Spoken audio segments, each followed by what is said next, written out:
Good afternoon, everybody. It is Steve Lookner with Agenda Free TV, here to bring you more coverage of the situation in the Middle East.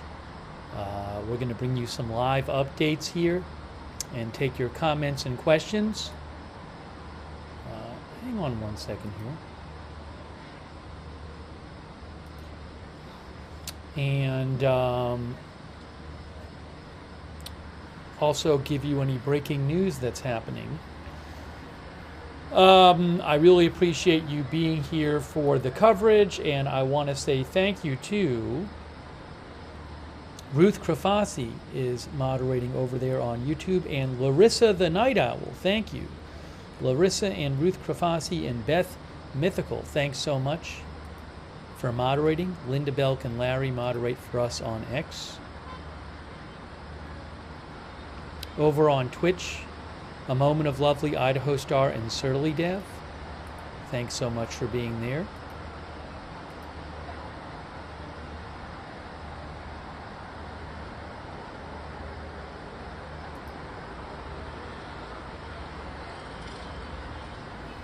Also Beth Shepard and Kay Lowry Body. Thanks for moderating on Facebook. I really appreciate it.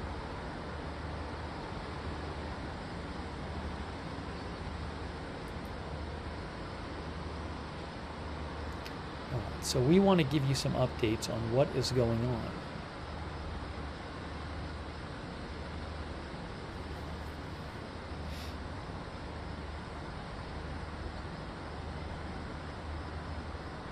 Actually, let me get a couple things on the screen here. That would be helpful.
You know, I saw something interesting today, which was a comment, I believe, from Netanyahu about saying that Israel had not stopped targeting Beirut,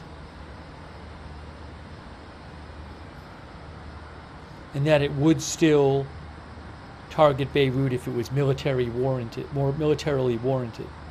Trying to find out. I want to give you an update on that.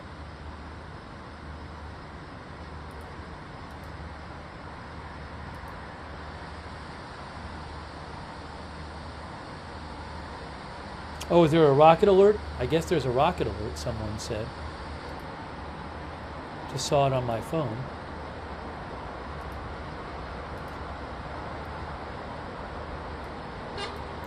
I don't have the northeast camera right now. The current rocket alert is in Kiryat Shimona. Well, it's near Kiryat Shimona.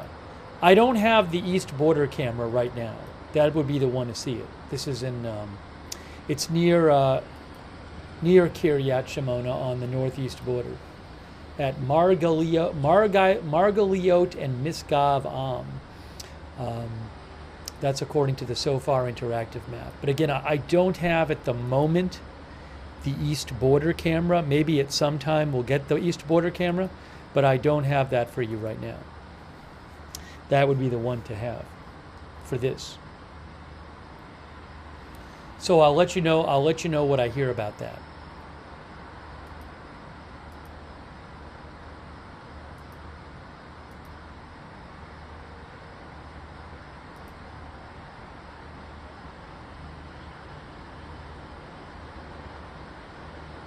Little update here from Reuters. Israel kills at least 21 in strike on Christian town in North Lebanon. Remember, most of the strikes have been in South Lebanon and East Lebanon. This is North Lebanon. Reuters says Israel expanded its targets in its war with Hezbollah militants in Lebanon today, killing at least 21 people in an airstrike in the north, while millions of Israelis took shelter from projectiles fired back across the border. So far, the main focus of Israel's military operations in Lebanon has been the south, the Bekaa Valley in the east, and the suburbs of Beirut. The strike in the Christian... Hold on a second here. The strike in the Christian majority town of A2 hit a house that had been rented to displaced families, the town's mayor told Reuters. In addition, 8 people were injured, in addition to those who were killed. I don't know if Israel released a comment about this statement, about this strike. Rescue workers at the site searched through piles of rubble today, where burned vehicles and trees could be strewn across the ground. Yes, here's a quote from Benjamin Netanyahu today. Prime Minister Netanyahu, visiting a military base in central Israel where 4 soldiers were killed Sunday by a Hezbollah drone strike, said Israel would continue to attack Hezbollah without mercy everywhere in Lebanon, including Beirut. There hasn't been a strike in the greater Beirut area since Thursday. But Netanyahu did say today that Israel will continue to attack the Iran-backed movement without mercy everywhere in Lebanon, including Beirut.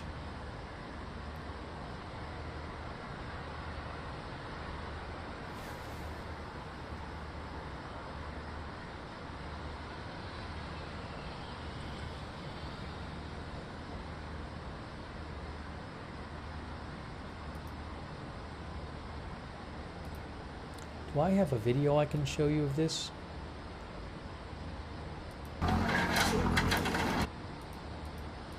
Yeah, I have a video I can show you of the airstrike today in northern Lebanon. I'll show you a little video of this from Reuters, from the same article.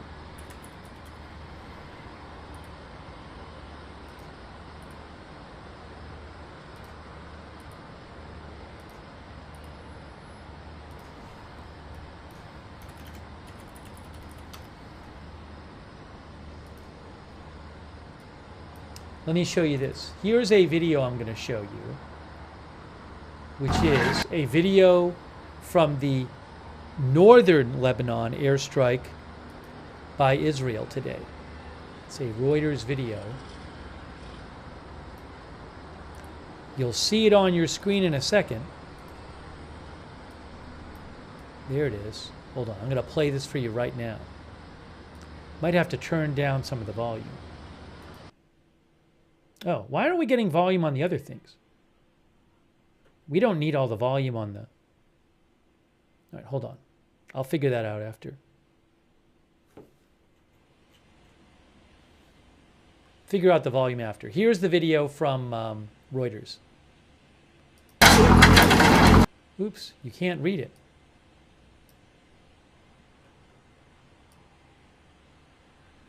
The Lebanese Red Cross says over a dozen people were killed in an Israeli airstrike in the country's north.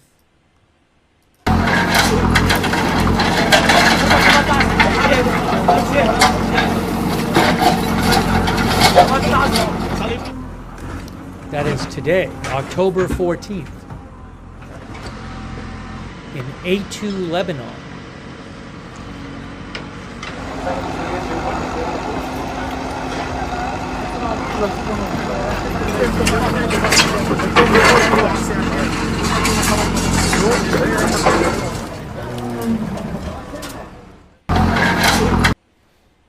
I don't know what the target was there, but that is from northern Lebanon.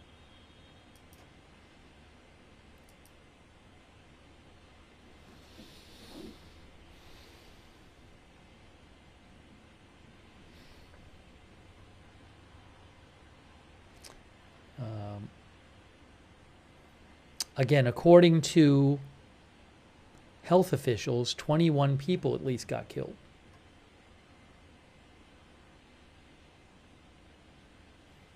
Now, let me just see something here. I don't think there's... Why are we not getting... Oh, hold on. Is the audio... Ha. Okay, I got the Beirut audio on. Okay.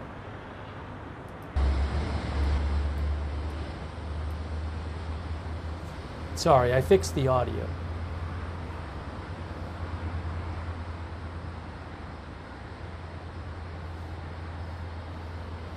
Nature Base says how many missiles were hidden there.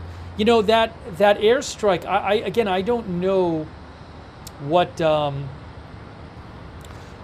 deal with that was. I mean, AP has an article about that airstrike too, and the AP article says there was no immediate comment from the Israeli military, and it was not clear what the target was. That airstrike hit a small apartment building in the village of Ato, which is part of the country's Christian heartland in the north and far from the Hezbollah militant group's main areas of influence in the south and east. Rescue workers in Ato searched through the rubble of the building as ambulances stood by to receive the bodies of victims. A number of nearby buildings and cars were also damaged in the strike.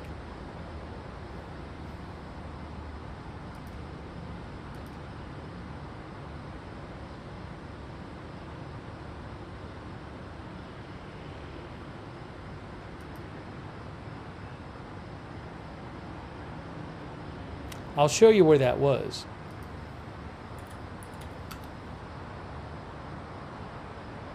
If I can pull it up on the map here. A2 Lebanon.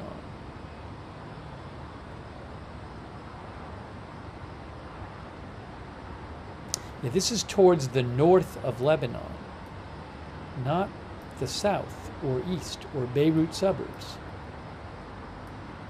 Oopsie.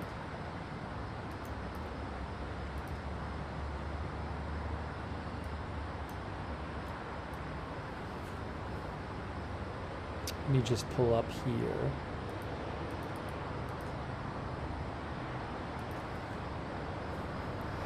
So you can see on the map here, oops.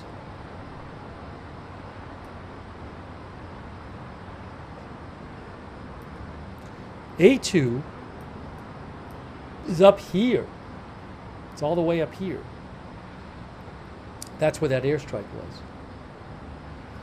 Hey, thanks so much to Lars Mach Tenok Wasagan. Lars Mach Tenok Wasagan and John Waitnight. Thank you, John. And also Regina Thatcher for the gift memberships. Thank you so much, Regina Thatcher.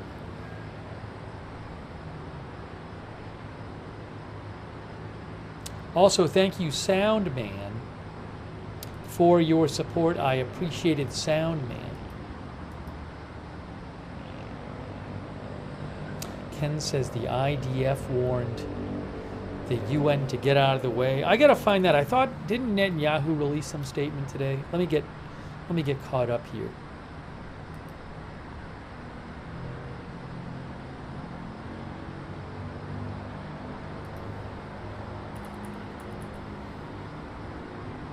I saw some reporting about the Israeli response to Iran. Here, get out of harm's way. Israel repeatedly... All right, I'm going to show you the Netanyahu video. Wow, Richard Foley. Unbelievable. Hey, Richard, that's so generous of you. Richard has been supporting the channel so much, and yesterday, Richard gave so many donations, and he just gave another one. Richard, that is so kind of you. Thank you so much, Richard Foley. I really appreciate that. Thank you, Richard.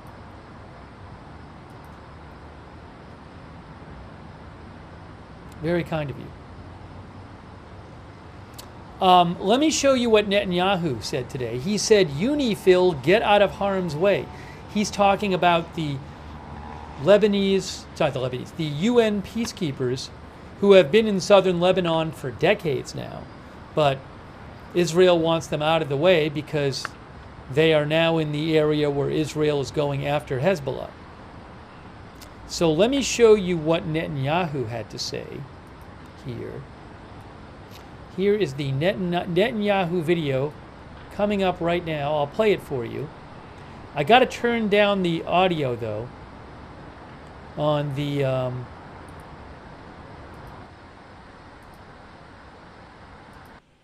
so you can hear it. Okay, I think that'll work. The charge that Israel deliberately attacked UNIFIL personnel is completely false. It's exactly the opposite. Israel repeatedly asked UNIFIL to get out of harm's way. It repeatedly asked them to temporarily leave the combat zone, which is right next to Israel's border with Lebanon. In fact, on the day that Israel began its ground operation next to our border with Lebanon, we asked them specifically, please leave this area so you're not harmed. Israel is not fighting UNIFIL. It's not fighting the people of Lebanon. It is fighting Iran's proxy Hezbollah, which uses Lebanese territory to attack Israel. Hezbollah attacked Israel last year without any provocation on October 8th, a day after the Hamas massacre. And it's continued to attack us ever since by launching over 10,000 rockets and missiles at Israel. Hezbollah uses UNIFIL facilities and positions as cover while it attacks Israeli cities and communities. These attacks have claimed the lives of many Israelis, including yesterday. Israel has every right to defend itself against Hezbollah and will continue to do so. We regret any harm done to UNIFIL personnel, and the IDF is doing its utmost to prevent such incidents. But the best way to ensure the safety of UNIFIL personnel is for UNIFIL to heed Israel's request and to temporarily get out of harm's way. There you go. That was Netanyahu. The UN says they're going to keep doing their mission that they were put there for, and they're not leaving the area.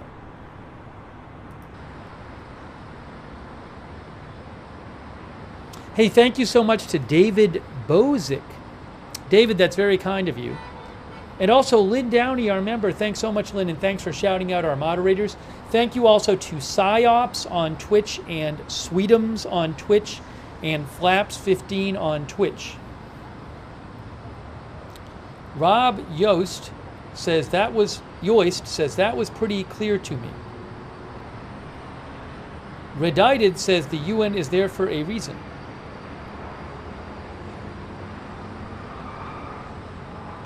Our viewer, yeah, maybe no, thinks UNIFIL have long failed their mission. Need Coffee Fix says, but they are not doing their mission. Jennifer Eller says he can't make it any clearer.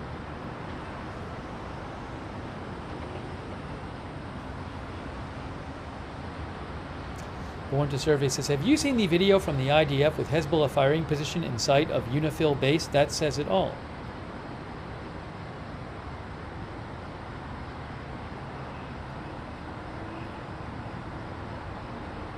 D. Solomon thinks Bibi is lying.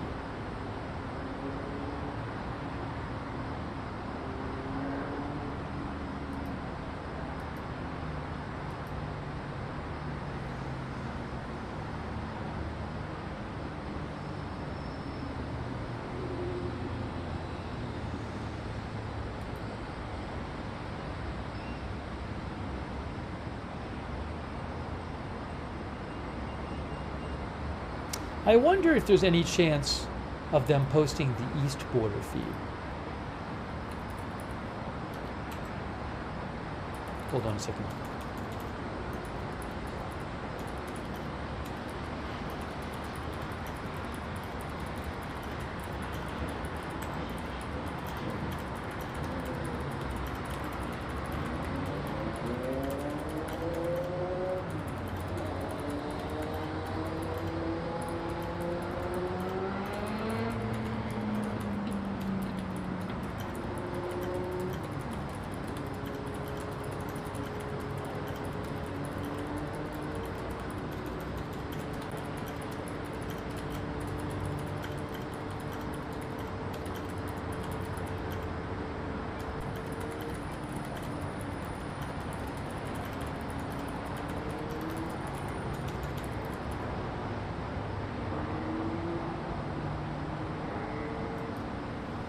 I'll ask about. I'll inquire about it. Right now we have the west border feed. Usually the west border feed is pretty quiet. The east border feed has been pretty active. Last night it was very active. So I'll check in and see if the east border feed might be coming online. Thank you also to Long Range Precision Shooting.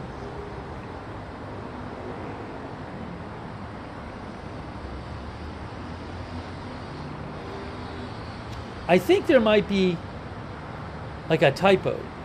Long Range Precision Shooting says, I'm surprised Israel did not attack Iran right after the missiles? Right after the missile attack? Is that what you're saying, Long Range Shooting? That you're surprised that Long Range Precision Shooting, you're saying you're surprised Israel has not attacked Iran already, maybe? Thanks for your support. Thanks also to our member board activity.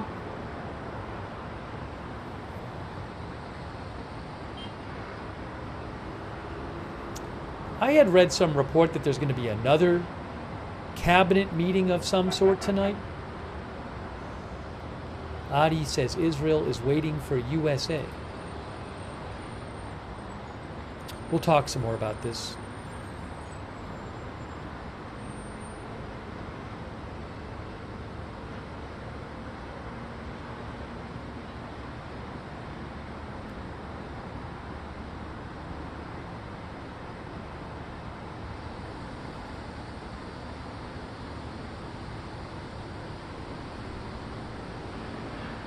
Let me just pull up a couple things here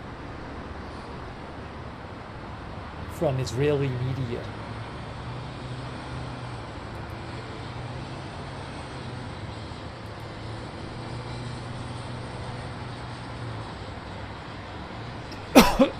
Excuse me.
Oh, yeah, Faytux News found an article.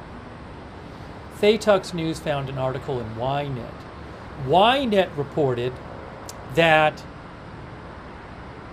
last night the Prime Minister and the Defense Minister of Israel and the Chief of Staff held a secret meeting to talk about the response to Iran.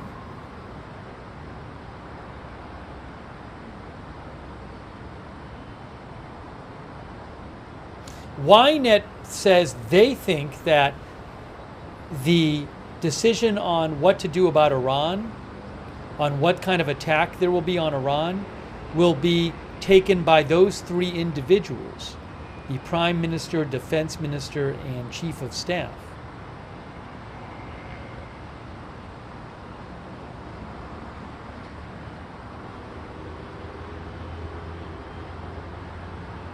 Ynet also says this was the most important discussion they have had about it so far.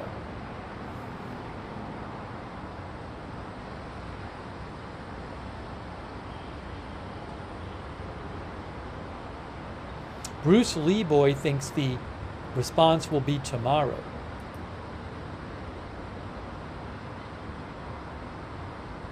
Yeah, we'll talk about the drones as well. The drone thing from yesterday as well. Hey, thank you so much, Jim R. Jim, that's so nice of you. Thank you, Jim R., for all your support of the channel, Jim R. Also, Mark Westbrook, thank you so much, Mark. Very kind of you. And Kathy Jimenez, thank you so much, Kathy.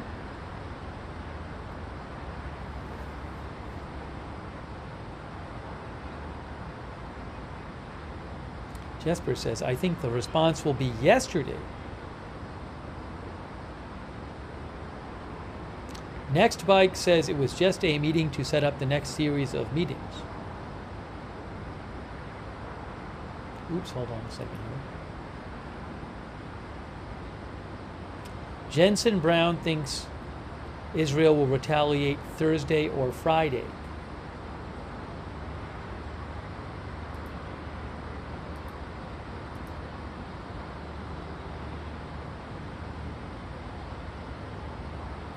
I Like Pie Video says it's not secret if we know about it.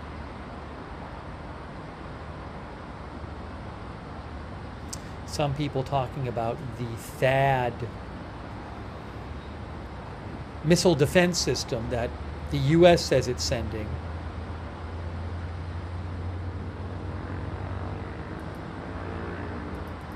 Now, the U.S. last night released a statement where I believe it said, like, the system will be there in the coming days. What did the Defense Department say last night? I'll get the statement here.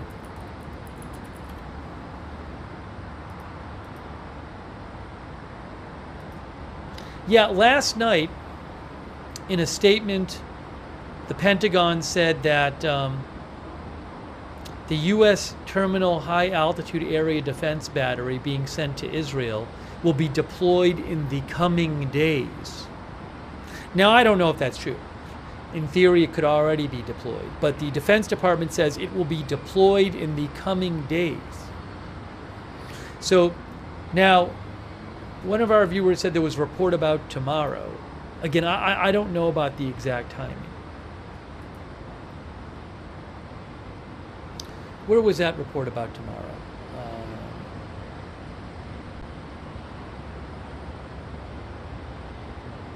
Oh yeah, Faye Tux mentioned that Bloomberg had reported it. Faye Tux News mentioned Dan Williams from Bloomberg said, Israeli official says U.S. missile shield delivery expected Tuesday. Is that true? I don't know.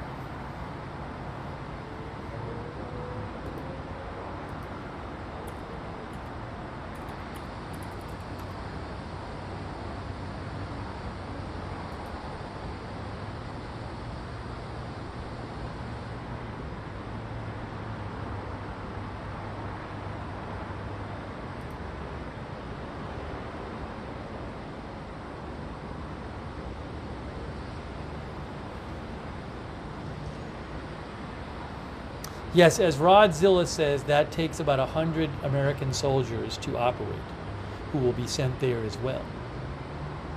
We will talk about that more.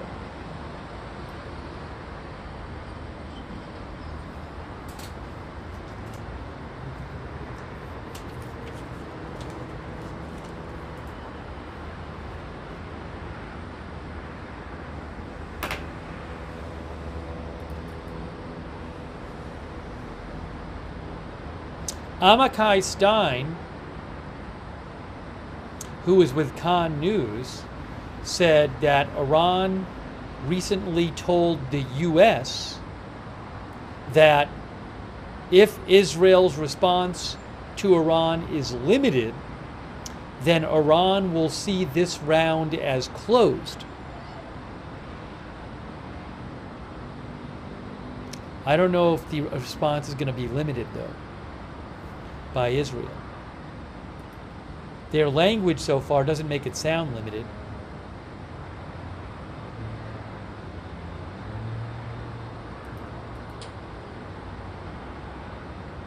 Top Secret Baha thinks everything is ready to go in Israel. Lisa Sutz thinks Iran is terrifying.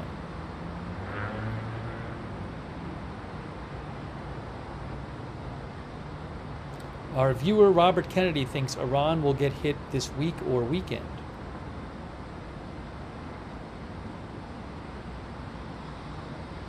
Allistic says Iran wants to dictate play. It's comical.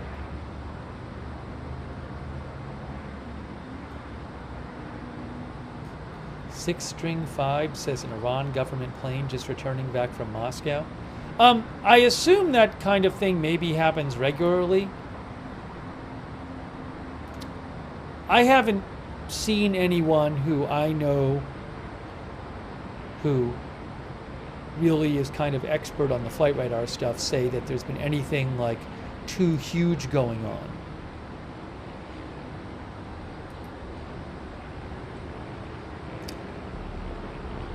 I mean, clearly Russia and Iran have some close contacts. Iran has been providing drones, for example, to Russia for months. For months and months.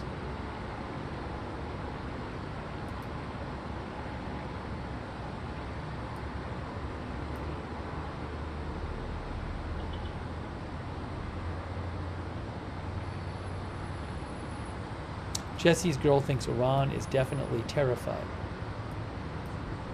A bunch of people on Flight Radar 24 are tracking a Royal Air Force UK jet, Eurofighter, near right now Jordan and Lebanon, Jordan and Syria. Again, fighters, military planes fly in the region all the time. I don't really read into this stuff. If something is going on that's super huge, one of the people I follow who knows what they're talking about will mention it, but I have not seen any huge, big discussion of this at all. So I assume it's something that's sort of somewhat routine. Paul O'Rourke says those two RAF jets fly that route every day. I can't confirm that, but it very well might be true.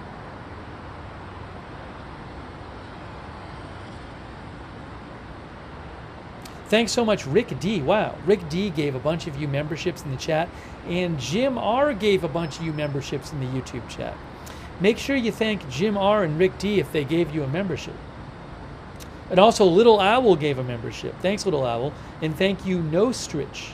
Nostritch thinks Israel is waiting for the delivery of the THAAD missile defense system. Hasseldehoff thinks this will be a major war.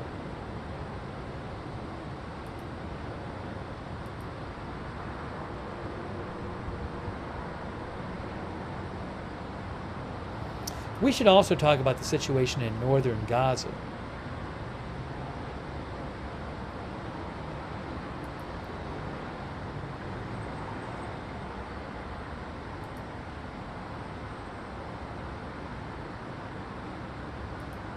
There's a lot of talk about that lately. What's going on in northern Gaza? Oh, thanks to Haunted Wind on Twitch for your support as well.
Our viewer Trucker Jim asked me about a very short report in the Jerusalem Post that said a couple of IDF crossed into Syria today near a border town. Yeah, I don't know anything about that. I mean, it could be true. Maybe that's something that happens somewhat regularly. I don't know. So that I don't really have anything to. It doesn't look like. I mean, right now the reports from Syria, they're like, I guess Syrian reports talk about 2 tanks. So, I mean, if something big develops out of that, I'll let you know. I'm not seeing a huge deal being made out of it right now, so I don't have the specifics on that. There's really not more to it in the Jerusalem Post. But I'll keep an eye out.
I saw some attack.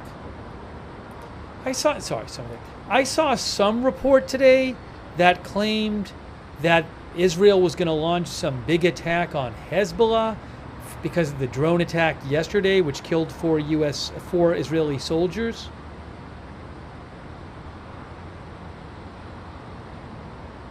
So I have to try to find you more about that as well.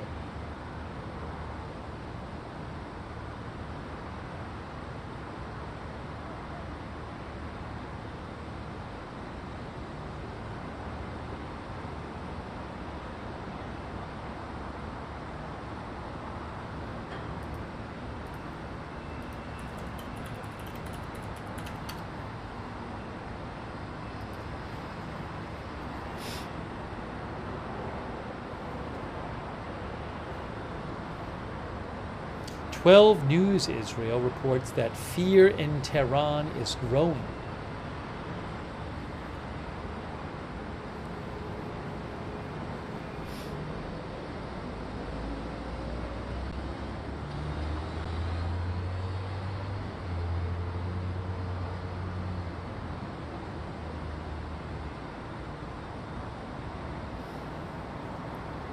Also, 12 News Israel reports that tonight, Prime Minister Netanyahu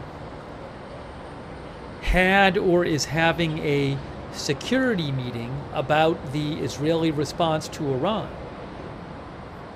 And that this meeting will discuss various possible possible scenarios for Iran's response and a possible response to a response by Iran.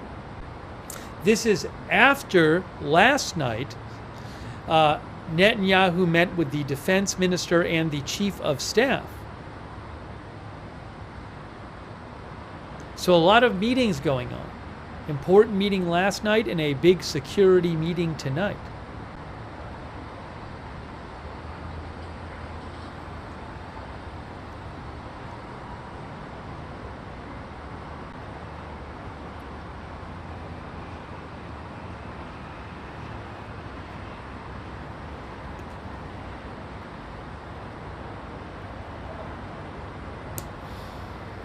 Annette thinks the meeting was 8:30 Israel time.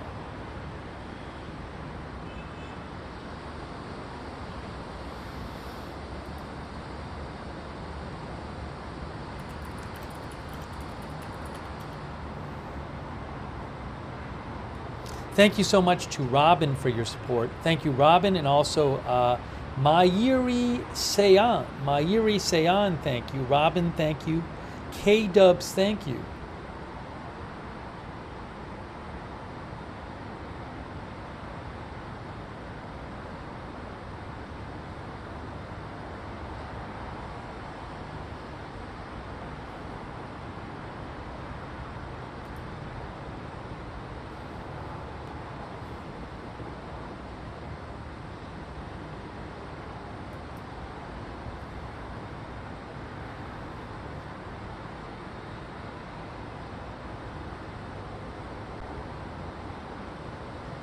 Khan News reports that they have a report about the fact that Israel has not attacked the Beirut area, including the southern suburbs of Beirut, in 4 days now, since last Thursday. There was reporting yesterday that claimed that the political leadership in Israel had told the military to stop attacking the Beirut area. An Israeli official, unnamed, denied that yesterday. Netanyahu today said that all the targets, basically, all Hezbollah targets were still on the table, including Beirut. What was the exact Netanyahu quote? I read it to you earlier. The exact Netanyahu quote today was, he said, Israel will continue to attack the Iran-backed movement without mercy everywhere in Lebanon, including Beirut.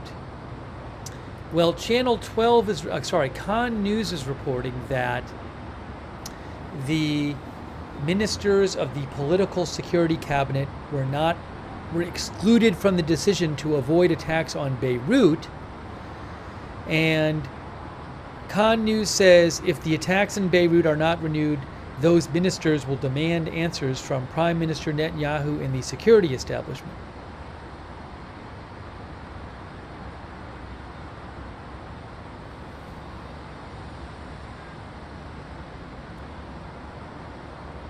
So there's this question as to whether Israel is going to start attacking in the Beirut area again. I mean, that was happening so much Thursday and in the days before Thursday. There were all these strikes in greater Beirut.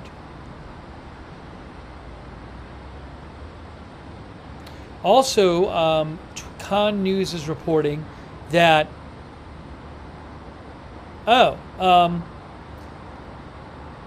another thing being discussed in the meeting tonight that Netanyahu is having. Another thing being discussed is how Israel will respond to the Hezbollah drone attack on the Israeli military base yesterday that killed 4 Israeli soldiers. Khan News reports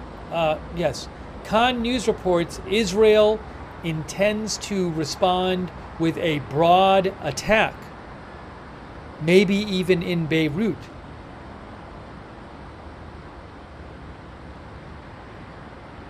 So, will we see some big attack on Hezbollah in Lebanon in response for the drone attack from yesterday? That's a whole other question. Khan News says that is being discussed in the meeting as well tonight.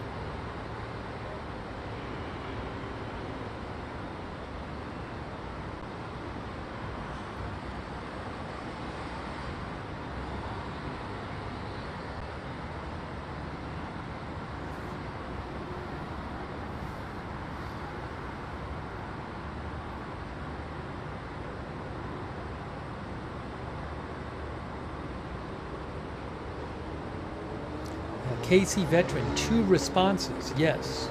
In theory, we might be waiting for 2 responses.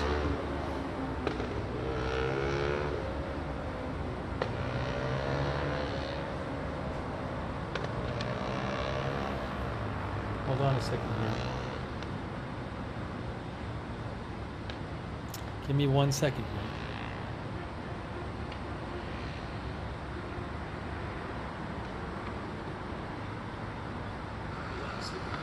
Oopsie. right.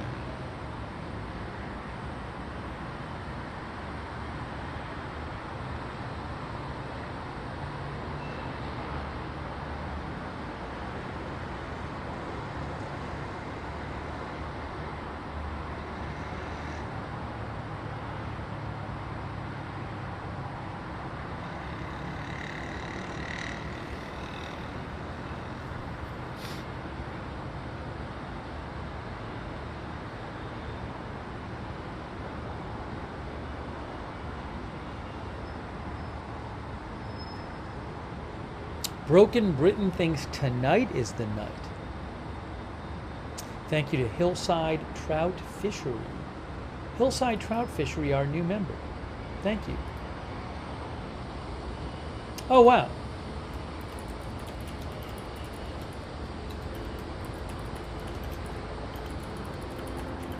So, guys, I believe I asked about it, and I think we might be getting the east border camera soon. Oh, it's there. We got the east border camera. Awesome. Guys, we got the east border camera, which I think should have more happening on it. We got a drone on it. Oh, I think we're going to switch. We might make that the main camera. I think we're going to make the east border camera the main camera. There was a lot going on last night at the east border camera. So maybe we'll do that. I think we should. So here's how we have to do this. We make this none. We make this that. We switch out this. We put this. Oops, I know it looks weird now. I know it's looking strange. Everything will be fixed in a second. Bear with me, please. Oops, I didn't want to do that. This I did not want to do. What did I just do here? Let me just get organized here. I have to get organized. Everything's got to get organized. That goes there. That's going to go there. This is going to be all... I know what I have to do.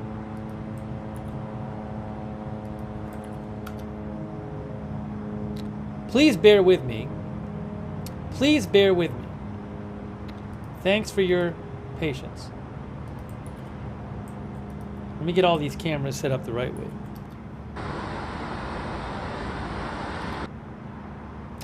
Okay, so this is going to be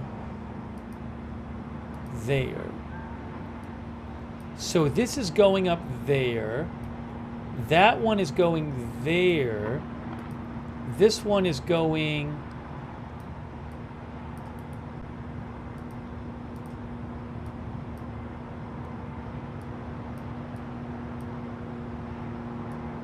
here. Okay, good. And then this is...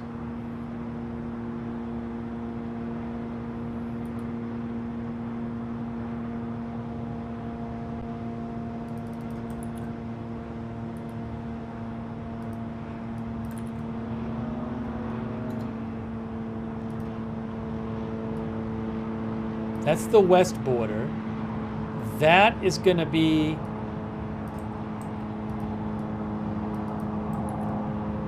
Beirut up here. Why did that not work?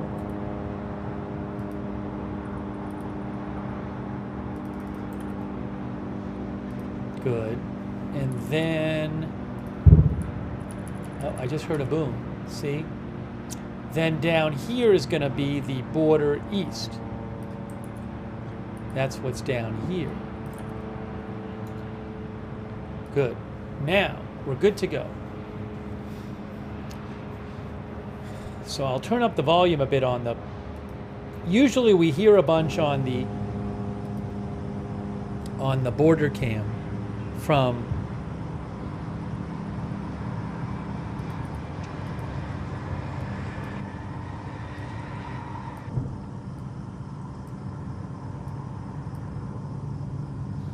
from the northeastern border. So I'll bump that up a bit. But that's helpful because we've been hearing a lot on that camera lately. Oh, thanks so much, Chandra. Armad Chandra, for your support. I really appreciate that, Chandra. Thank you.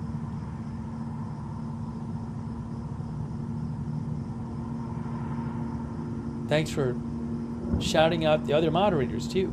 Thanks, Avery Malcolm, our new member. And Richard Foley made another donation. Oh, my gosh. Richard, so generous of you. Thanks for the sticker. So nice of you, Richard Foley. Thank you, Richard, for all of your support. Amazing. Thank you, Richard Foley.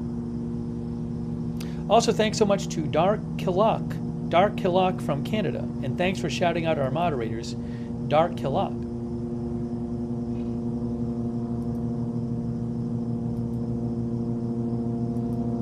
Okay, so we got the northeastern border camera for you. We're hearing a drone or drones. Hold on.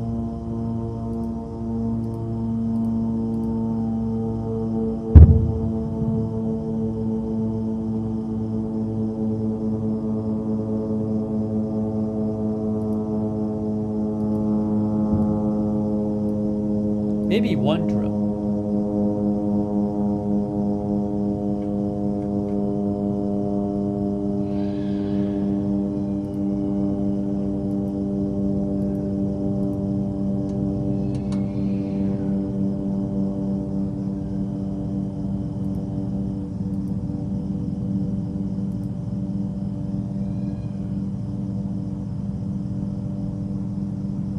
Let me just get caught up here now that we have that all fixed.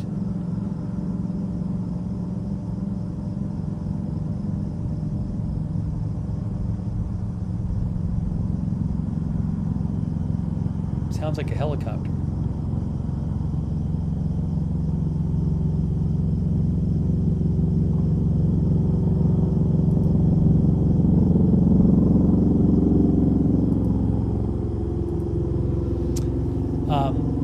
That is a helicopter, it sounds like. Faytux News says that Walla News, Faytux News posted an article from Walla News. And Walla News said that the IDF has begun disrupting signals in the Karia area of Tel Aviv. GPS signals, disrupting GPS signals.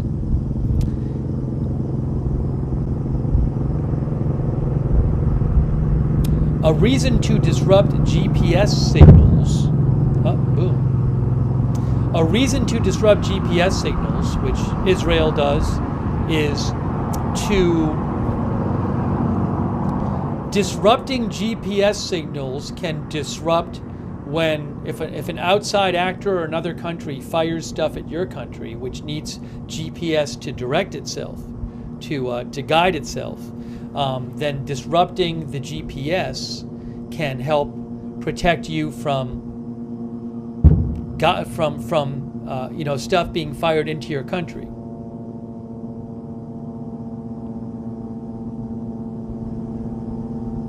Faytux says that the Kiryat area is the headquarters of the Defense Forces and the Ministry of Defense in Israel, and a place where the Security Cabinet regularly meets. Shout out to Faytux News, by the way. You can follow at Faytux, Faytuks. Faytux posts a lot of stuff about the Middle East, helpful posts.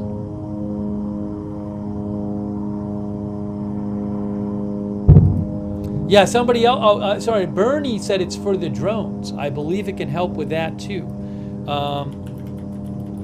Let me give you some more on that.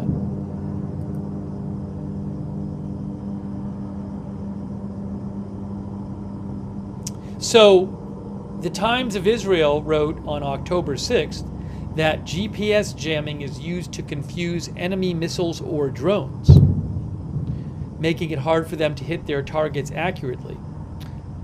But a problem is the GPS scrambling can also cause problems for airplane navigation.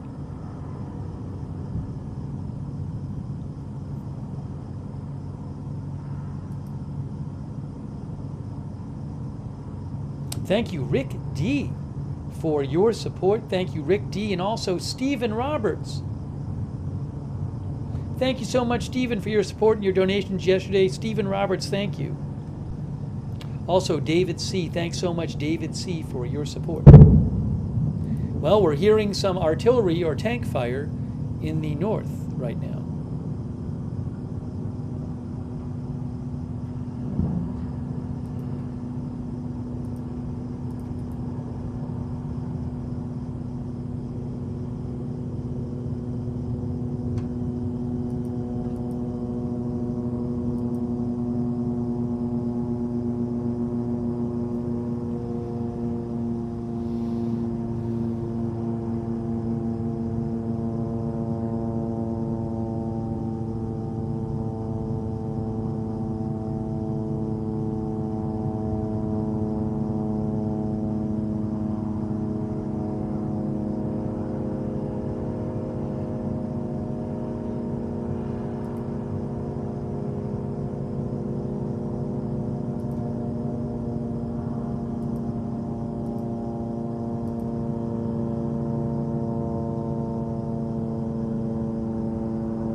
The IDF says that approximately 115 projectiles were fired by Hezbollah into Israel from Lebanon today.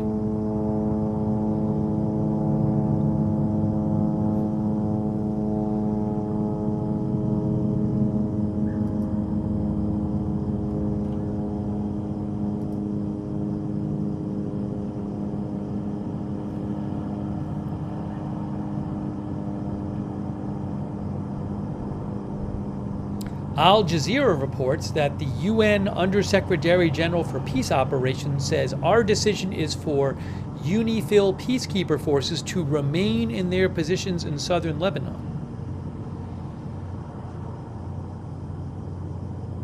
Netanyahu released a statement today, which we played to you earlier, calling on those forces to leave southern Lebanon because they are getting in the way of Israel carrying out their action against Hezbollah, said Netanyahu.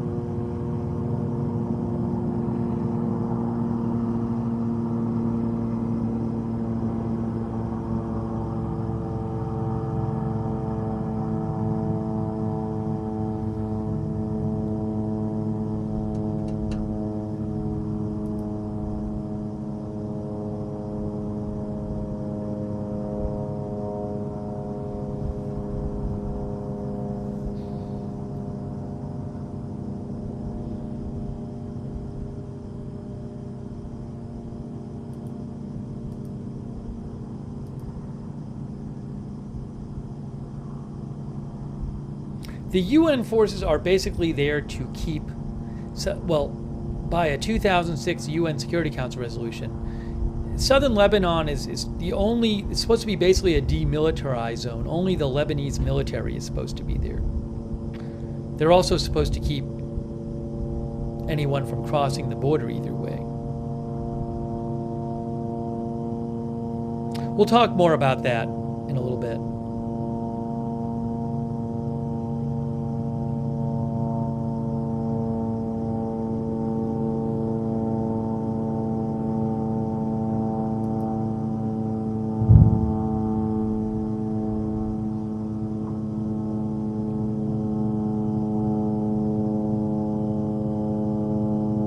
I want to mention the situation in northern Gaza. I've seen some more talk about this today. So, for example, you can see here from the Washington Post, is Israel deploying a surrender or starve strategy in Gaza? There are reports that aid has not been getting into northern Gaza lately.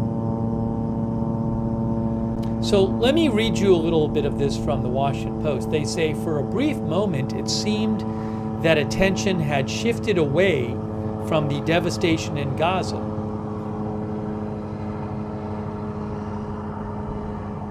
But the events of recent days offers a reminder of the enduring calamity that is ground zero in the region's turmoil.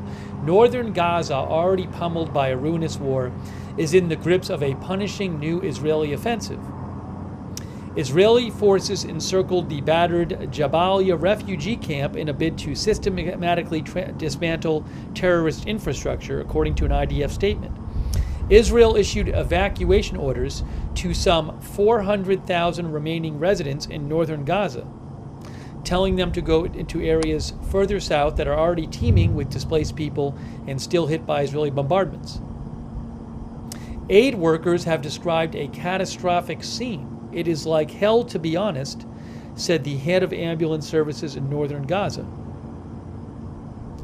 Israeli forces are attacking the Jabalia refugee camp, which is like an urban area, for the third time in its surroundings in Beit Laya and Beit Hanun, he said, and the camp was surrounded from all sides.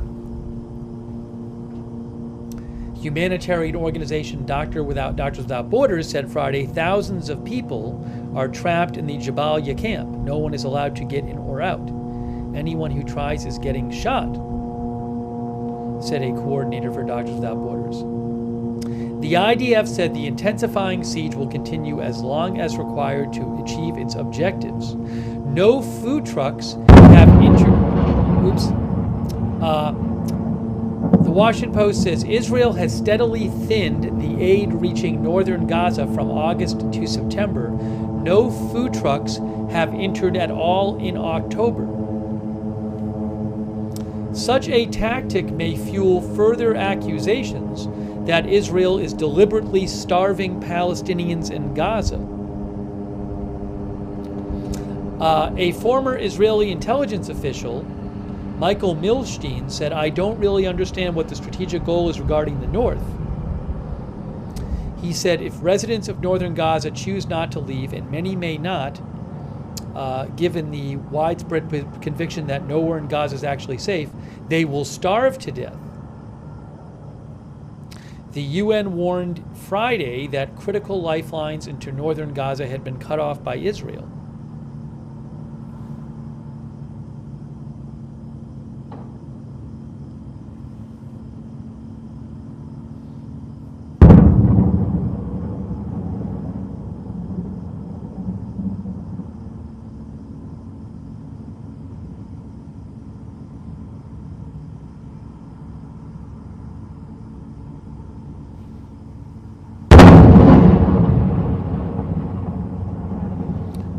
The Washington Post says some elements of one strategy discussed in Israel, dubbed the General's Plan, may be in play right now, judging by the concerns raised by humanitarian groups in northern Gaza.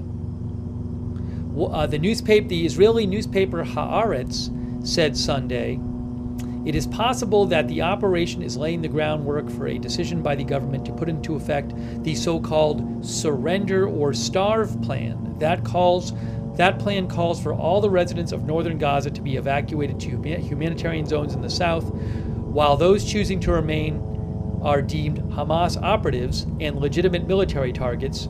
While residents in the south are getting humanitarian assistance, those who remain in the north will face hunger. Hearing a helicopter there.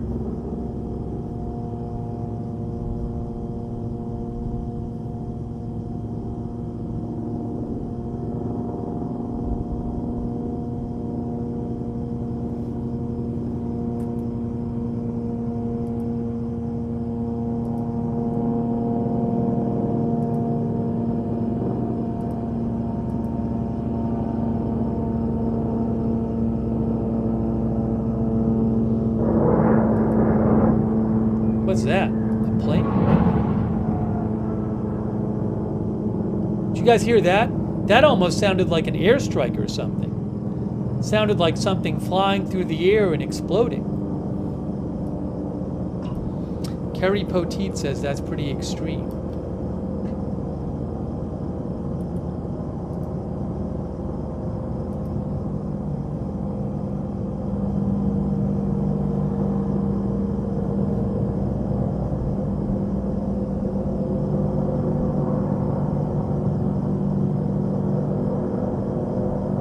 Yes, it is active on the border. This sound is coming from the border.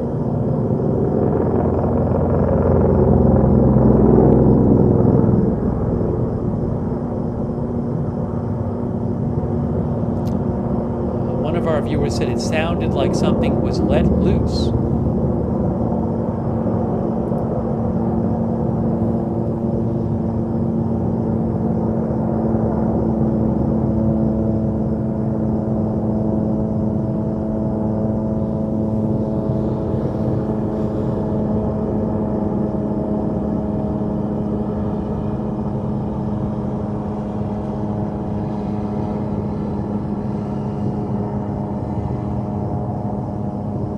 CD says if it whistles, it is most likely a cluster munition. I don't know about that, but something we heard sounded like something flying through the air and exploding. Reuters is also reporting about northern Gaza, saying Israel steps up pressure in North Gaza amid fears of siege and displacement. Reuters says Israeli forces tighten their squeeze around Jabalia in northern Gaza Monday, killing at least 10 people lining up for food, according to Palestinian medics, and instructing people to evacuate as they pushed in against Hamas fighters. Jabalia has been the focus of an Israeli offensive for around 10 days, and the military has now encircled the camp and sent tanks into nearby Beit Lahia and Beit Hanun towns, with the declared aim of stamping out Hamas fighters who are trying to regroup there.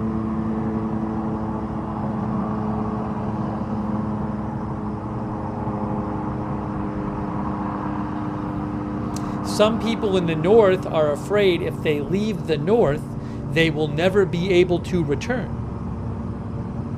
The UN Human Rights Office said the Israeli military appeared to be cutting off North Gaza completely from the rest of the Gaza Strip.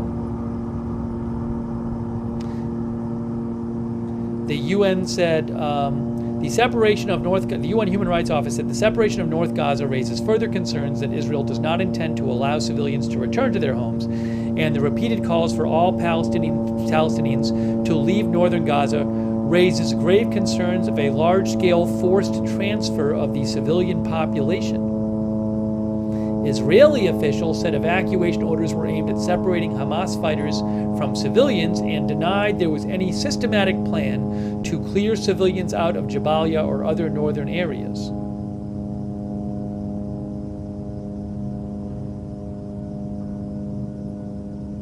The United Nations described dire conditions affecting the civilian population remaining in Jabalia and North Gaza, with more than 50,000 people displaced and water wells, bakeries, and medical points and shelters shut down.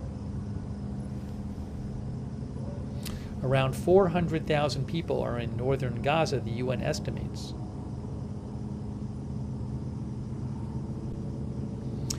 Fears that Israel intends to empty northern areas have been fueled by a proposal floated by former Israeli generals, which calls for North Gaza to be cleared of civilians and remaining militants to be put under siege until they surrender. The military has denied such designs.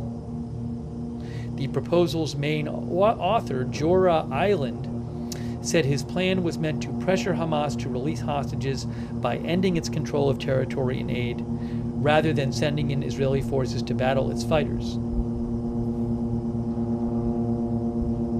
Israel's plans for the future of Gaza are unclear, says Reuters. Beyond its state... Whoa! Double fire.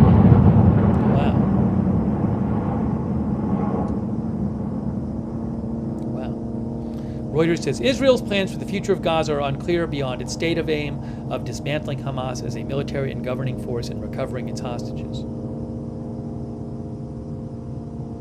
So what is going to happen in northern Gaza? There seems to be a lack of aid getting in there. What are Israel's plans for Gaza? Unclear. Something else to keep an eye on.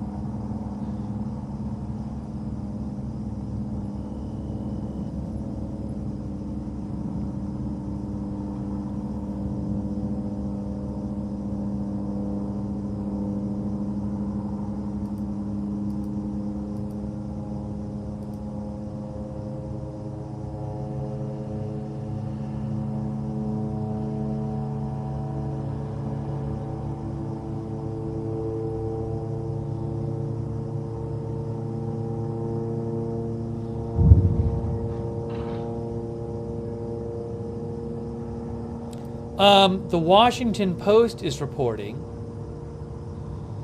that one of our viewers mentioned this, thank you. John Hudson from the Washington Post says, and I will show you this as well. The Washington Post is reporting that Netanyahu has told the Biden administration he is willing to strike military rather than oil or nuclear facilities in Iran.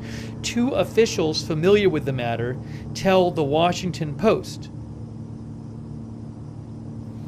Let me get you that report from the Washington Post.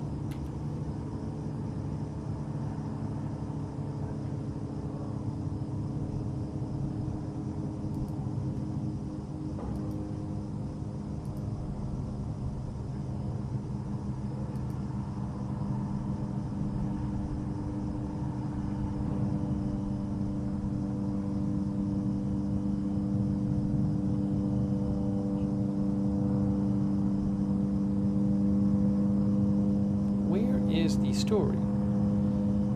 They even posted it yet? Yes. Netanyahu tells U.S. Israel will strike Iranian military, not nuclear or oil targets, officials say. This is a new story from the Washington Post. Give me 1 second here.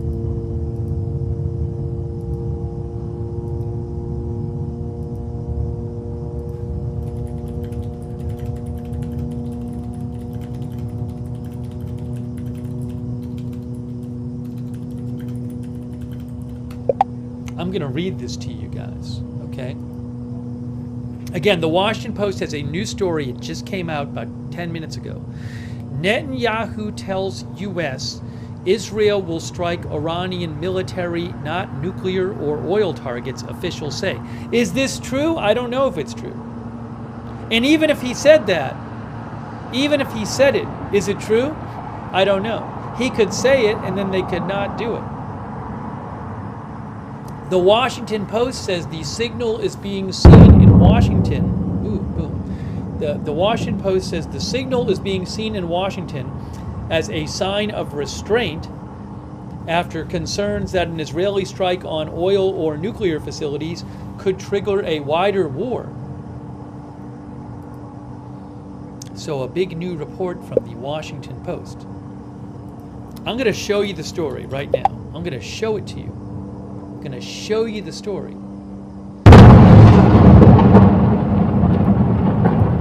Look, new story. Netanyahu tells U.S. that Israel will strike Iranian military, not nuclear or oil targets, officials say. Is that true? I don't know.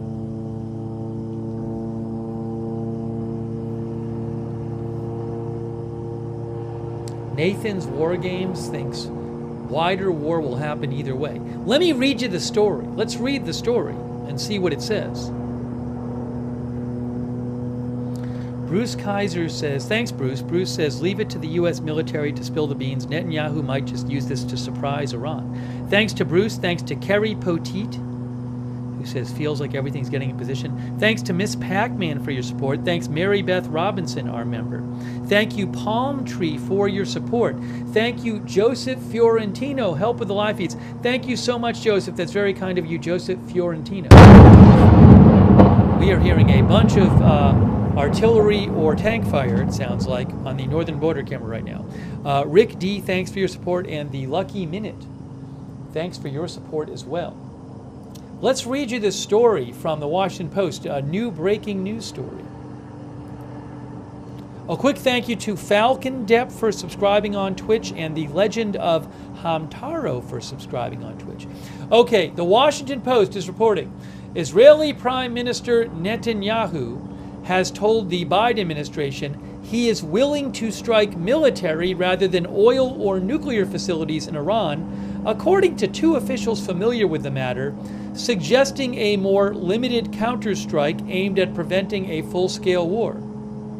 In the 2 weeks since Iran's latest missile barrage on Israel, its second direct attack in 6 months, the Middle East has braced for Israel's promised response, fearing the two countries' decades-long shadow war could explode into a head-on military confrontation.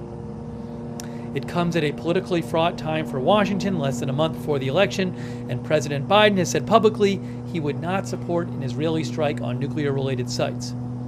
When Biden and Netanyahu spoke on Wednesday, their first call in more than 7 weeks after months of rising tensions between the two men, Prime Minister Netanyahu said he was planning to target military infrastructure in Iran, according to a U.S. official and an official familiar with the matter.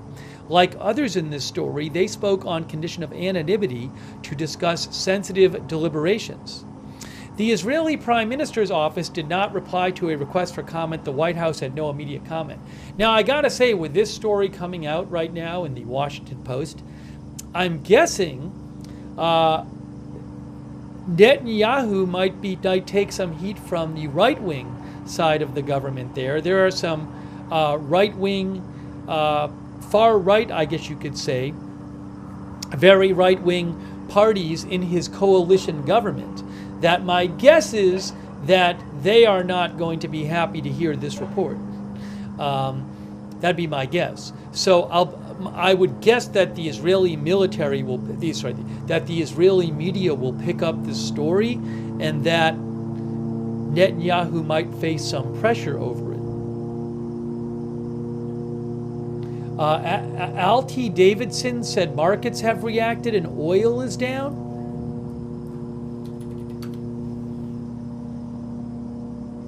Let's see, I'll have to check.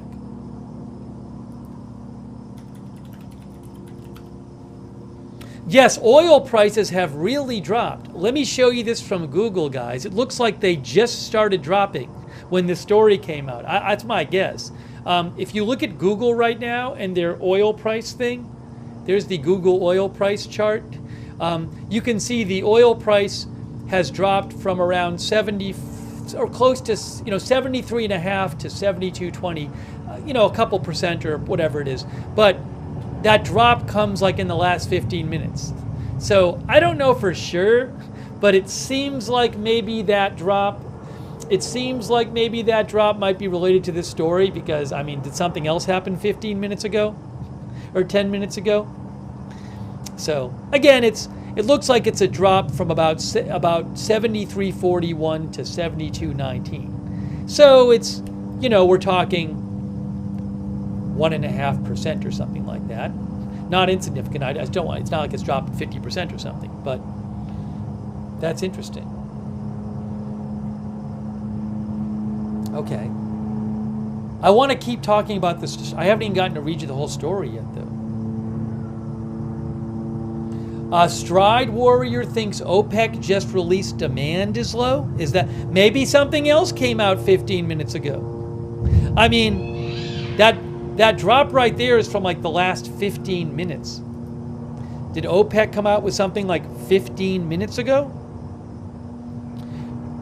No. I'm reading a story from 3:31 p.m. from Reuters. Reuters says OPEC cuts oil demand growth view, but that story is from an hour and a half ago. So that's different. That is different. That's not 10 minutes ago. This story here is from an hour and a half ago. So that seems like that's old news. That seems like that's old news. More booms.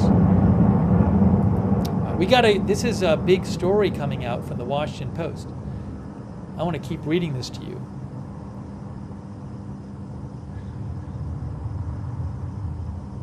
All right, let me keep reading the Washington Post story. Hold on. Again.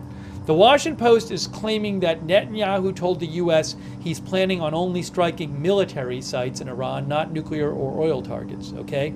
So hang on, let me keep reading this to you. The retaliatory action would be calibrated to avoid the perception of political interference in the U.S. elections, the official familiar with the matter said, signaling Netanyahu's understanding that the scope of the Israeli strike has the potential to reshape the presidential race. An Israeli strike on Iranian oil facilities could send energy prices soaring, analysts say, while an attack on Iran's nuclear research program could erase any remaining red lines governing Israel's conflict with Tehran, triggering further escalation and risking a more direct U.S. military role. Netanyahu's stated plan to go after military sites instead, as Israel did after Iran's attack in April, was met with relief in Washington. Why would they make this public, says Fagan? Well, the U.S. Washington Post is quoting two people. Why two people would leak this, I don't know. One is a White House official, and one is a, who was it? Is it a White House official? According to two officials familiar with the matter, a U.S. official and an official familiar with the matter. So two people have talked to the Washington Post about this. Why they're talking to the Washington Post about this, I'm not sure. Maybe one of them is in the Biden administration and they are worried that Netanyahu will say one thing and do another. So maybe that person goes to the Washington Post and says, hey, guess what happened in the meeting? In the hope that it'll kind of like lock Netanyahu into something. I don't know. You see what I'm saying? People can have their motivations. But two people, for some reason, have gone to the Washington Post and told them this. Let me keep reading this. Hold on.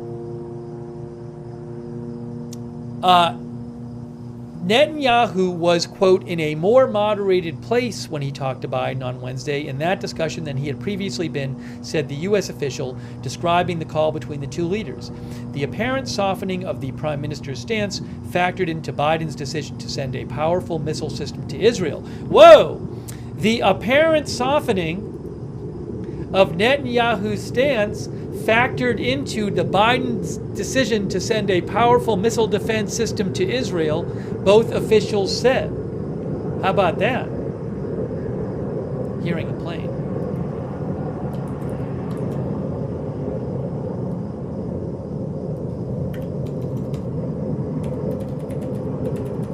Was there a quid pro quo?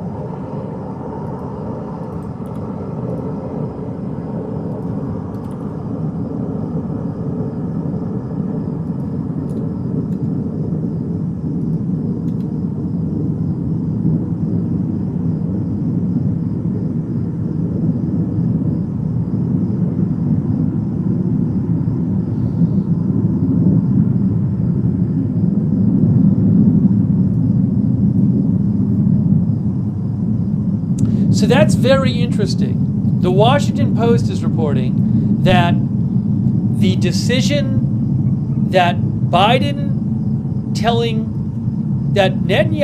telling Biden, like, hey, I'm only going to go after the military sites, not the oil or the nuclear. The Washington Post is saying that factored in to Biden approving sending a THAAD missile defense system to Israel. Is that true? I don't know. Some juicy claims here in this article. After the phone call, the president was more inclined to send the THAAD system, the U.S. official said. On Sunday, the Pentagon announced it was deploying its anti-ballistic THAAD battery system to Israel along with around 100 military personnel. The system, which officials say is expected to arrive in the coming days, underscores the United States' ironclad commitment to the defense of Israel, the Pentagon statement said. Juicy. Now, I want to continue with this article. I know you guys have comments. Let me keep reading you this Washington Post article. Big news story from the Washington Post here. Breaking news. Saying that Netanyahu told Biden last week he's, more booms in the northern border. The Washington Post is reporting that Netanyahu, listen to this. Heavy action on the northern border, northeastern border. The Washington Post is reporting that Netanyahu told Biden last week that he was only going to go after the Iranian military sites, not oil or nuclear. Hey, Richard Foley made another donation. So generous of you, Richard Foley. Wow. Big thanks to Richard Foley. So many donations from Richard. That's so nice of you, Richard. Thank you.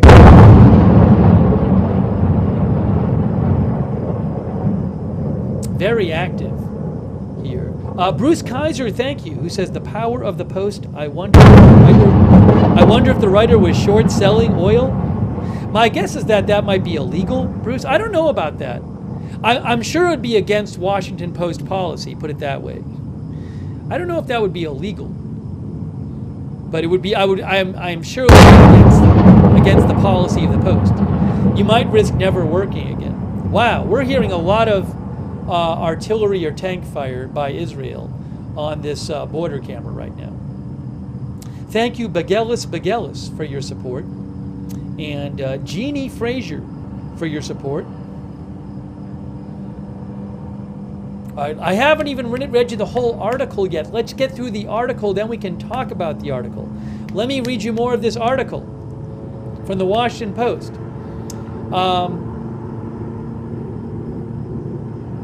The Israeli strike on Iran would be carried out before the U.S. elections on November 5th. Oh!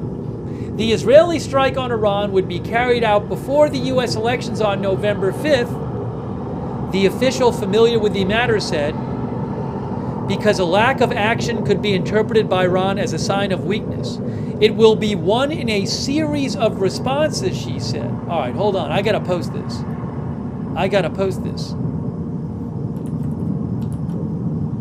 The Israeli strike on Iran would be carried out before the U.S. elections on November 5th, the official familiar with the matter said, because a lack of action would be interpreted by Iran as a sign of weakness, which makes sense. It will be one of a series of responses, she said. Series of responses. Wow. Juicy article. Very juicy.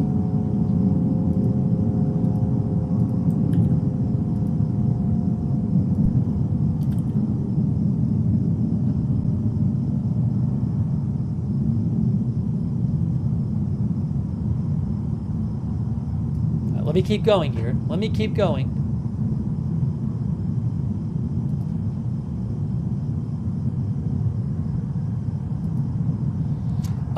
The article continues.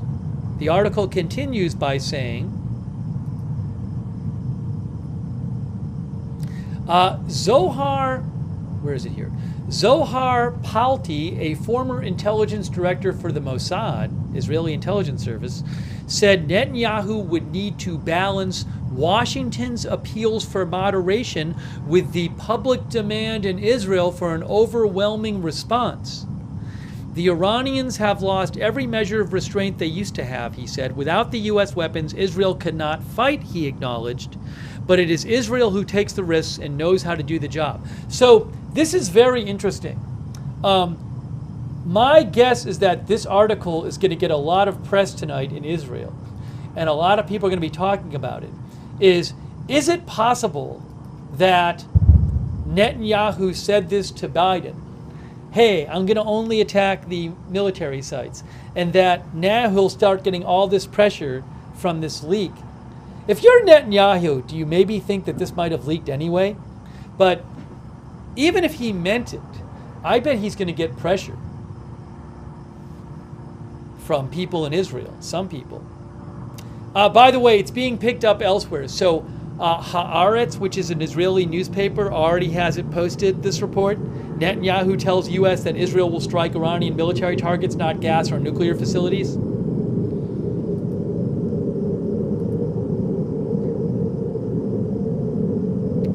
So Haaretz already has it posted. Leaks are on purpose. Yeah, guys, the word leak doesn't mean unintentional. The word leak just means that somebody tells somebody about it. Somebody tells the press something that's supposed to not be told to the press. That's all leak means. It doesn't mean unintentional. Jerusalem Post has already posted this on their breaking news feed, that Netanyahu told U.S. Israel willing to strike Iran military targets. Yeah, this is going to get talked a lot about in Israel tonight.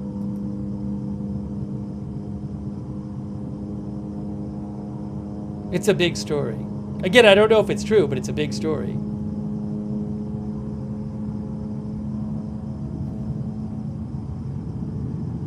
GLZ Radio, which is a Israeli military radio, they posted it 10 minutes ago. They literally posted that Washington Post says Netanyahu told the U.S. Israel will not attack Iran's nuclear oil facilities. It's a very big story.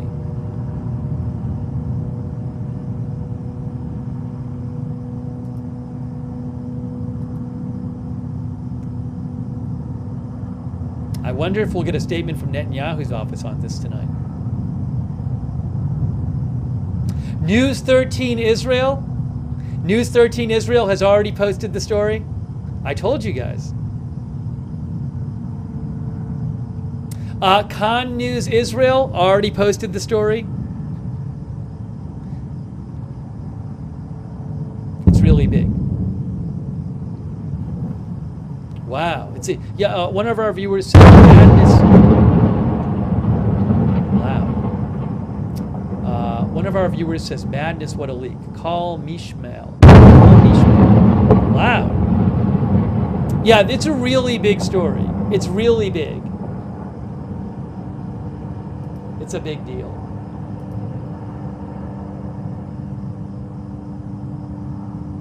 Space Fraggle is asking if the planes we're hearing are headed to Iran. No, I mean, there's ongoing, Israel's conducting ongoing operations on the border. So whether in South Lebanon or further inside Lebanon, so there's every reason for Israeli planes to be flying over the Iran-Lebanon border. I don't know exactly, but I would presume that the planes flying over the Israel-Lebanon border, I would assume the aircraft you hear are involved in the activity against Hezbollah in Israel, in Lebanon, sorry. Thank you so much, Space Fraggle, for your support. Also, big thanks to Rick D, who gave 20 people memberships. Wow, Rick D, that's very generous of you. Make sure you thank Rick if he gave you a membership. Also, Kawana gave a bunch of people memberships. Thank you also, Kawana, for your support. And Purple Cat Audio says, watch for a press conference soon. And our new member, Scott Gardner, thank you. Yeah, so I don't mean to sound like a broken record here, but this story is big in Israel because there will be, I'm not saying everyone, but there will be a sizable number of people in Israel who read this story from the Washington Post and they're like, what? Netanyahu says he's only going to attack the military facilities and he's not going to attack the oil and he's not going to attack the nuclear, and they're going to be upset about that. I'm not an Israeli political expert. My guess is that the right-wing people in his government are going to be upset about it. I just read you an analyst in the article that said there will be people in some degree of the population will be upset about it because they want a strong response to the Iranian missile attack. So it's a big. So I wonder if we'll hear some kind of denial tonight from like the Prime Minister's office saying something like, "We didn't say specifics to Biden." Not necessarily saying what they're going to do or not do, but I could see a world in which the Prime Minister's office says, like, that story is false. We did not lay out a specific plan to Biden. We did not commit to doing X, Y, or Z. Our options are all on the table.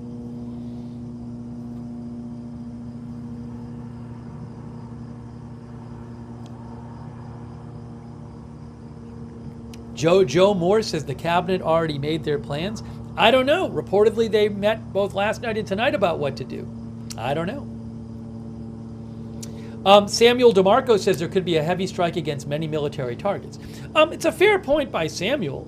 Certainly, a strike against military targets doesn't mean a small strike.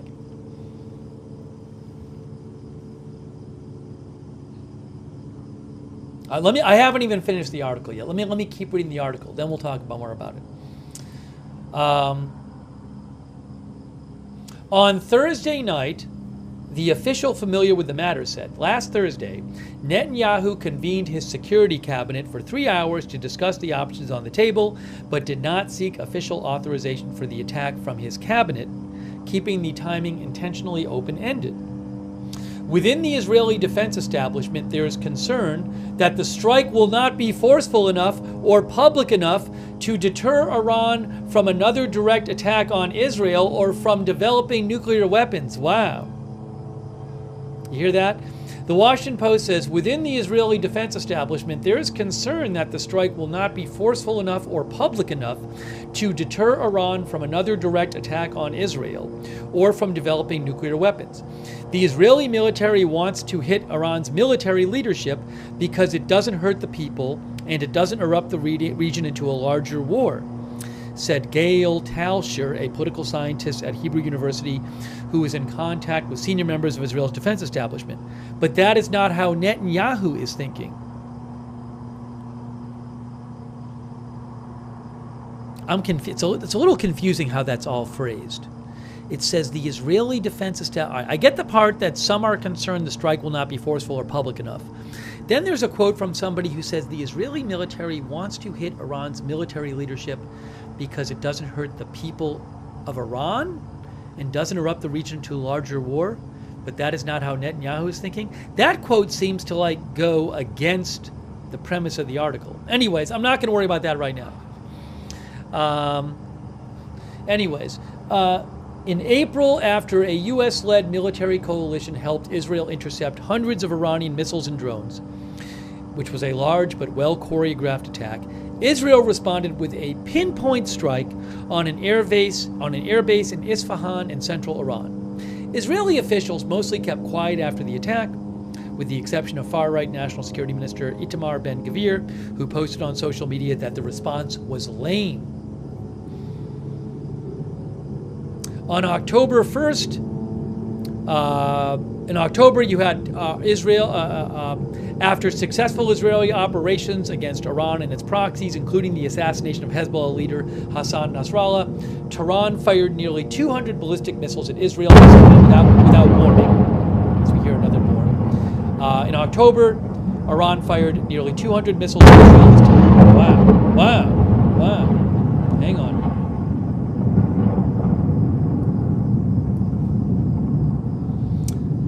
In October, again, Iran fired nearly 200 ballistic missiles at Israel, this time without warning.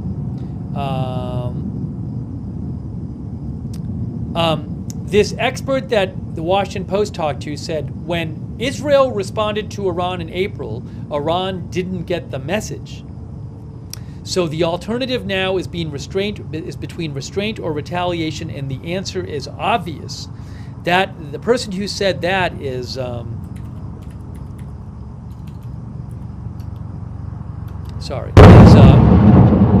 is Zohar Palti, a former intelligence director for the Mossad. So he thinks Israel should go strong with its response this time.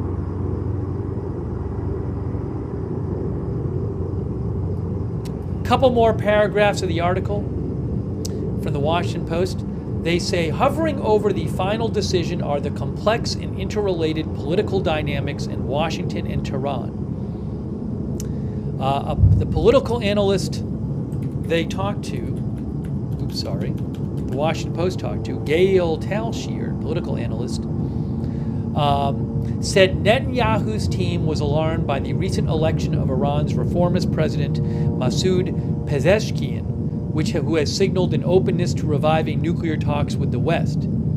If Vice President Kamala Harris is elected, Netanyahu thinks the nuclear deal with Iran will be back on the table, she said, and so now is a strategic moment to undermine this.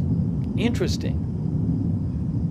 So this analyst thinks that Netanyahu is worried that Harris will get elected and renew the nuclear deal with Iran.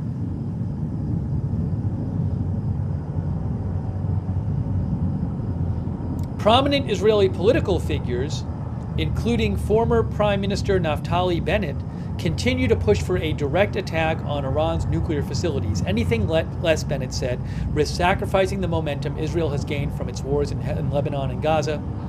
Naftali Bennett said, Iran's proxies, Hezbollah and Hamas, have both drastically diminished capabilities. Israel has all the justification it could ever have. We have the ability. We have a once-in-a-lifetime opportunity. So, again, big report. I'll say breaking news. Big breaking news. The breaking news is that the Washington Post is reporting, it's big that they're even reporting this, that Netanyahu tells the U.S. that Israel will strike Iranian military but not nuclear or oil targets. Supposedly, Netanyahu told Biden that last week. This is big news. I don't know if it's true. Even if it is true, it doesn't mean, even if it's true that that Netanyahu said that, doesn't mean he'll do it. But that is important. It is getting reported widely in Israel right now. It is a big story. Maybe we'll ask a poll question in a second. But this is big news coming out now, this new report. Is it true? Did Netanyahu say this? If so, will he stick to it?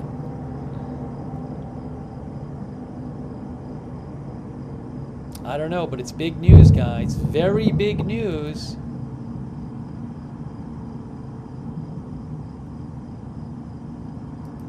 Just give me a moment here. Let me just check out on something.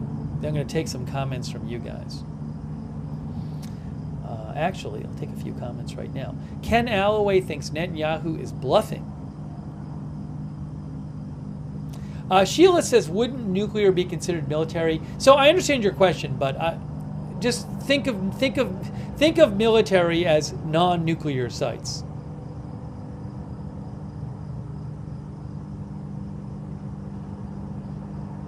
Yes, it is breaking news that the story itself is being reported, because this will get a lot of publicity in Israel, and I would think it might increase pressure on Netanyahu to not do that, to actually go bigger.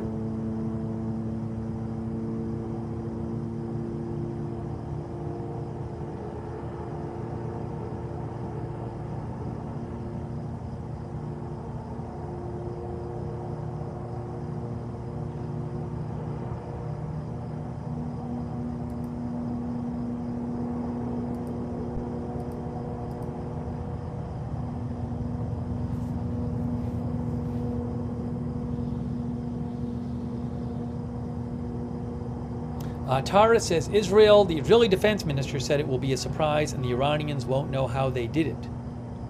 Kind of tells everyone it won't be something everyone will expect right now. They'll wait and wait. That's what Tara thinks. Hey, a quick thanks to Alf for your support. Alf thinks it'll be highly detrimental to Israel's relationship with the U.S. if he didn't stick to his word. I agree with you. If it's really true he told Biden that and doesn't stick to it, that would be detrimental to the relationship. But the relationship is reportedly in such a bad place anyway. Surely, I certainly do not think the U.S. knew about the pager thing. They say they didn't. And I'm sure the Biden administration would not have approved of that. I'm sure the Biden administration was horrified by Israel's apparent assassination of the Hamas leader in Tehran. The U.S. has been trying to, the Biden administration has been trying to prevent escalation, to get a ceasefire deal done, and Israel has seemed to do action after action after action without that would be things the Biden administration would hate and not want. And so I think it's a pretty common take right now that Netanyahu is not really listening to Biden, and even though the U.S. gives Israel a lot of aid, so the relationship's in a pretty bad place. I think it had been about 7 weeks before last week since Biden and Netanyahu had spoke to each other. So the relationships they're still allies, but in a sort of near-term sense, that relationship is not in a great place right now.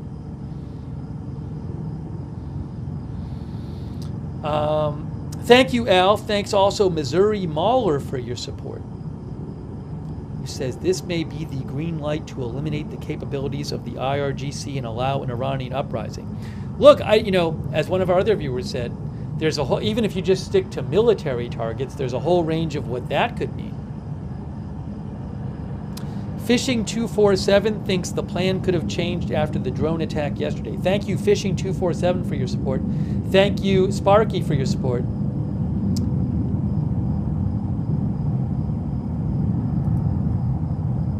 Sparky, I don't really want to get into this right now. I haven't heard that China is blockading Taiwan. As I understand it, China is conducting military exercises where they surround Taiwan, which is something they periodically do. It's certainly threatening sounding and stuff, but China is not going to invade Taiwan today. They're not going to invade Taiwan next week.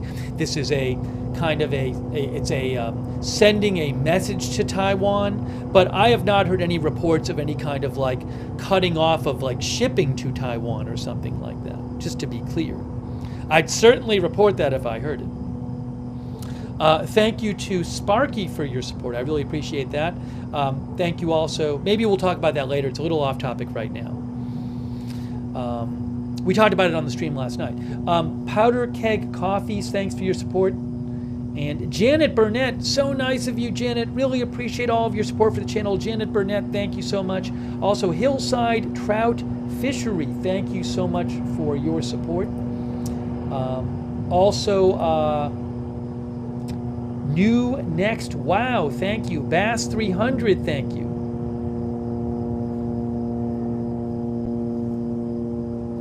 Bass 300, I really do think that when a major outlet like whether it's the Washington Post or Fox News, when they say somebody told us this, a U.S. official who told us under the condition of anonymity, they know who it is. What's not the case is that someone calls Fox News or the Washington Post or whoever and says like, hey, I'm a U.S. official. I'm not going to tell you my name, but here's something that I heard. They're not going to run that. When they say they're hearing it from somebody who asked to remain anonymous or something like that, they know who the person is, or they wouldn't do that. And they feel comfortable enough with the source that they think it's a source who can be trusted on these kind of things. I don't know who the source is, but again, just to be clear, even though it's not named in the article, in cases like this, they know who the person is they're talking to.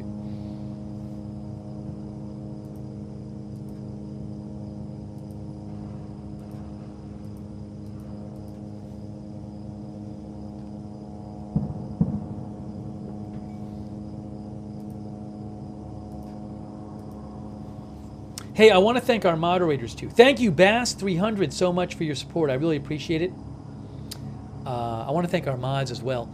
Shout out to our moderators.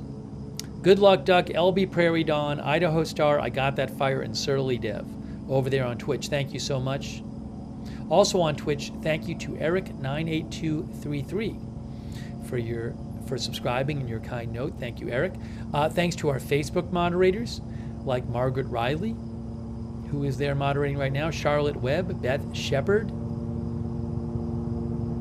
Thank you, Facebook moderators. Ronald Egnor, Linda Belk and Larry over there on X. Thank you on YouTube.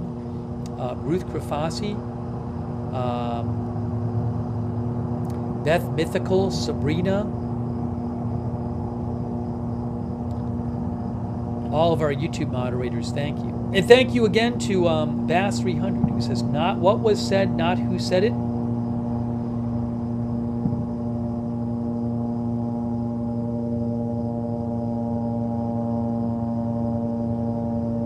Well, again, I think that the news outlet will only, they would have to think that the person is in a position to know. They wouldn't run a story like this unless they thought that these people they talked to actually were in a position to know this stuff. Now, doesn't guarantee it's true, but I think that, again, when a major outlet runs a story like this, they're confident that the source is closely placed enough that it's reasonable.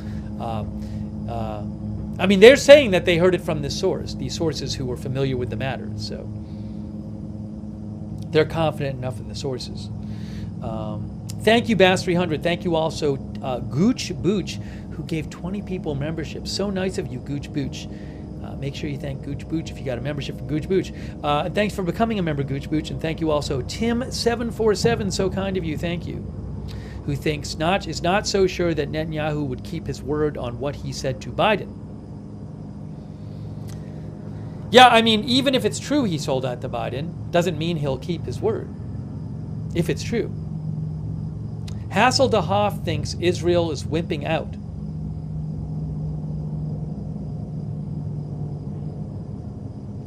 Pretty Sraz thinks it will be a big night tonight. The info dude says oil is dropping. I really do believe that the oil price dropping is from the article, because it started going down at the same time of the article. Yeah, look at this. Look at the drop. That's from Google right there. But if you just look at it, I mean, it says around 4:35 it started going down. I think the article came out right around then. So it went down from, 73.41 to 71.30. So $2 in a matter of. You can see how quickly the drop was. It kind of stands out. So I can't say for sure it was the article, but it had to be something. And the article came out at. The article was published at 4:37. The article was published at 4:37, right around the time it started dropping. So it really does seem that the article caused it to go down some. I mean, I really don't know what else it would be that quickly.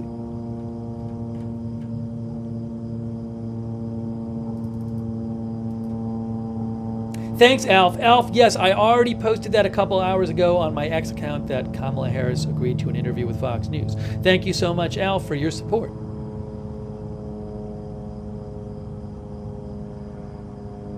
Hunter says, I believe Israel is fooling us. They will tell us one thing and do another.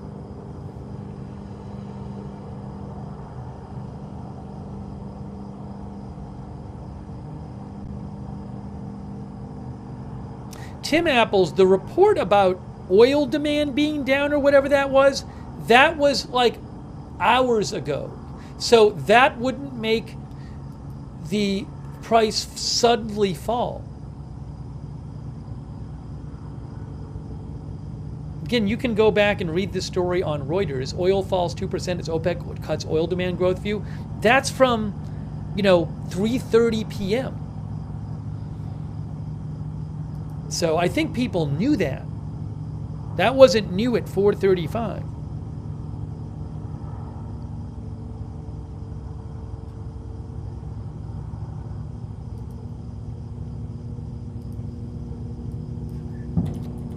See if I can get some response to that Washington Post story. Hang on a second here. It's a big story, I'm telling you.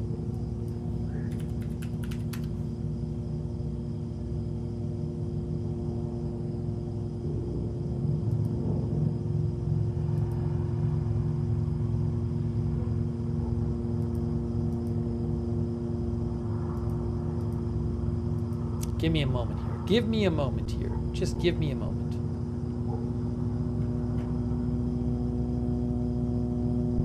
Times of Israel posted a Times of Israel alert. Netanyahu told Biden he won't attack Iranian oil nuclear sites. It's a big update on the Times of Israel site.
Swanson replied to me, Swanson Trading, saying maybe that's what they want Iran to think. Israel is awesomely sneaky like that.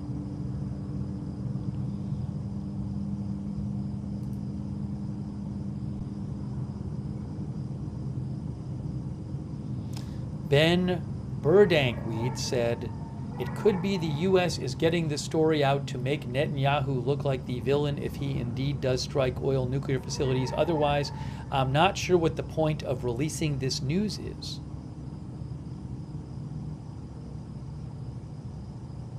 Stephen Christian thinks the leak could be a trial balloon. But this would be the U.S. releasing it as a trial balloon?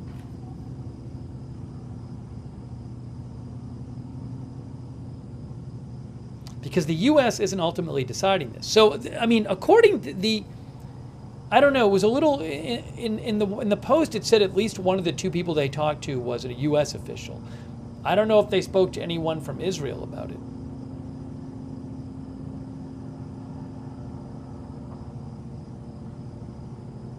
So maybe one of the people they talked to is from Israel. I don't know. But one of the two they talked to was an Israeli official. Was a U.S. official. And they didn't really say anything about the other person.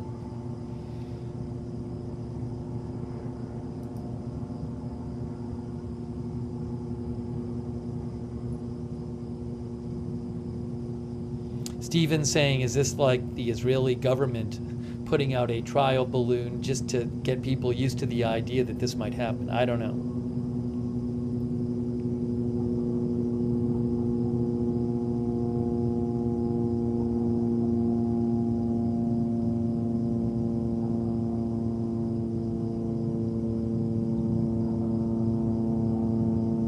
That bird guy thinks it'll be just a symbolic strike because Joe Biden pressured Israel into not doing anything.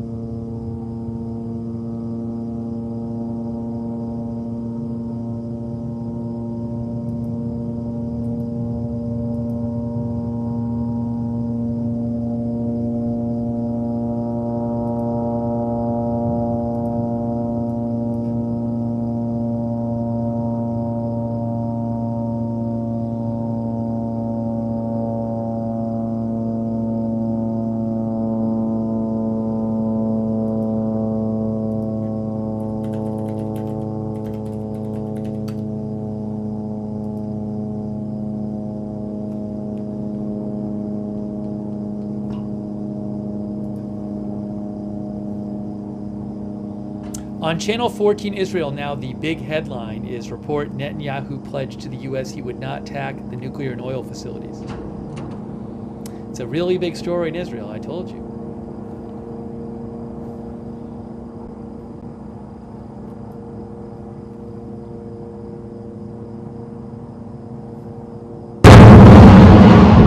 That's really loud.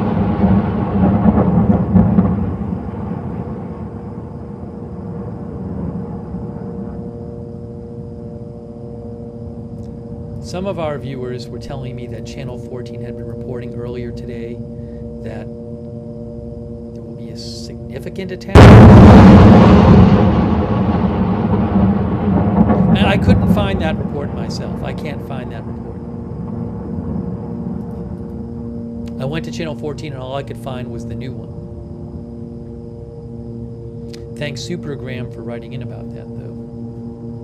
Maybe we'll do a poll in a second. PW360 said Barak Ravid on CNN. Now, I didn't see this. PW360 claims that Barak Ravid on CNN said he'd be surprised if the Washington Post report is true.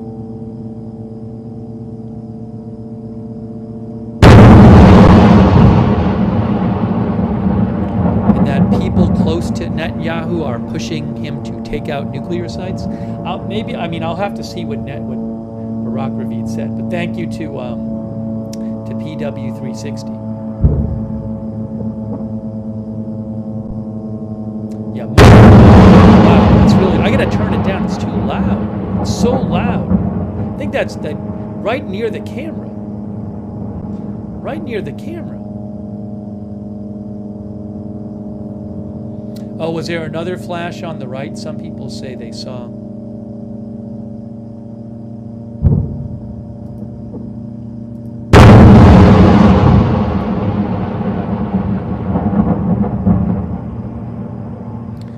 I don't like turning it down too much because then you can't hear the stuff that happens other than the big booms. You know? It's a balance thing. But it's just so loud right now. It's right near the camera. Was there just another flash on the right? Yeah, people are seeing flashes on the right. I think I just saw one. We saw a bunch of flashes on the right yesterday. I don't know if they're airstrikes. I don't know if they're airstrikes or something firing. We saw a bunch of them yesterday. I'll replay it.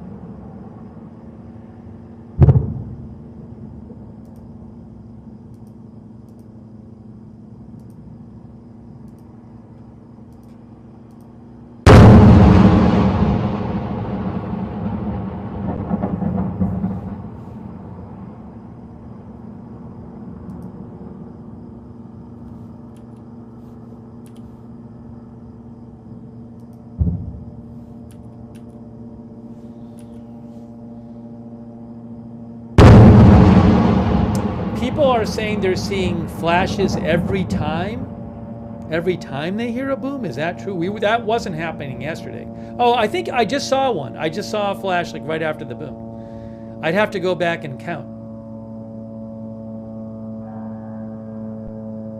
Mel says 14 seconds after tank fire flash.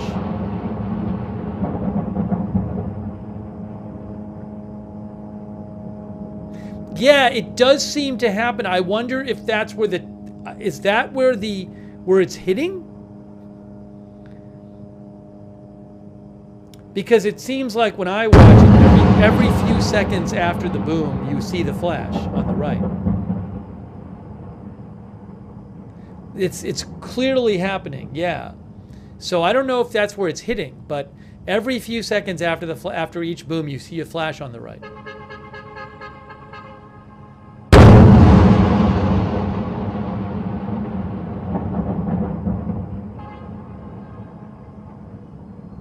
Every time. Oh, unless you're seeing the muzzle flash, right. You could be seeing the muzzle flash and then hearing it. That's true. Very true, right. So, right, you could be seeing the flash from the muzzle and then the sound gets to you later. So maybe it's the flash we're seeing is the muzzle flash. Okay. That makes sense. That makes sense to me. Interesting. Pretty loud, though.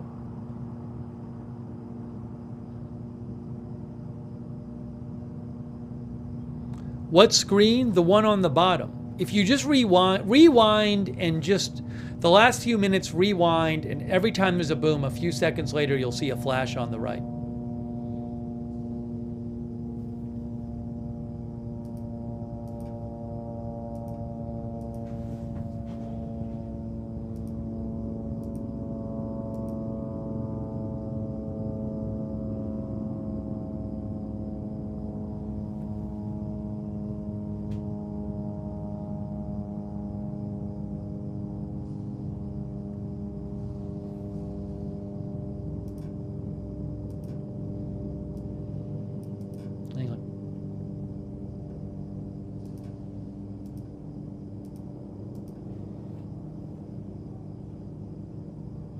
So some of our viewers, and I understand this, think that it's too far to be a muzzle flash because it seems pretty far away, that flash. And would the sound be so loud? I don't know. It's a good question. I honestly don't know. I don't know. Also, I don't know if like the flash is like a reflection or something, you know? I have no idea.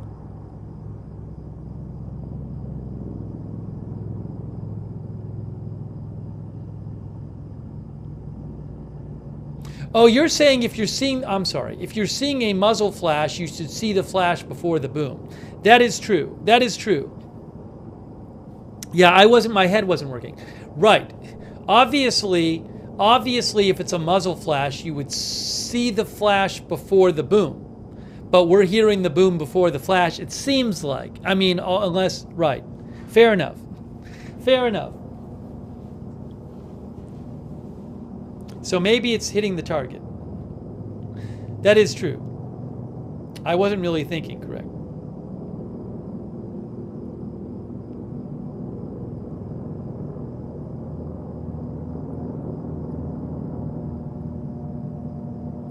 Yeah, every time there was a boom, a few seconds later you would see a flash. So maybe the flash is where something...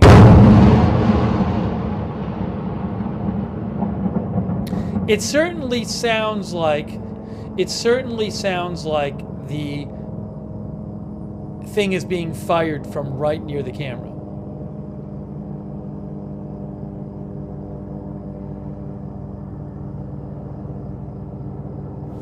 Hold on.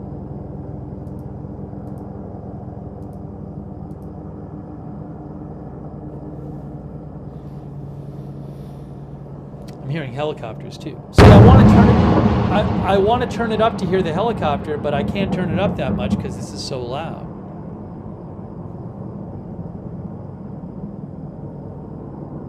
Some of you think the flash comes first. I don't know. I'm not really going to worry about it right now. I am hearing helicopters. The flashes are on the right side of the screen. On the right side, over here. If you keep looking over here or rewind and look here, they're on the right side of the screen on the horizon. That's where they are.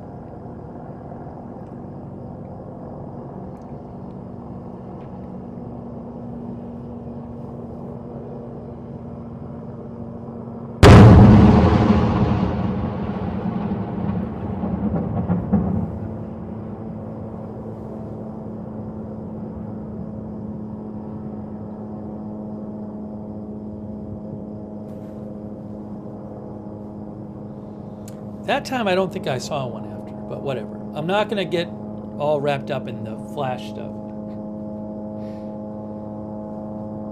Oh, I just saw one right there. Just saw one right now.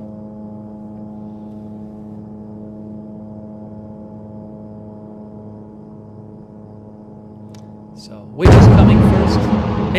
Maybe the flash is coming first. Maybe the boom is coming first. I will let you guys argue about it.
Thanks, Ian Field.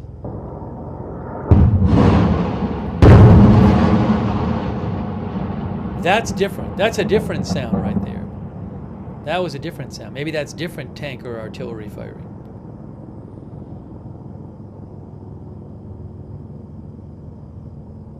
Ian thinks it's artillery. Thank you, Ian, for your support. I really appreciate it. Thank you, Martin Gingrich.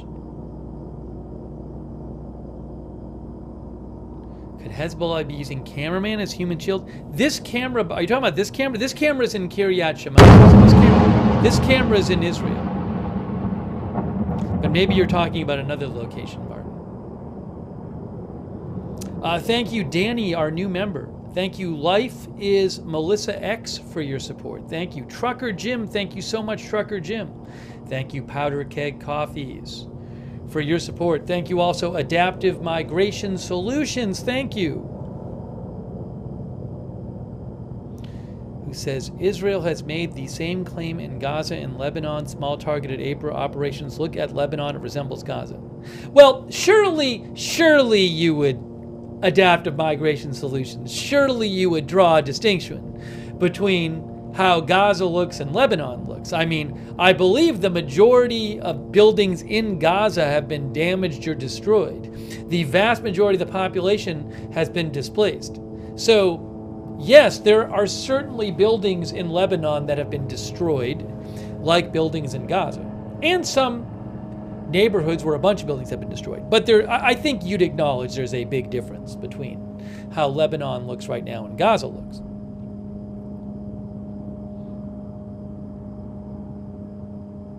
But yes, as Fagan says, it's early and might be early in the conflict.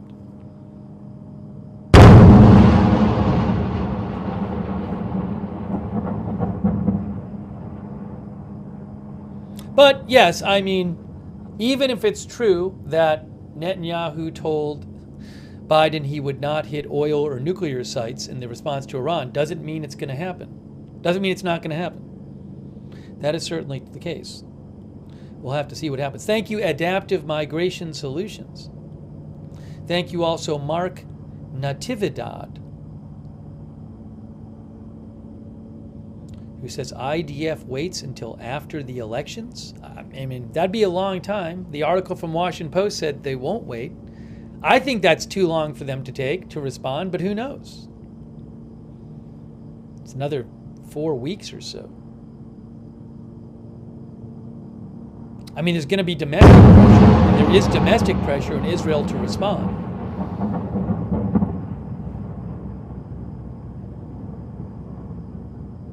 But who knows?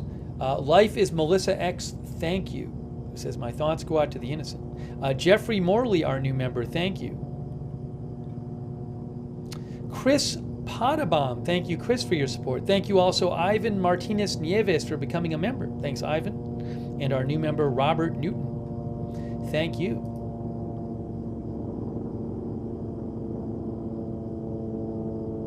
And also a new donation, oh my gosh, from Richard Foley.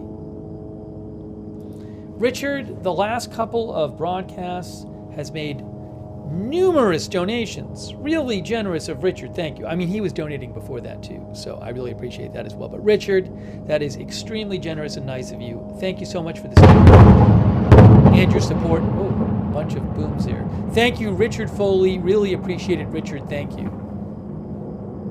So nice of Richard. Hold on.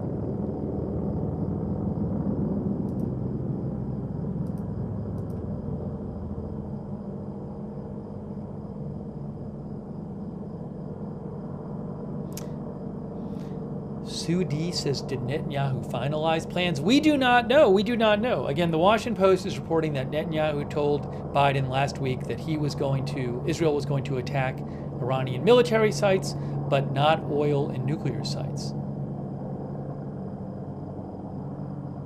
That's what the Post is reporting.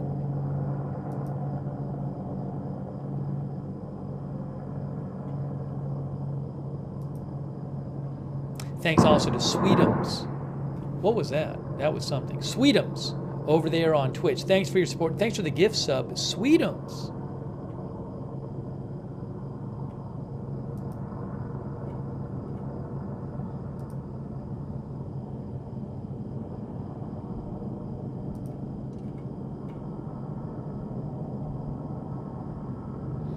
Al Jazeera reports a bunch of Israeli airstrikes in Gaza City, Gaza.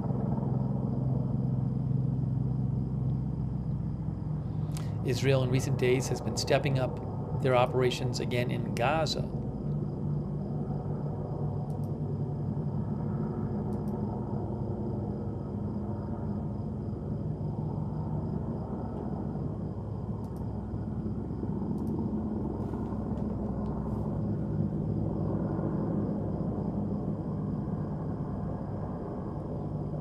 MTV Lebanon News says 2 Israeli airstrikes recently targeted the towns of Shihabia and Sela in southern Lebanon.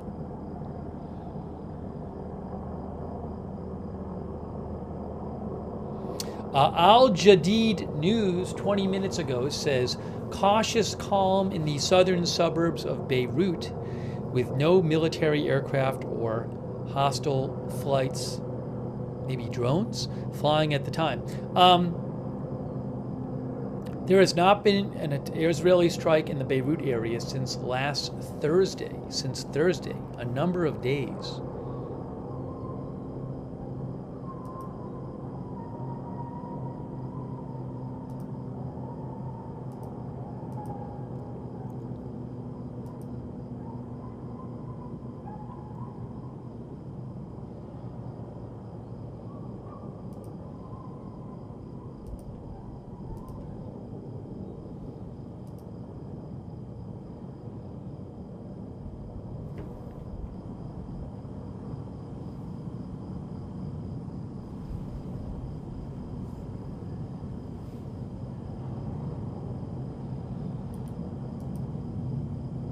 By the way, the New York Times says that yesterday's deadly Hezbollah strike on the Israeli army base shows Israel's weakness against drones. They say Israel has struggles in detecting drones.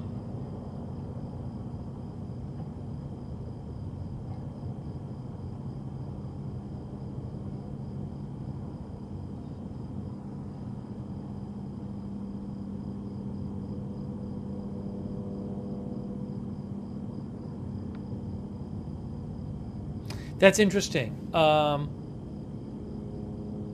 New York Times says that a person spotted the drone 10 minutes before it hit yesterday, and they called in to warn about it. They saw it above their home.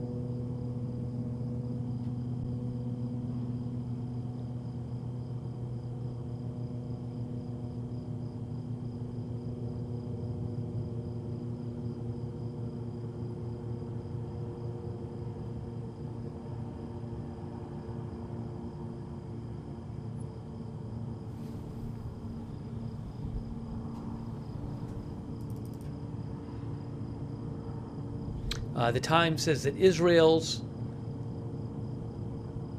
defense systems have found it more challenging to spot drones than like rockets and missiles. They say drones contain often less metal and emit less heat than high-velocity rockets and shells, meaning they don't always set off alerts. Also, they're sometimes mistaken for Israeli aircraft, including small private planes. Very interesting.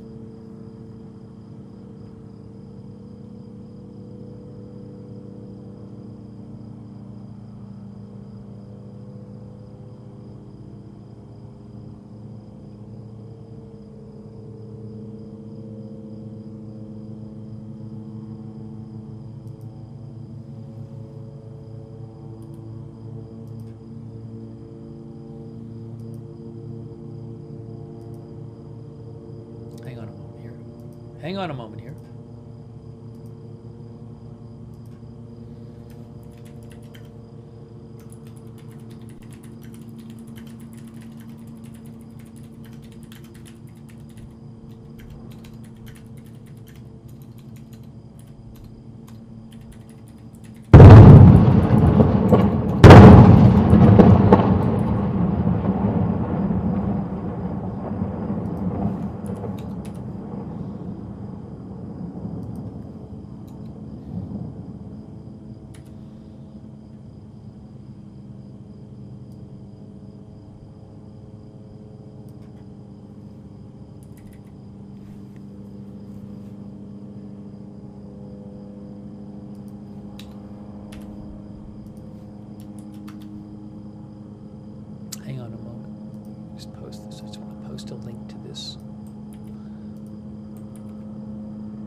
It is almost 1 a.m. Israel time. We are bringing you live coverage of the latest developments in the Middle East.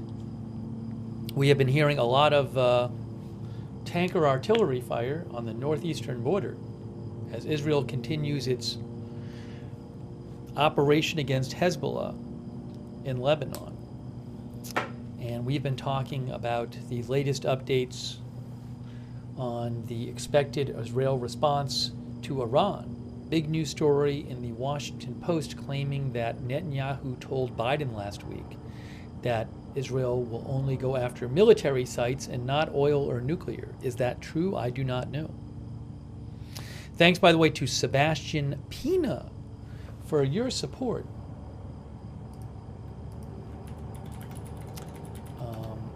Sebastian is in the UAE. Very cool. Thank you also, Dinger Pillow, our member.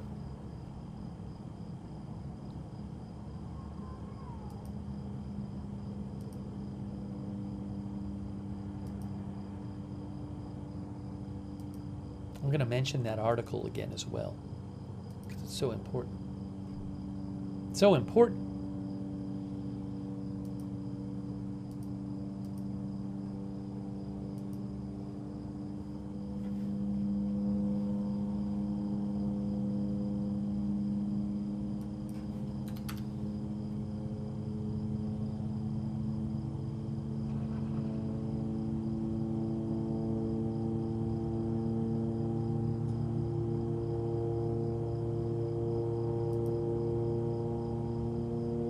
Buck Down thinks everything feels different tonight.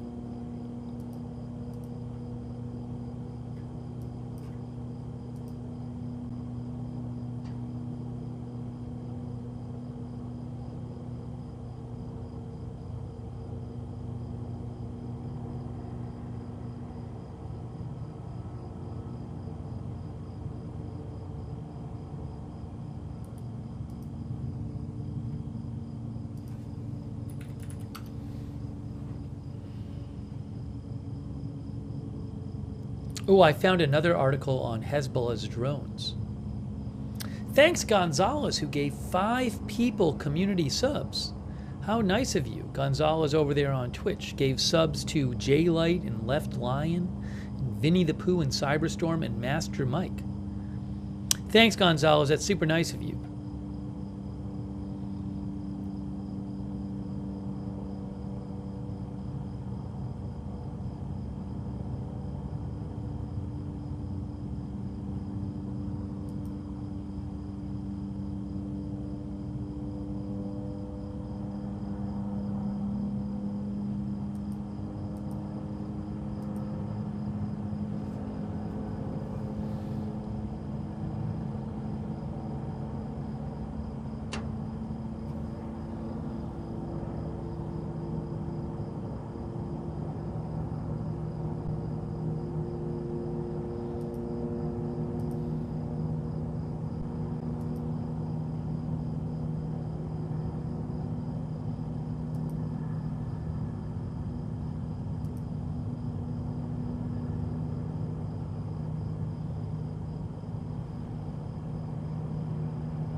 Just checking a couple things here. Thanks for your patience. I'm looking for updates.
Let me just mention this this article again. For those who didn't hear it, I'm just going to read the beginning of it. Just the beginning. Netanyahu tells U.S. that Israel will strike Iranian military, not nuclear or oil targets, officials say. The Washington Post says Israeli Prime Minister Netanyahu has told the Biden administration he is willing to strike military rather than oil or nuclear facilities in Iran, according to two officials familiar with the matter, suggesting a more limited counterstrike aimed at preventing a full-scale war.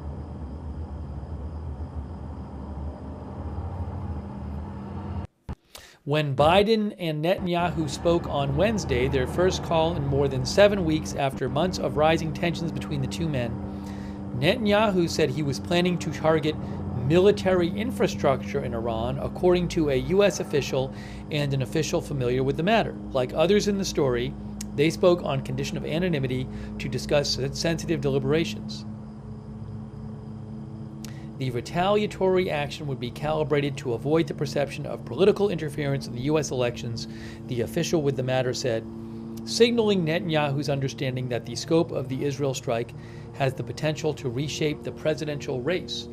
An Israeli strike on Iranian oil facilities could send energy prices soaring, analysts say, while an attack on Iran's nuclear research program could erase any remaining red lines governing Israel's conflict with Tehran, triggering further escalation and risking a more direct U.S. military role.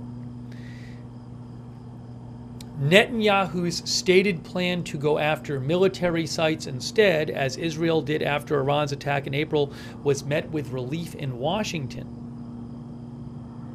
A U.S. official said Netanyahu was in a more moderated place in that discussion than he had previously been. This apparent softening of Netanyahu's stance factored into Biden's decision to send a powerful missile defense system to Israel, both officials said. After that call, the president was more inclined to do it. Also, the story reports that the Israeli strike on Iran would be carried out before the U.S. elections on November 5th because a lack of action could be interpreted by Iran as a sign of weakness. It will be one in a series of responses, said a U.S. official. And a former intelligence director for the Mossad in Israel, Zohar Palti, told the Washington Post Netanyahu would need to balance Washington's appeals for moderation with the public demand in Israel for an overwhelming response.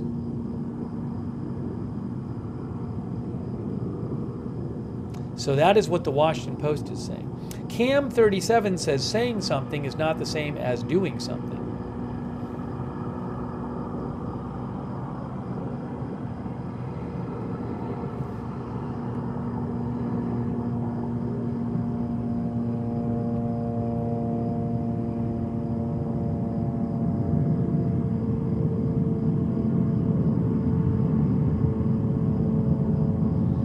Peter 2 says Iran will respond no matter what Israel does. I mentioned this earlier. There's a report from earlier that was out that claimed, I think Khan News said this.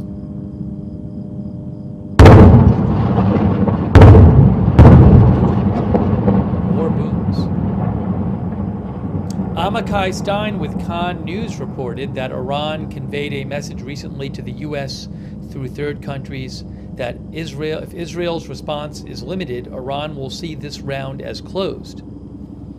Is that true? I don't know.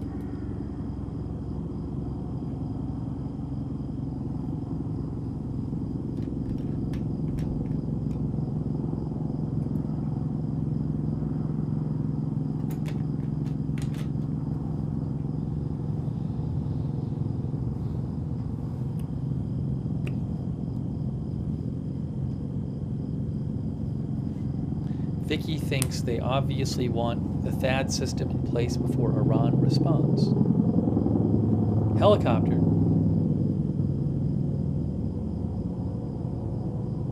Marin Gobra says he'll just classify the oil or nuclear facilities as military infrastructure.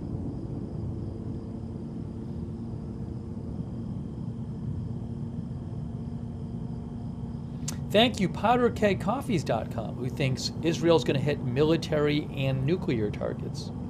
I meant to ask a poll question.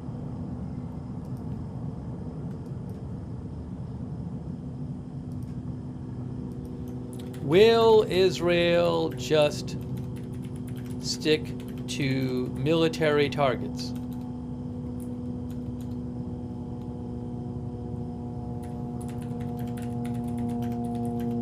In response to Iran?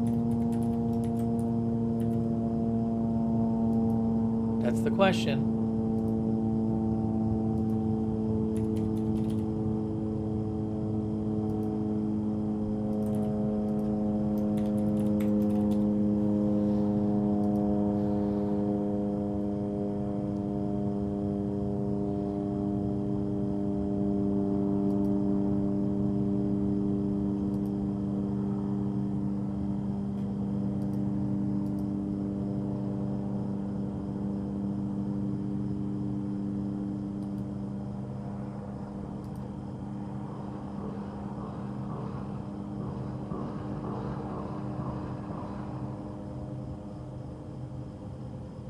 While you guys vote on the poll, I'm going to put the results up.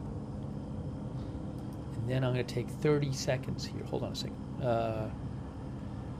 Here is what YouTube has to say about this.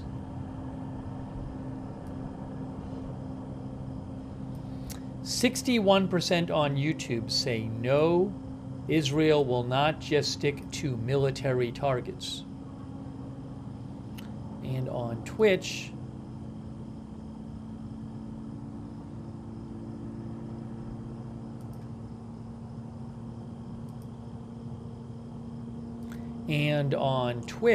it is pretty close to that. 62% on Twitch say no. You know what? I need about 30 seconds here. Give me about 30 seconds. I'm coming right back. I'll put a little sign up there. It's not going to take long.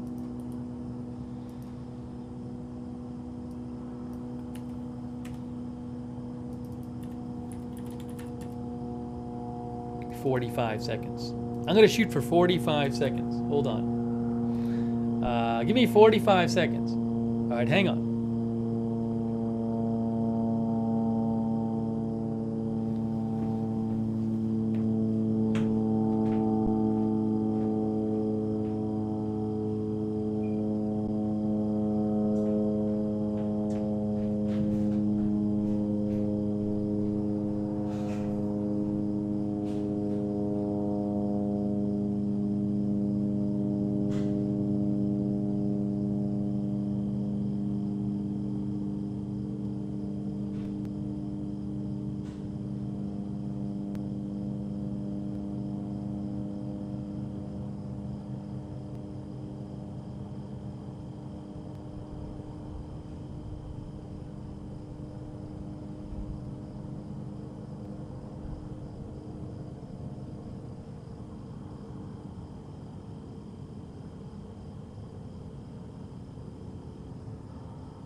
I didn't mute. I meant to mute and I didn't mute. You might have heard me walking around.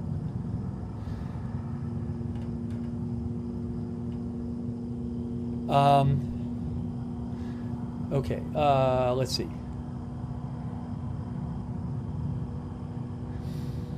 All right, I'm going to end the poll now. Thanks for voting. So about roughly 60% of you on both platforms think that Israel will not just stick to military targets. Oops, even though, hold on, I just messed something up. Give me one moment. Give me one moment here.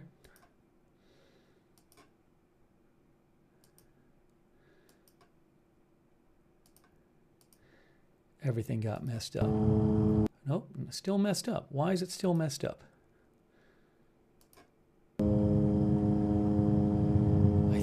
That's good. Oh, there's a rocket alert. There's a rocket alert going on right now. Hang on. Rocket alert. The rocket alert is in.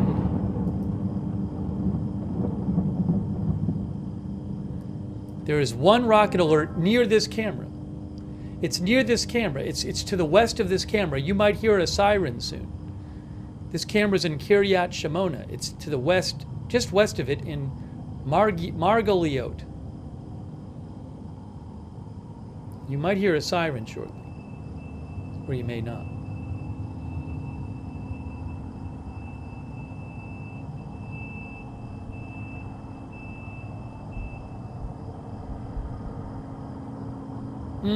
I don't know. It's not in. It's the next. It's basically like the next town over. So I don't know if you'd hear it.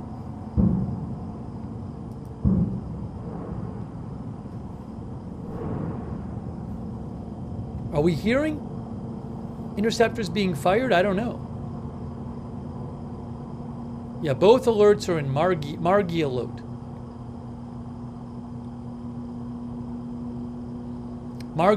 I'm sorry, Margaliot. It's the next town over, basically. Just west of here. Ah, see, the camera's panning around. Hold on.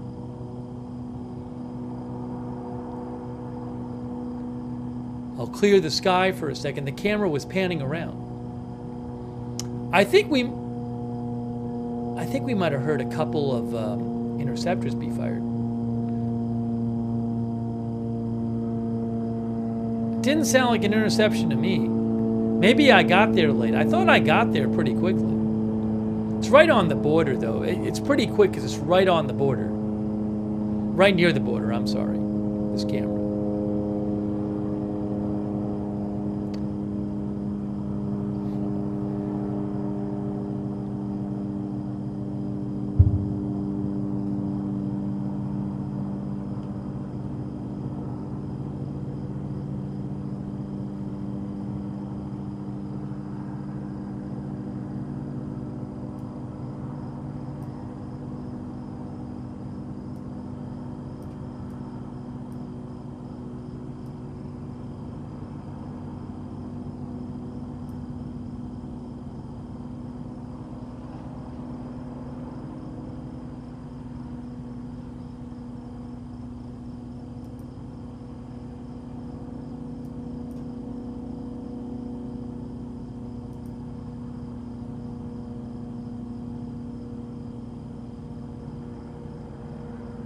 Anyways, I'm not hearing more from that alert, so I'll let you know what I hear about.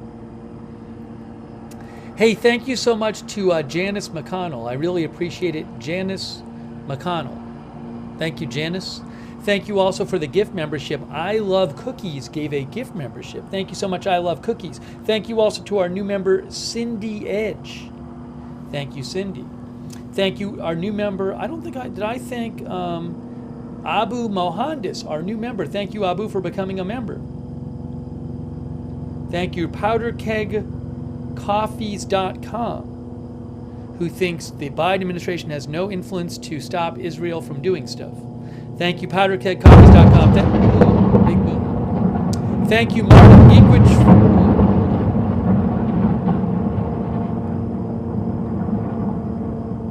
Thank you, Martin Gingrich, for your support.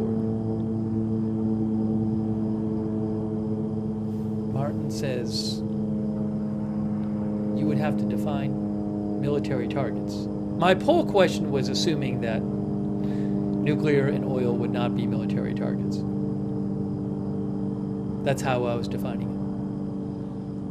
Thank you, our new member, Geraldine Watkins. Thank you so much, Geraldine Watkins. And thank you, Adrian R., who just gave 10 people gift memberships. Wow, that's really nice of you, Adrian. Make sure you thank Adrian or anybody else if they gave you a gift membership or a gift subscription. And Dodger Blue, thank you, Dodger Blue, for your support. And All That's Random, our member, thank you, All That's Random. I appreciate that. Those booms you just heard would be our Israeli artillery or tank fire, presumably.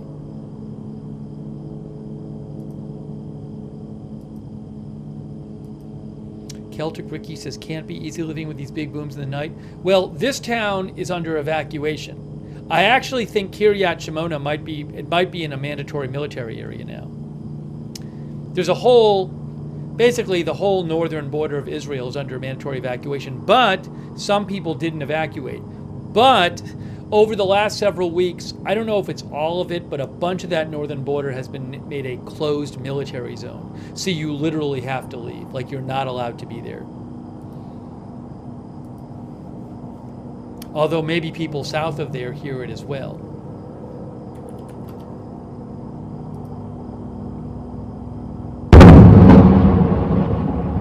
Yeah, I can. I might have a map here. Do I have a map for you?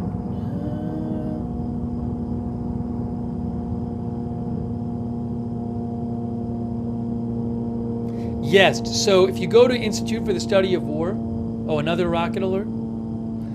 The latest alert. It's one alert is going off, and on the border on Shatula.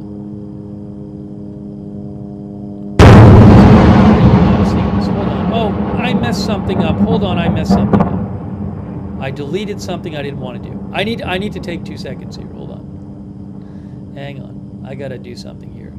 How am I doing this?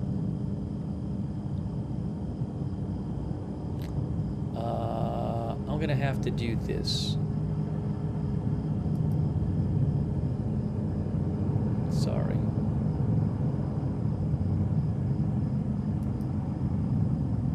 That was dumb.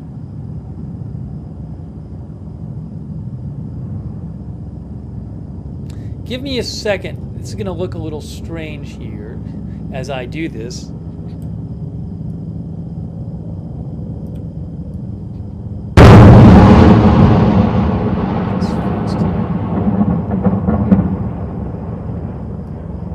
Just get this fixed. We have this. Now we want to do this. We're going to pull this up a little bit more here. I just messed it all up.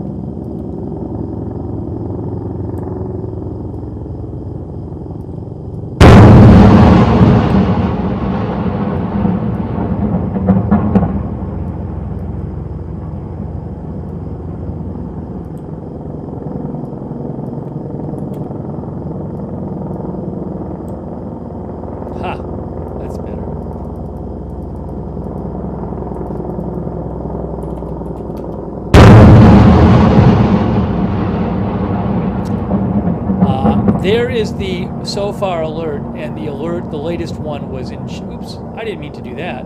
The latest one was in Shatula, there. Center north border. That's from so far. TZOFAR red alert. I'll post a link to the map.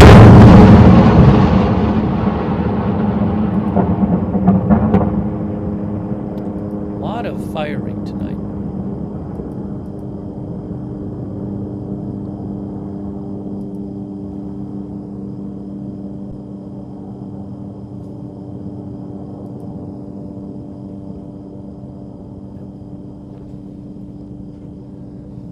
I'll post a link to the so far rocket alert map. Then I'll show you the map from Institute for the Study of War.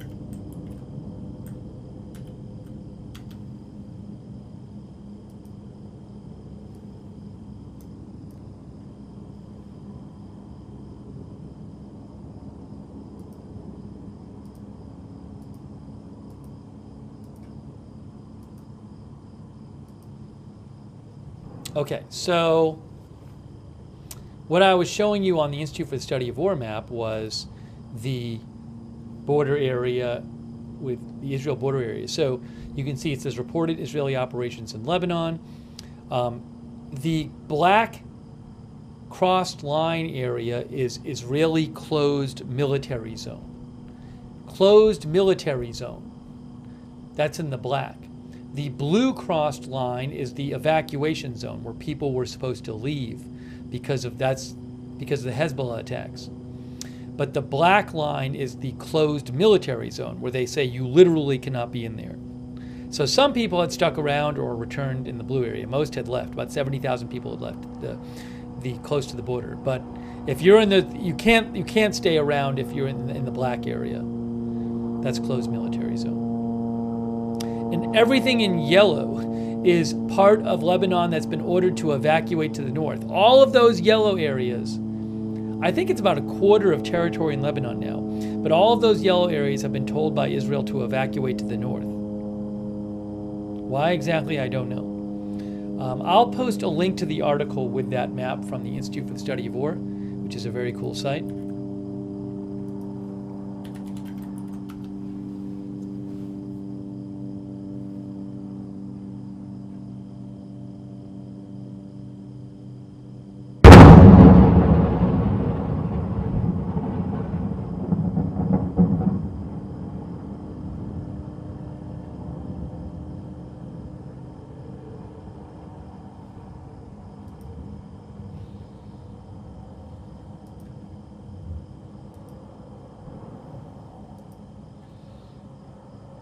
Thanks to I Love Cookies who gave another membership. Thanks, I Love Cookies. Also, Bama Fan who gave a membership. Thanks, Bama Fan. So nice of you. Oh, I had a couple other things I wanted to talk about as well. Here. Just hang on a moment. Why is that not? The drone is kind of soft now. Drone is further away.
Supergram sent me the article from Channel 14 Israel, which was from earlier today.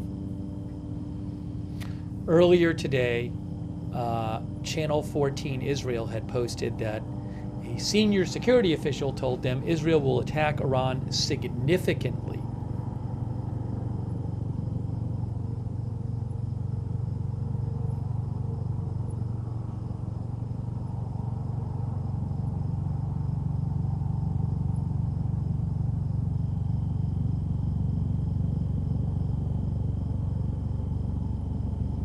And the source told Channel 14 earlier today that they expected Iran would respond to that, and then Israel would need to prepare a response to Iran's response.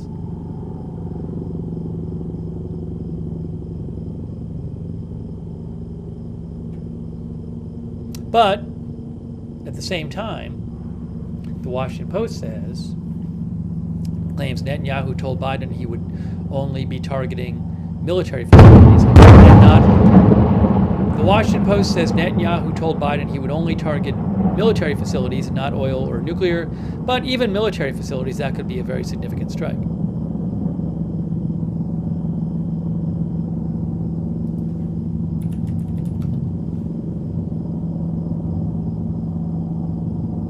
I guess some people said on Facebook there's some issues. I'm literally watching the stream on Facebook and it's fine. So I guess some people are saying on Facebook they're having problems. But I've been watching the Facebook stream and I don't see any problems with it. Hear that? That was another one of those. I don't know if that's like the helicopter firing something.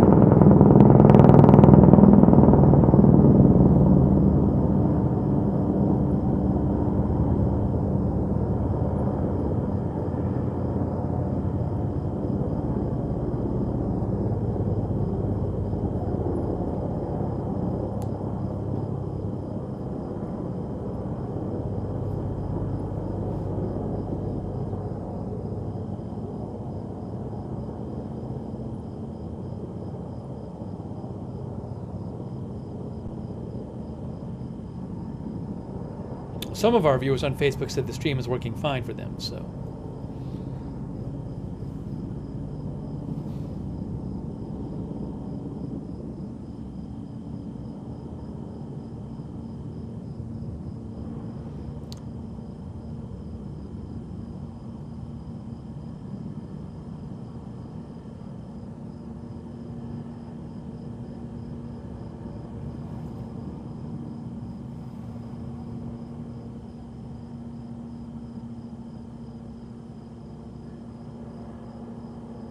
Yeah, I'm sorry, Facebook folks. I mean, I can see it. A lot of people can see it. Some people are saying they can't see it, but that might be a Facebook issue because the signal's getting there.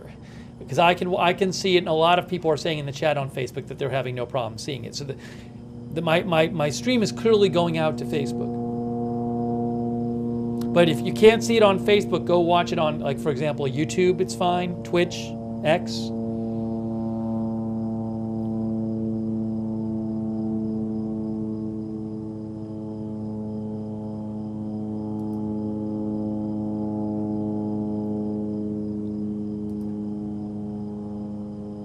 Alex Malarkey thinks the Washington Post story came because the officials, or an official that talked to them, well, multiple officials talked to them. Alex thinks those officials might have an agenda. Well, you know, normally when somebody leaks something, there's a reason they're leaking it. So some people talked to the Washington Post and told them that Netanyahu told Biden that he would only attack military sites. Look, maybe it's people in Biden's administration who are concerned. Maybe they heard Netanyahu say this to Biden and they're worried that Netanyahu's going to do something else and they throw this out there. So maybe it's a way of saying, hey, well, don't blame Biden if it happens because he told Biden this. I don't, it's like you can come up with all kinds of reasons, but people are going to the Washington Post and telling them this for reasons. They're not doing it for no reason. I don't know what the reasoning is, but they said they talked to multiple people for that story.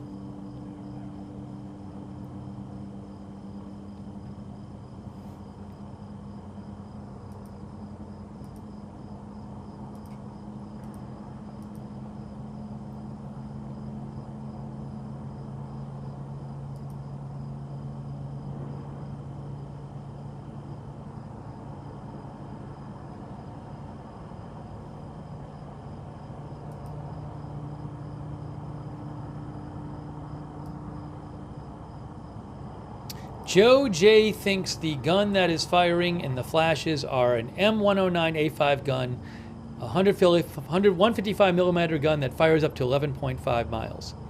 That's what Joe thinks. JJWHU thinks. Joe J. I have no idea. Joe thinks that the gun is 2.5 miles away from the camera, and that explains the 12-second delay. Again, I don't know. Maybe Joe is right. Thank you so much, Joe J, for writing in.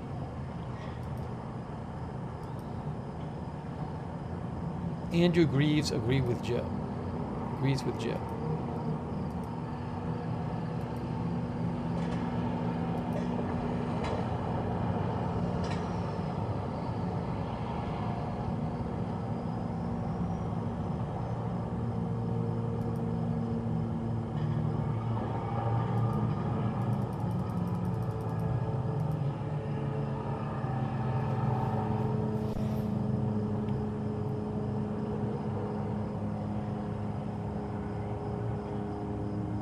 Thanks, D. Where are the rounds going?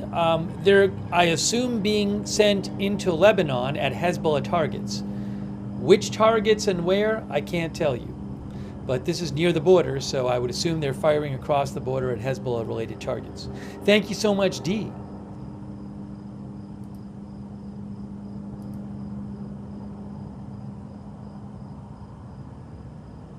John Turpin says Israel has made it very clear that Iran cannot be nuclear powered. Total destruction of Iran's infrastructure. So I believe what Israel has said is they would never allow Iran to get nuclear weapons.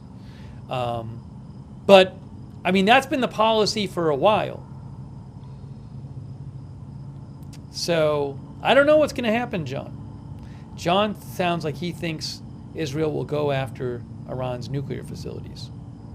By the way, it's believed that it would be difficult for Israel to do that because there's a number of them, and also some of them are in fortified positions, like in very fortified positions underground, inside mountains, that kind of thing. Also, there's questions as to whether Israel striking Iran's nuclear facilities would do more than just set the program back several months. Some think that it could even encourage Iran to actually get a nuclear weapon. I don't know. So there's all these different considerations.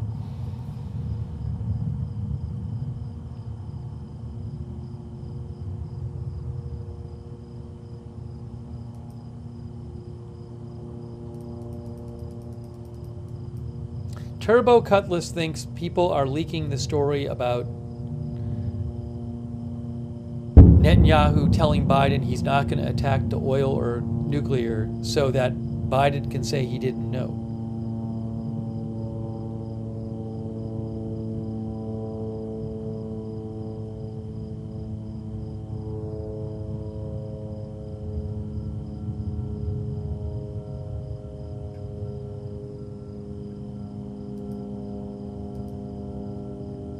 I was going to show you something about this. Look at this from AP. Hezbollah's drones are a fierce and evasive threat to Israel.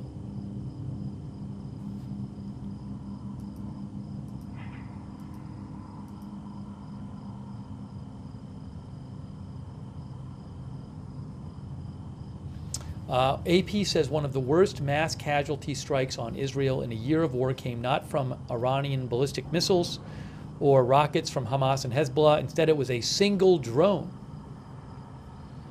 The unmanned aerial vehicle laden with explosives evaded Israel's multi-layered air defense system and slammed into a mess hall, a dining hall at a military training camp deep inside Israel, killing 4 soldiers and wounding dozens. It's the latest achievement for Hezbollah's drone fleet and has shined a light on Israel's struggle over the past year of war to knock down unmanned aircraft coming in from as far away as Yemen, Iraq, and Iran. Over the years, Israel has built up an aerial defense array to provide broad protection against short-range rocket fire and medium and long-range missiles, although experts caution it is not airtight. While the system has taken down drones repeatedly, many drones have penetrated Israeli airspace and sidestepped its defenses, in some cases with deadly results, like yesterday.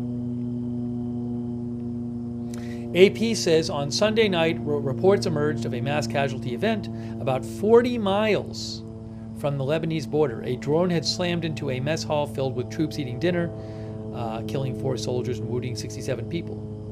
Minutes earlier, air raid sirens had blared in northern Israel as the drone flew overhead, but no sirens sounded at the base, giving the soldiers no advance warning. Wow.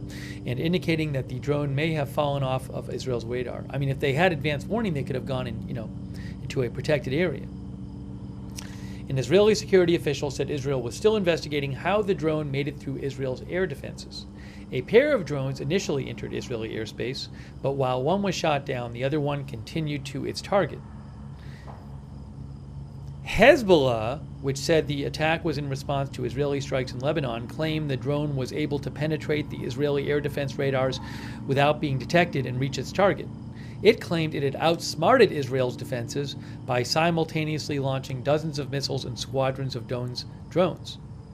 It was the second deadly drone strike in just 2 weeks. Earlier this month, a drone launched from Iraq killed 2 Israeli soldiers and wounded 24, according to Israeli media.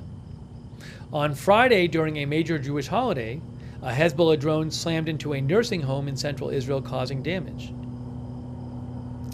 A former head of Israel's military aerial defense command said, "We already have 6 dead in the past 10 days from drones. That is too much. Drones," he said, "have become a real threat." AP says drones are harder to detect and track than rockets or missiles. Hold on a second. We've got some booms coming. Might see more flashes on the right as well. I'll give it a second here.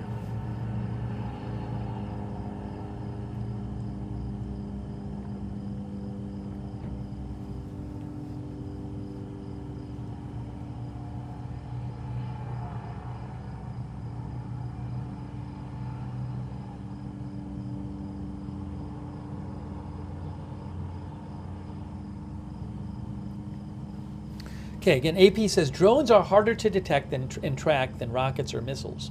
Drones are or UAVs are unmanned aircraft that can be operated from afar. They can enter, surveil, and attack enemy territory more discreetly than missiles and rockets. Israel itself has a formidable arsenal of drones capable of carrying out spy missions and attacks. It has developed a drone capable of reaching arch-enemy Iran some 1,000 miles away.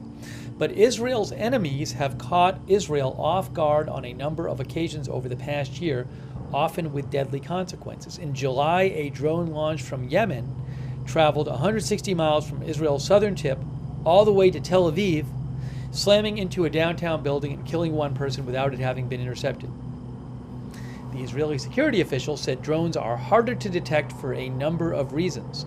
They fly slowly and often include plastic components having a weaker thermal footprint with radar systems than powerful rockets and missiles. The trajectory is also harder to track. Drones can have roundabout flight paths, can come from any direction, fly lower to the ground, and because they are much smaller than rockets, can be mistaken for birds.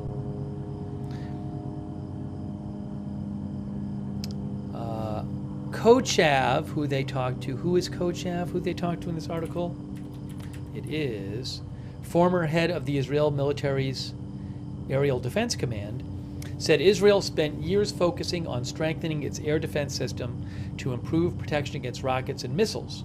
But drones were not seen as a top priority. During the current fighting, that has meant Israel's ability to detect and intercept drones is not as successful as its capabilities in the face of rockets and missiles. Also, Hezbollah's drone program receives support from Iran, says AP. Hezbollah began using Iranian-made drones after Israel withdrew from southern Lebanon in 2000 and sent the first reconnaissance Mersad drone over Israel's airspace in 2004. Hezbollah's drone program still receives substantial assistance from Iran, and the drones are believed to be assembled by experts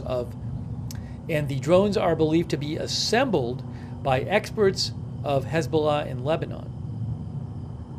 Drones have become an Iranian-inspired strategic system for Hezbollah, according to Tal Biri with the Alma Research and Education Center, a think tank.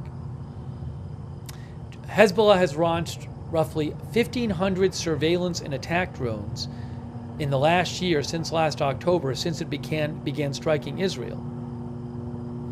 The attack drones, which Biri said often hit civilian targets, have a payload of 22 pounds of explosives and can fly hundreds of miles. He said Hezbollah in May used for the first and only time a drone that was able to fire an anti-tank missile, and that it may possess more. Hezbollah has also used drones to erode Israel's air defense capabilities by slamming them into the very batteries and infrastructure meant to take them down. Wow. Earlier this year, Hezbollah said it used an Ababil explosive drone to down Israel's Sky Dew observation balloon, a component of its aerial defense. On Monday night, Hezbollah released a video showing some of its militants in a warehouse full of drones.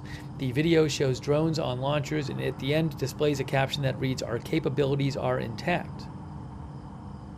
Israel said it is working to tackle the threat. On Monday, on a visit to the training camp hit by the drone, yesterday, the Israeli Defense Minister, Yoav Gallant, pledged to learn from the strike and said Israel was concentrating significant efforts in developing solutions to tackle the drone threat without elaborating. Prime Minister Netanyahu also visited the base that was attacked with a drone and soldiers injured in the attack, noting that Israel had paid a painful price. The Israeli drone expert, who AP talked to, said there are ways to combat the drones that could be considered. Detection capabilities could be expanded to include acoustic radars to pick up on the sound of the drone's engine, or electro-optics, which could allow Israeli surveillance to better identify them. He said rockets, fighter jets, and helicopters could be deployed for interception, and that electronic warfare could be used to overtake the drones and divert them. We were busy in recent years, and unmanned aerial vehicles was not a top priority. He said the results, unfortunately, are not good. Interesting article on Hezbollah drones and Israel's vulnerability to them. That is from Associated Press.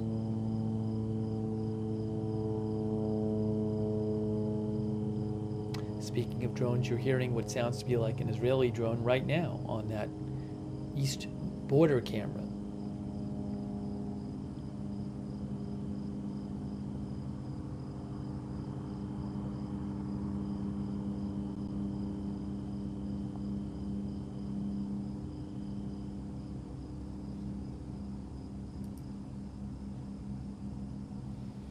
Thanks, by the way, to PsyOps for your support on Twitch. Thank you. Also, Sweetums. Thanks for the Golden Kappa train to our Twitch supporters. Thank you. Sweetums, thanks for your support. Night Owl, thanks for your support. Jack's Animals, thank you for your support on Twitch. R Reef 4AU. Thanks for your support on Twitch. Butt Sores, thanks for your support on Twitch. Oxytropis, thank you. Big Boss Now, thank you. The Metalomaniac, thank you for your support on Twitch. Hot, thanks for your support. Heinz Stark, thanks for subscribing on Twitch. So nice of our Twitch viewers. Orange Flu 1, thanks for the gift sub on Twitch. Thanks Random CJC for your support on Twitch. Thanks for Lila and Yup and Marco 50954 for your support on Twitch. And Steve's Dino Nuggies and Bastard and Chris VKC and Desi and Patio Skunk. And also Abi Bitinich Bonin. Thank you so much for your support on Twitch. And Maximus8667. Wow, so nice of you. Very generous of our Twitch viewers. Thank you.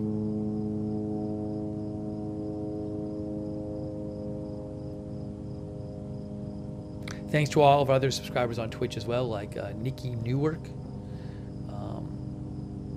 PsyOps, Bastard, Sweetums, They Call Me Taj, Night Owl, A Moment of Lovely, Buttsaurus, 47 Aero Sedan, Notorious Rob, Drunk Can't Cook, Shaggy, Wall Street, all of our subs over there, thank you. Orange Flu. Good Luck Duck, thank you. Twitch subs, Relila, Heinz Stark, Beautiful Profanity. Thanks Diane Allworth, Eve Richards for subscribing on Facebook. Kay Lowry, Body Margaret Riley too, thank you. Robert Real II. Thanks to our subscribers, really nice of you. Jared Sparks. Beth Shepard.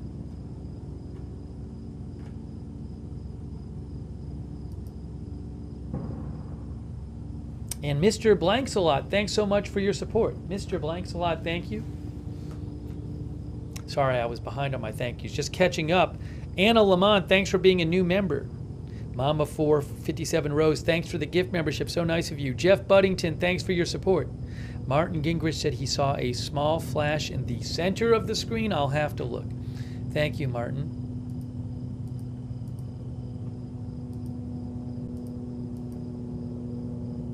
Canadian Media, thanks to our new member. Canadian Media.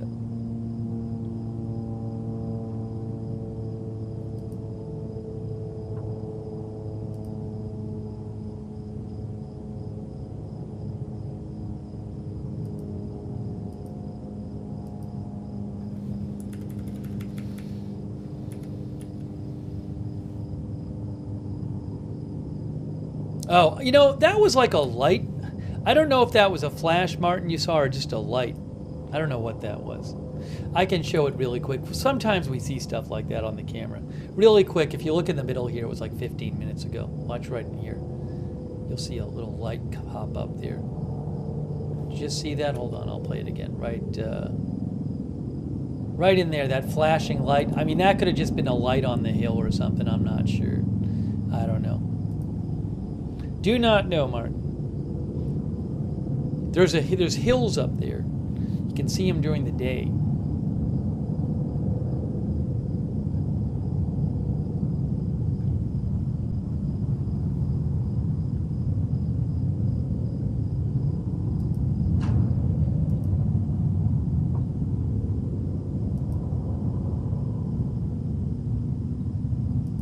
At certain times, it's been very noisy on the northern border today, and at certain times not, at least on our northeast border camera.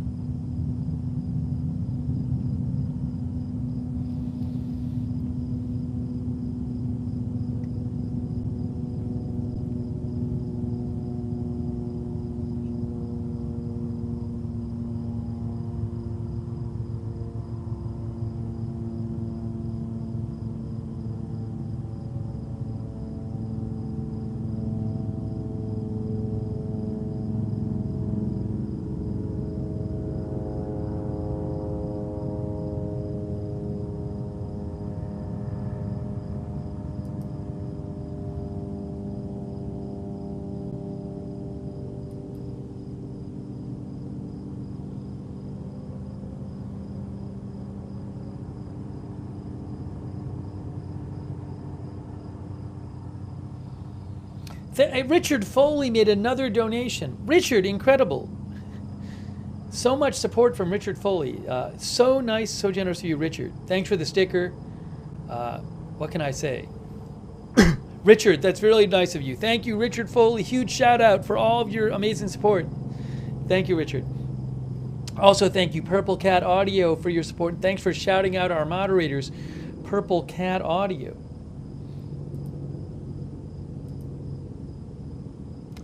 And I also want to give a thank you to Zeb Van Dree. Thank you so much, Zeb, for your support for the channel.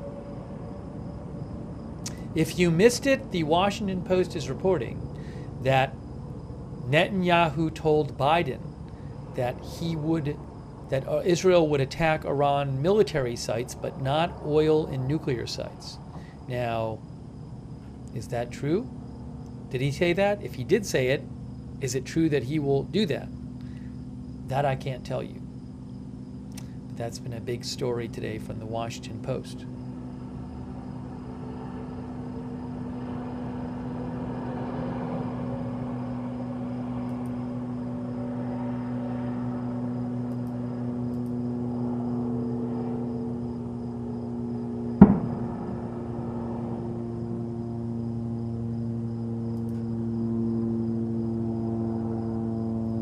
WEFR said, I heard some reports Facebook is having problems in some areas. Maybe it is. It does sometimes.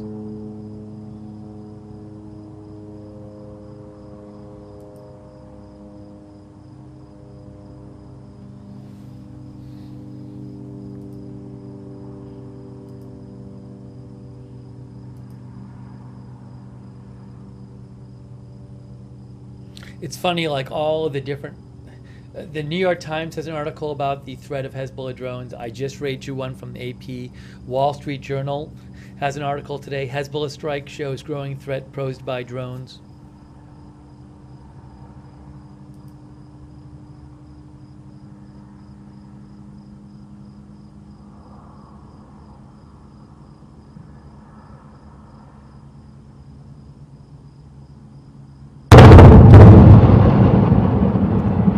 There's an article in the, as we hear a big boom, there's an article in the Wall Street Journal today talking about how lasers might be a big way that drones are shot down in the future.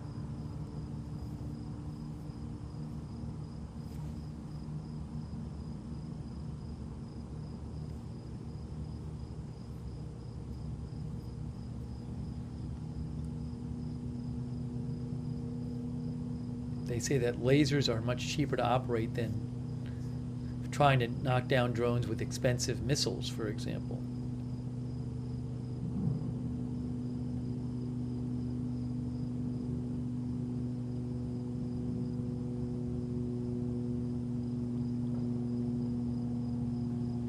Thank you, Alan Way, our new member.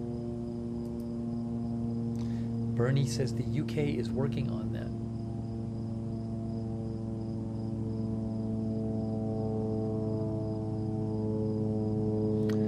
Those explosions would be outgoing fire by Israel.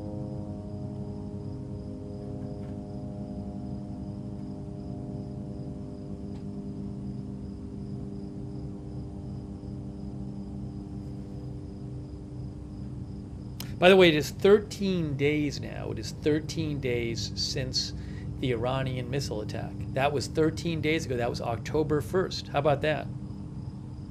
How about that? Actually,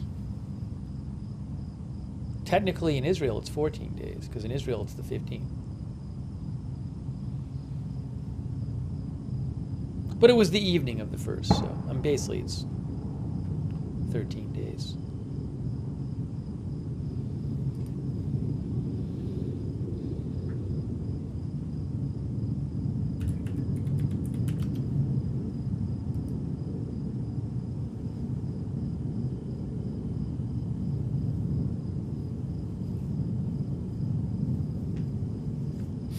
Julian Pavey says you would think with tech that drones are the way forward to take out other drones.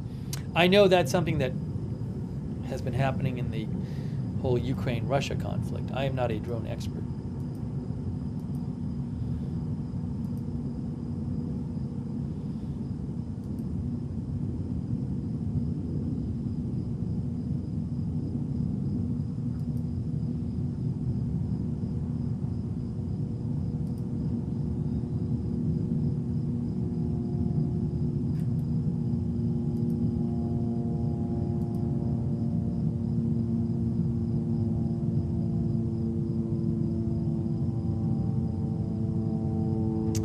I saw a report that Australia told its citizens to leave Israel.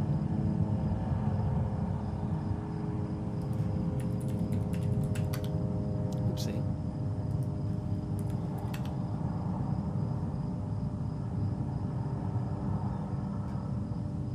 See if I can find that for you.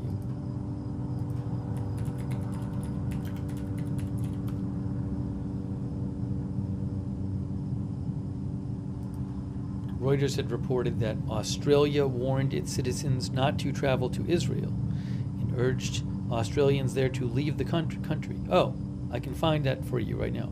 Foreign Minister Penny Wong said this.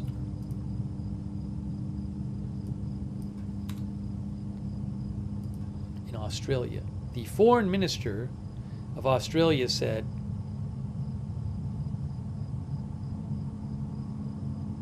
where?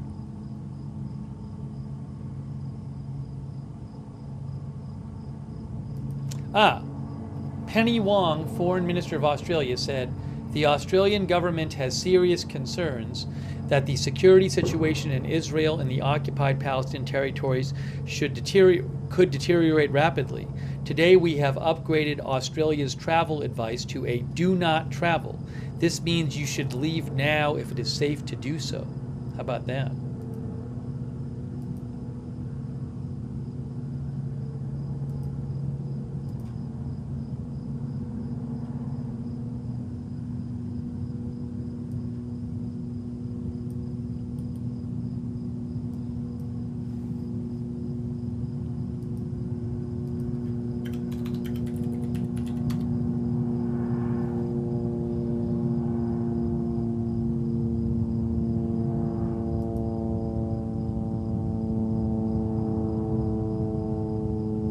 They have a whole update here on the Australia site. Israel and the occupied Palestinian territories. Latest update. Do not travel. We now advise do not travel to Israel. If you're in Israel, you should leave while commercial flights remain available. Border crossings are open and while it's safe to do so. That's Israel. They're talking about that. There's an ongoing threat of missile and rocket attacks in Israel. You should not travel to Israeli border areas with Lebanon.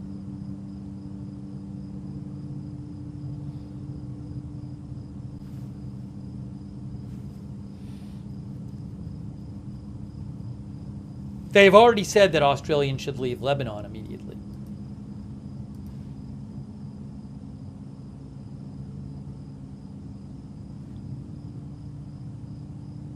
Steffi J thinks it sounds like sensible advice.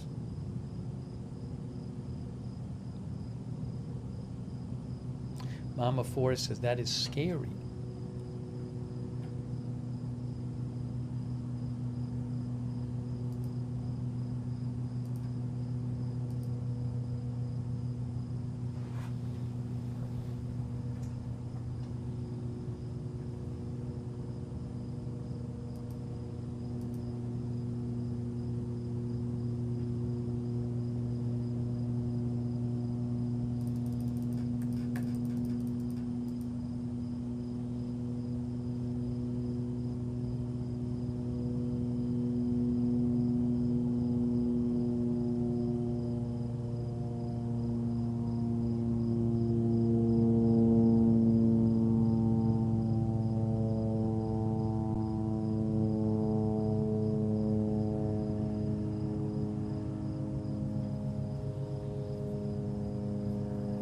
Linda Whiteman says she really likes Penny Wong as foreign minister in Australia.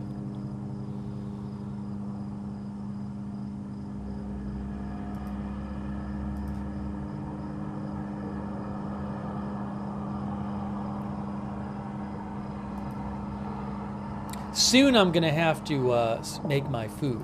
We're going to keep covering this tonight, but soon I'm going to have to make my food.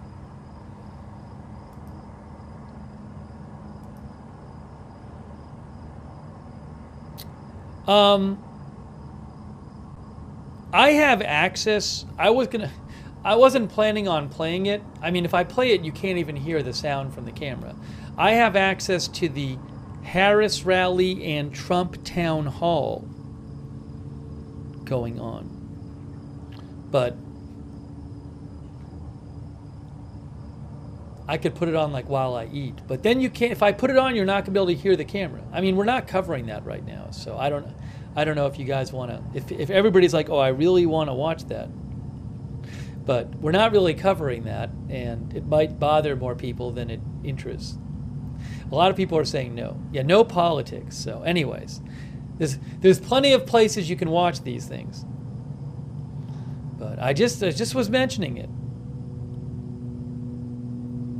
I am planning on doing, I'm gonna keep doing this coverage. What I'm gonna do though is, I need about 5 minutes right now. I need about 5 minutes because I'm gonna put my food in the air fryer. You know how this works. I'm gonna put my food in the air fryer and come back in 5 minutes or so. All right? Because I need to eat something if I'm gonna keep covering this.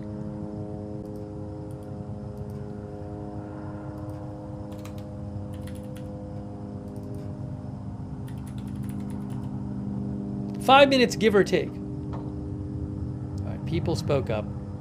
We'll keep the politics out of it. But give me about 5 minutes or so. I'm just going to put my food in the air fryer, get it cooking, and come back and do more coverage. And, oh, thank you, Mr. Blanks-a-lot. Mr. Blanks-a-lot, thank you so much. I appreciate that. Thanks.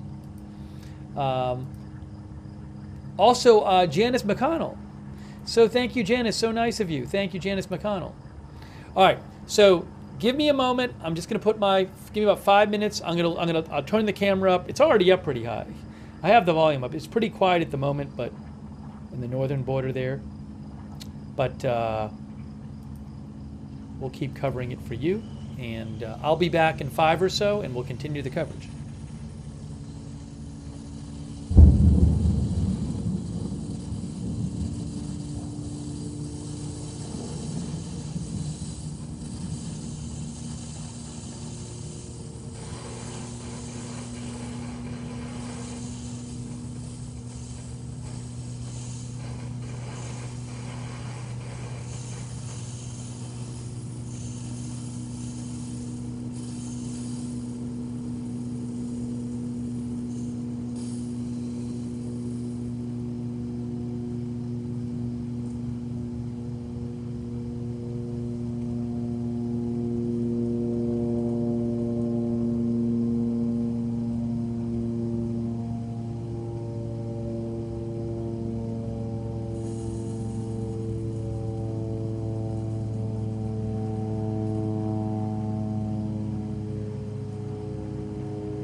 Thank you for your patience. I am making my food. Let's see here.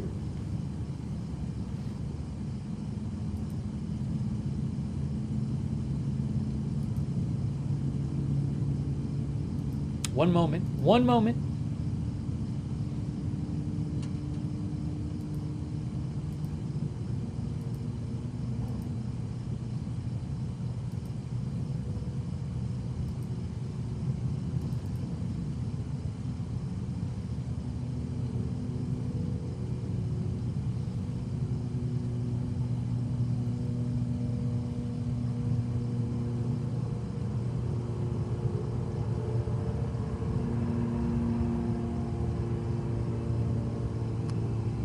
I haven't heard, let me check the Lebanese media for a second. It's interesting. Hold on.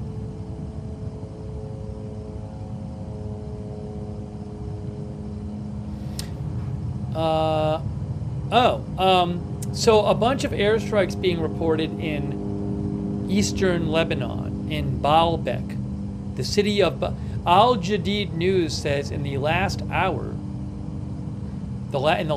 there have been 10 airstrikes in the eastern Lebanese city of Baalbek and its surroundings. So now we don't have a camera over there, but I'll show you on the map where that is. Oops, why aren't we seeing? Oh, I know why we're not seeing that. I know why we're not seeing it. Here.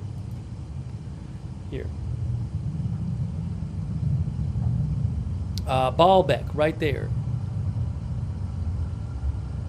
See Baalbek? That's in eastern Lebanon. So a bunch of airstrikes being reported there.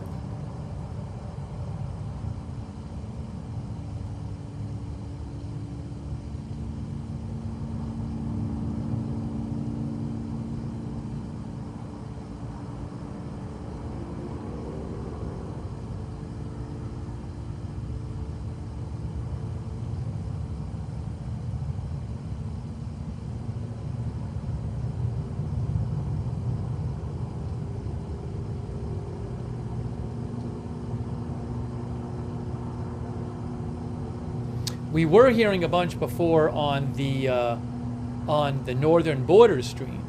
Pretty quiet there right now. Give me about 50. I need about 20 seconds. Give me about 20 seconds. Hang on.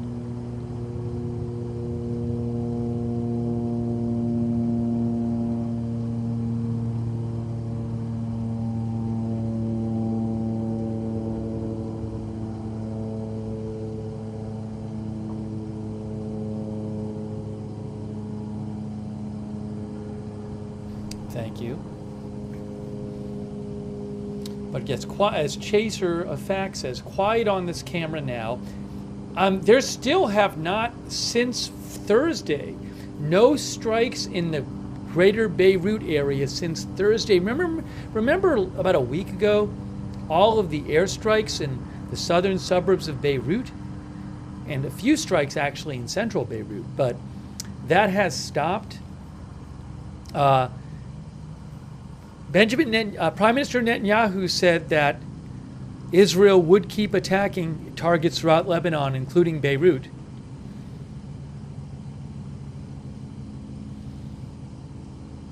What was the exact quote he said? Jason Carlton said maybe they got all the targets there.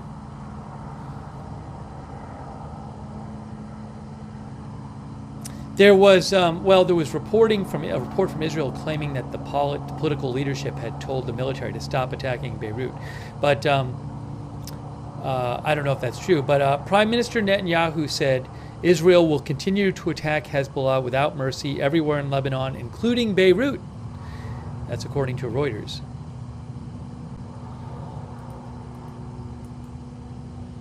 But nothing in Beirut or greater Beirut since last Thursday.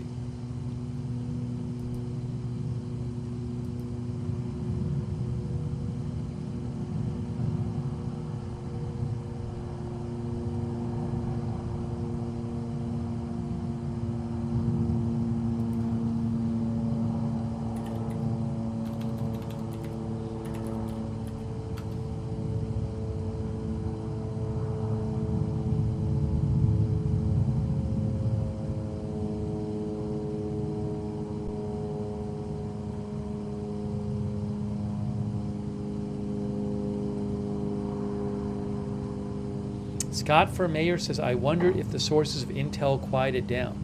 It's interesting, there were so many, for several days, so many, and then just none. Was that a political decision? Did Israel think it looked bad, or did they get the targets they wanted to get? It's a good question. But for days, there were, remember all the strikes? Keith McCarty said ABC said it would be at least a week before American forces have their interceptors in place. I'll have to check that. I haven't seen that report. You know what? Give me about 30 seconds. No, I do not have cameras from Iran, and I do not expect to have any access to cameras from Iran. All right, okay, hang on one moment.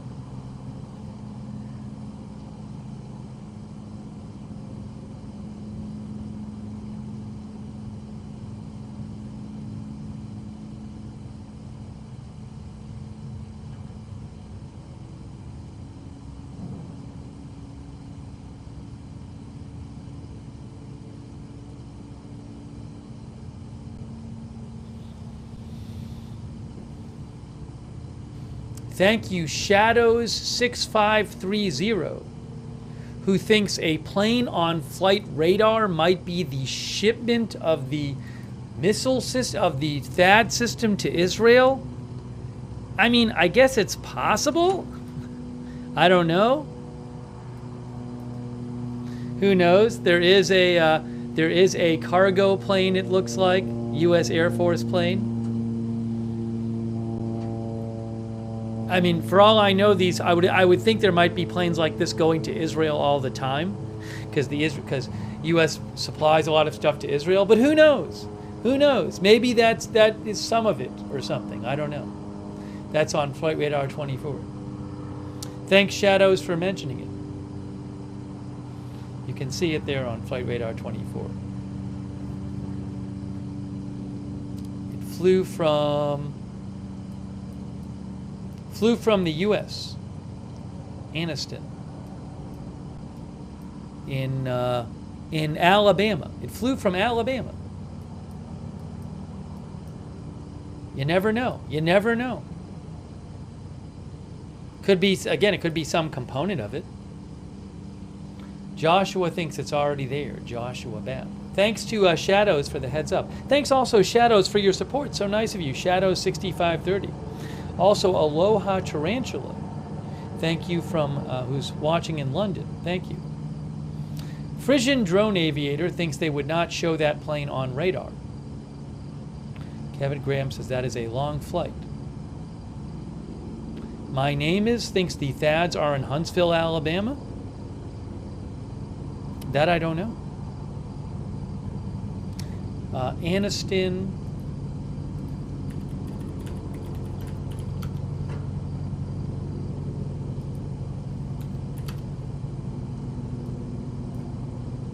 Anniston Air Force Base is 10 miles northeast of Talladega, Alabama.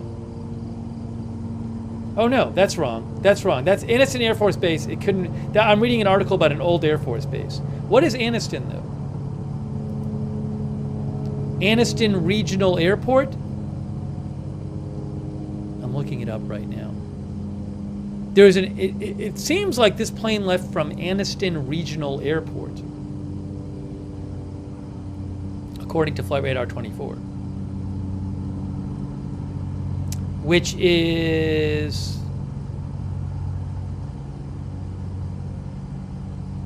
I'm gonna look it up here.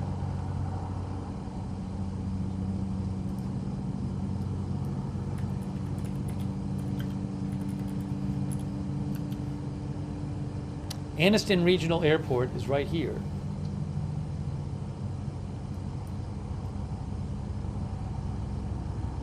Kind of close to Birmingham. Well, Birmingham is here, Huntsville's up here. Anyways.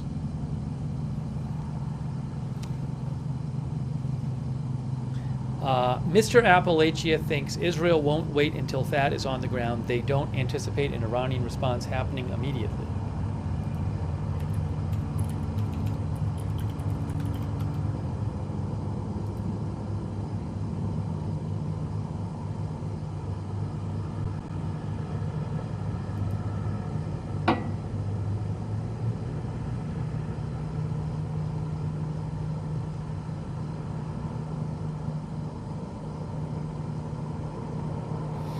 ABC News had an article where they said the system will be moved from a location in the continental United States to Israel, and it will take a number of days for it and the soldiers to arrive. That's what ABC News said in an article from today. I don't know if Israel's going to wait for that system to be in place before launching its response. Dr. Depression thinks maybe that plane on Flight Radar 24, that cargo plane flying to Israel from the U.S., may have the 100 soldiers to operate the THAAD system on it.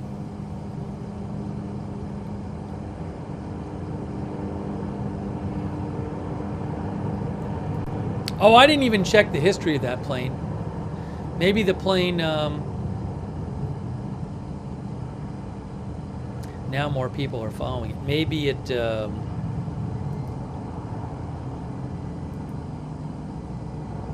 where did it fly before that?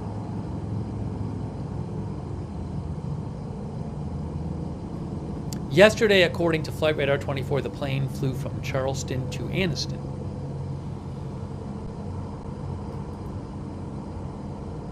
Anyways, again, it's on Flight Radar 24. You can see it right there. Oops. Heading towards Israel from Alabama.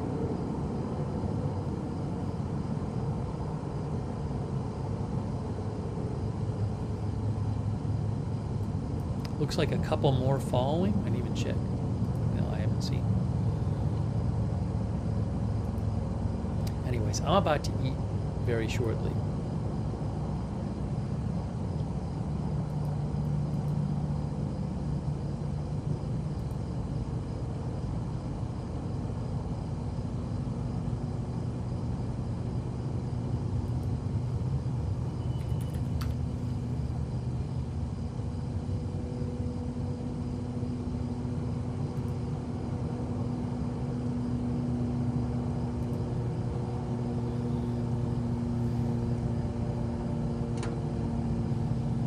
All right, guys, here's what we're going to do.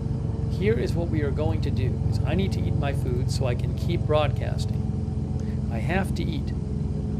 So what I'm going to do is I am going to go, just checking here or something.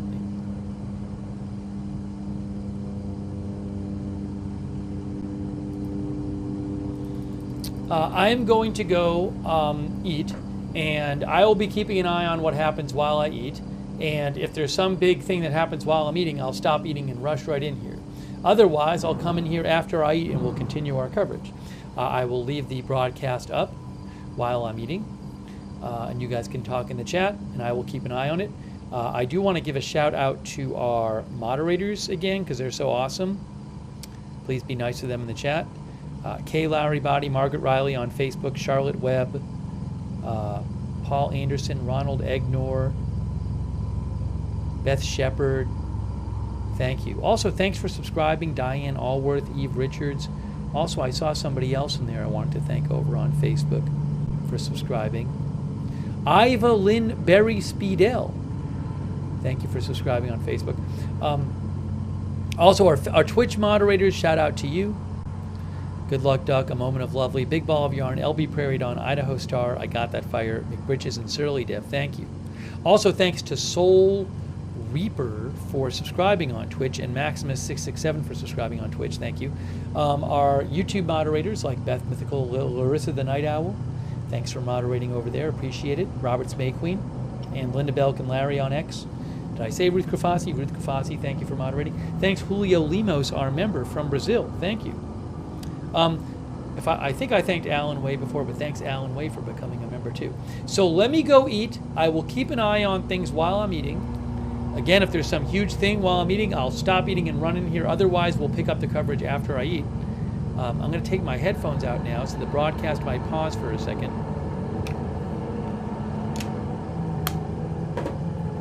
One moment here. One moment. There we go. We're getting back. We're getting back. Here we go. Okay, so I'll leave the broadcast on for you. You can hang out in the chat. And I will be back. Oh, I got to put my sign up. that says I'm eating.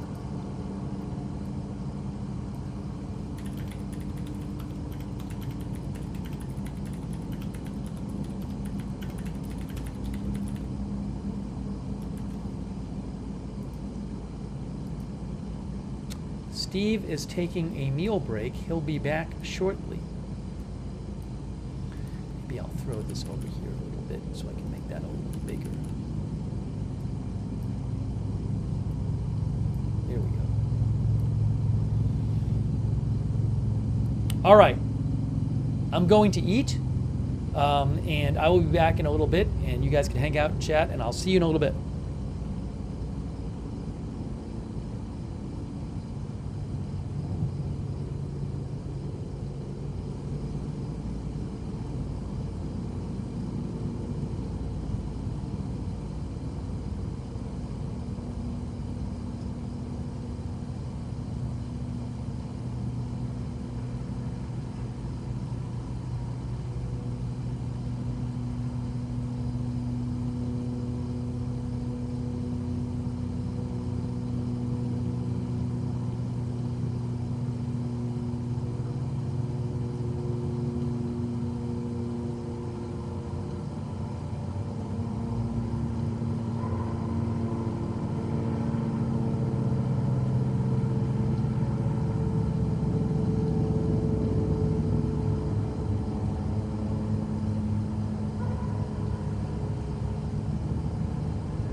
Hey everybody, thanks for your patience. We are back here. Oops.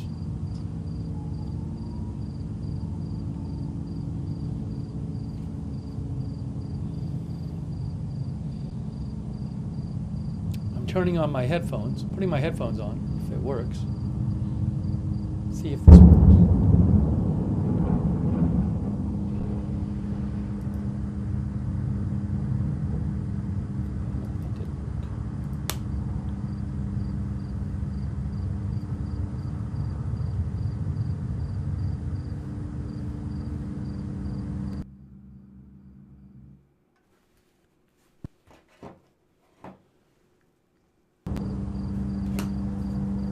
Hello, everyone.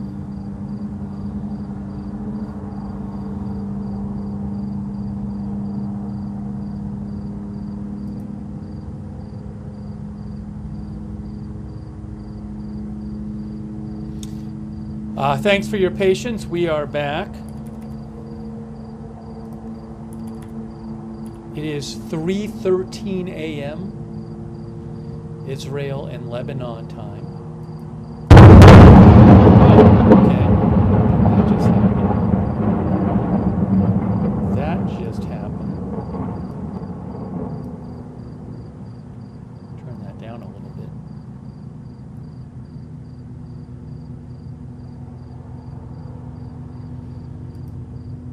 Thanks everybody for being here. And ooh, what is this?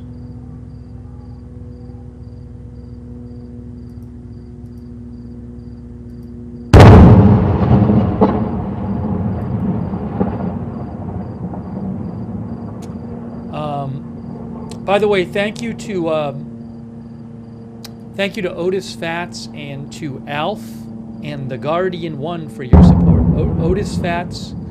Otis Fats, Alf, and the Guardian One. I really appreciate that. Thank you.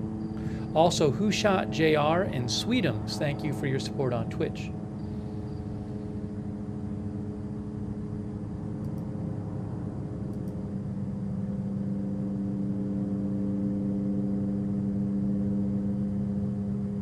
Oh, Supergram mentioned that Faytux News posted that Khan News reported that there was a statement from the Prime Minister's office about the Washington Post article. I hadn't seen that yet. We've been talking about the Washington Post article. Give me a moment here.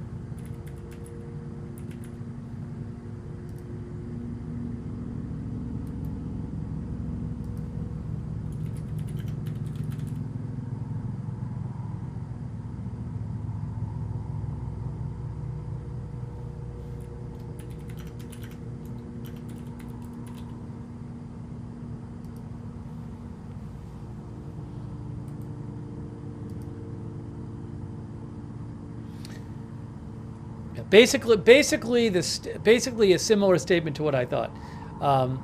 So again, the Washington Post had reported today that Netanyahu told Biden last week that Israel was going to only attack Iranian military sites and not Iranian oil or nuclear sites. That's what the Washington Post reported that Netanyahu said last week.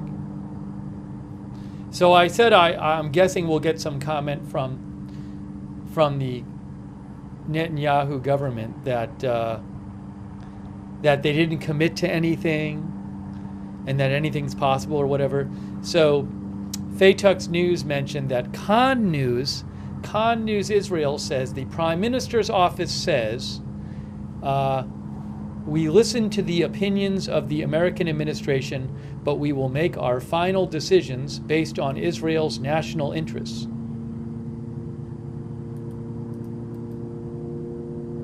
Again, that is a statement from the Prime Minister's office.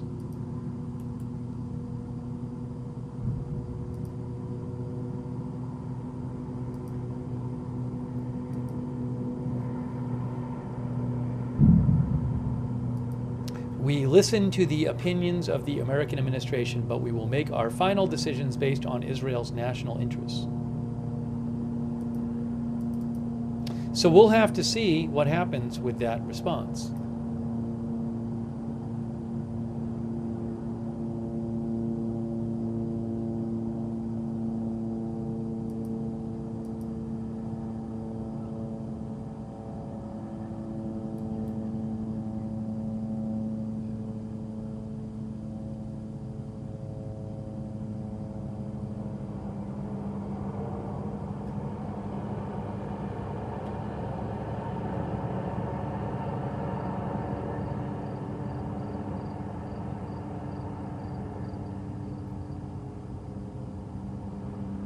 I mean, I don't know what happened. I could see a world in which Netanyahu tries to, not upset the Americans and suggest he's not going to do X, Y, or Z, but who knows? Who knows?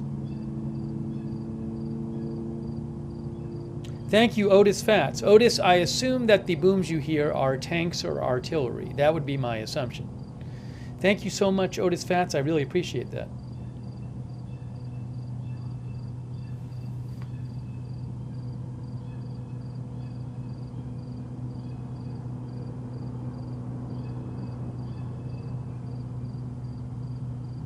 Helen says we will have to see how Israel plays it out. DG thinks he isn't going to listen to Biden.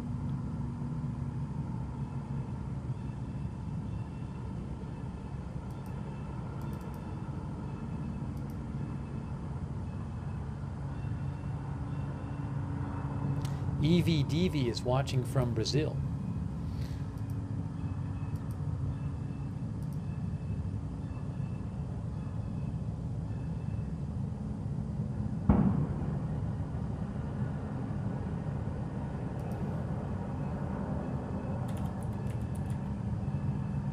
Oh, I was going to show you this. I hadn't even talked about this before. There was an article in AP, sending a THAAD air defense system to Israel adds to strain on U.S. Army forces.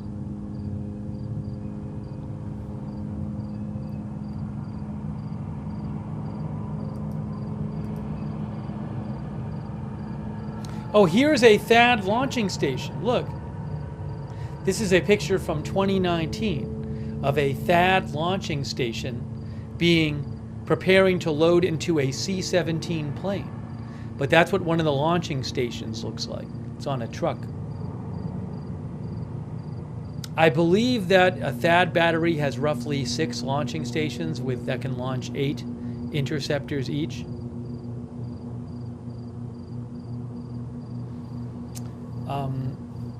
AP says the deployment of a U.S. terminal high-altitude air defense battery to Israel and roughly 100 soldiers to operate it will add to already difficult strains on the Army's air defense forces and potential delays in modernizing its missile defense systems, Army leaders said Monday.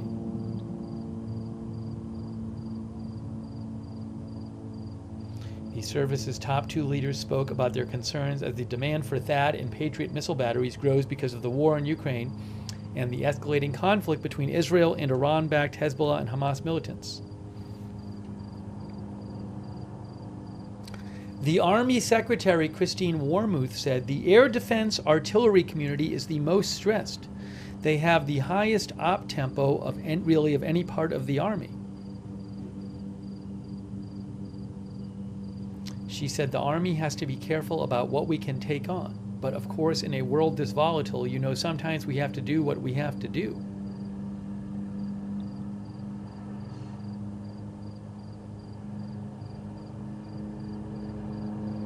The move to send the THAAD system to Israel, says AP, adds to what have been growing tensions within the Defense Department about what weapons the U.S. can afford to send to Ukraine, Israel, or elsewhere,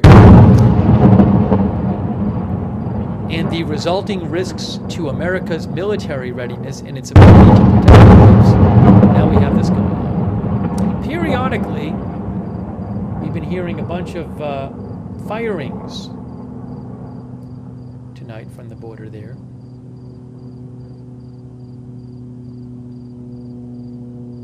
I was mentioning that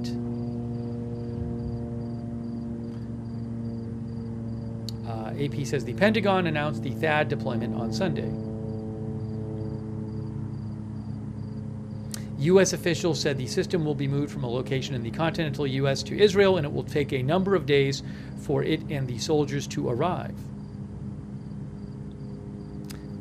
We saw a plane before. One of our viewers, Shadow, spotted a plane on the Flight Radar 24, which was flying from Alabama to Israel, it looked like. I don't know if that had anything to do with this THAAD system.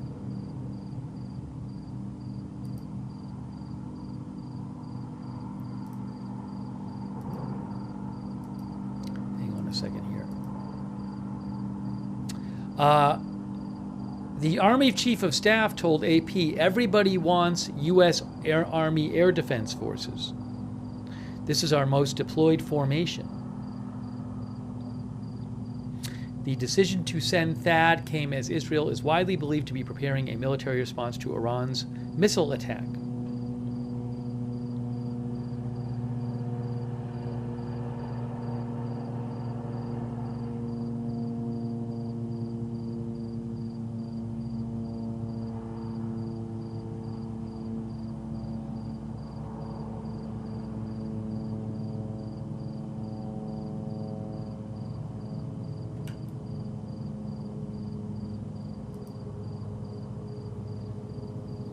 Will Israel wait until, if that THAAD system is not set up yet, will Israel wait until it is to attack Iran?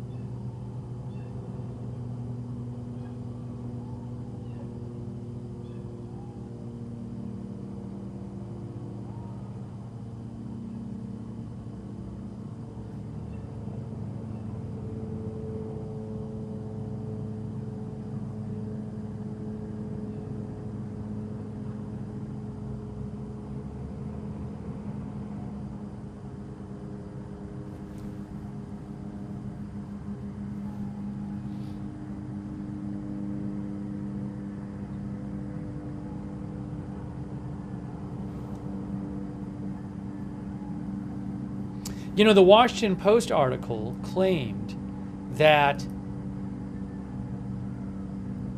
part of the reason that U.S. was sending Israel that THAAD system was because Netanyahu had said that he wouldn't attack that Israel wouldn't attack the oil and nuclear sites. It literally said that in the Washington Post article.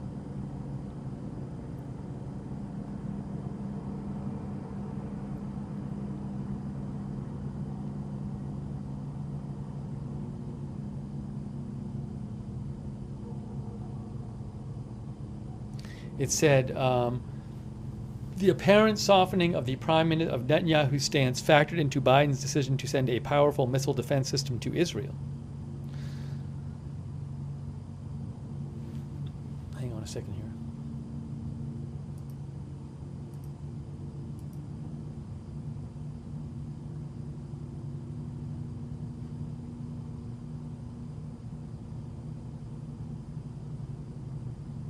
Are we going to be able to see if Israel attacks? I don't think you're going to see it in real time.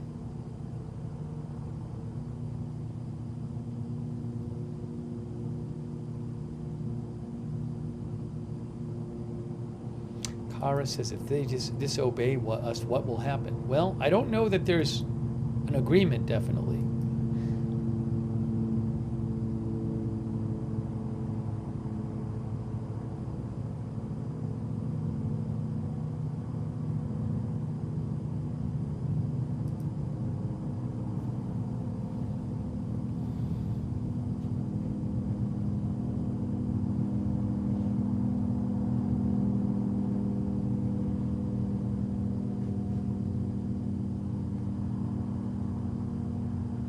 There was an interesting thing in that. Another interesting thing in that Washington Post report was that was saying that the attack would be hold on.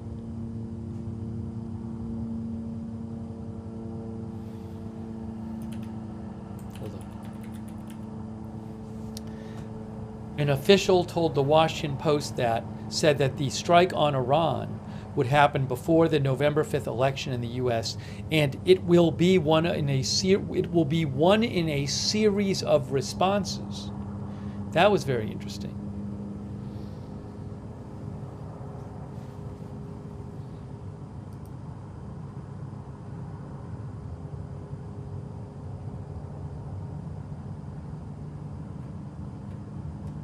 THAAD is an anti-missile defense system.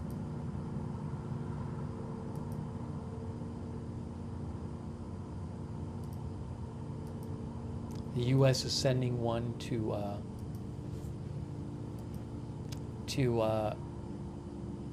Israel.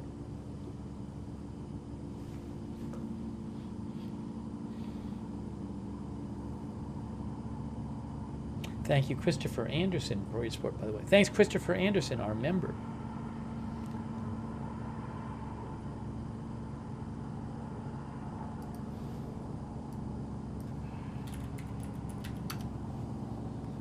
What happened with the Patriot system? Which Patriot system are you talking about?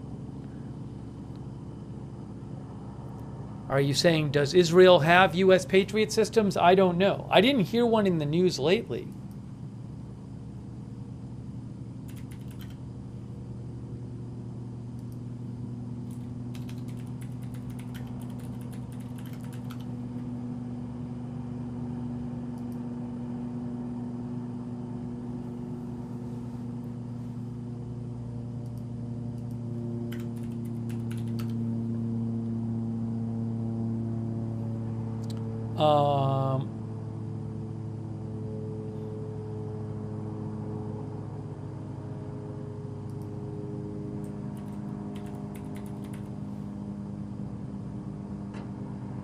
I mean, it looks like there's some Patriot systems in Israel because last year, AP reported, I think it was yesterday, that in October 2023, the U.S. deployed a THAAD system to the Middle East along with additional Patriot battalions. Oh, I don't know if they were in Israel, though. I don't know if Israel has any Patriot systems. I don't know how that works.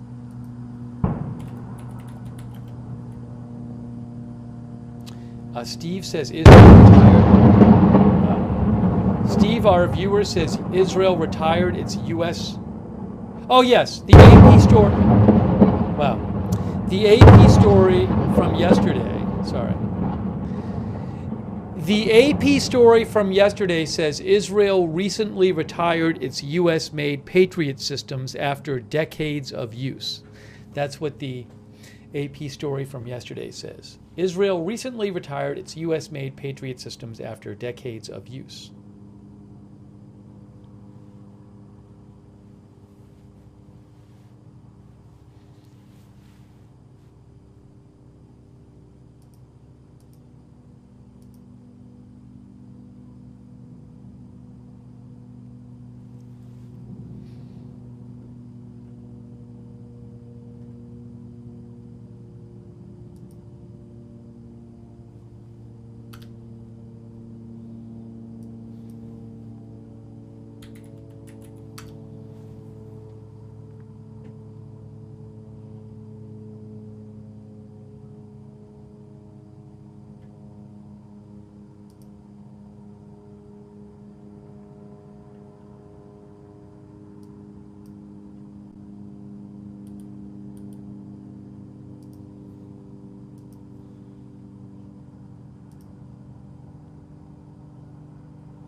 No attacks in the Beirut area tonight. There have not been any Israeli attacks in the greater Beirut area since last Thursday.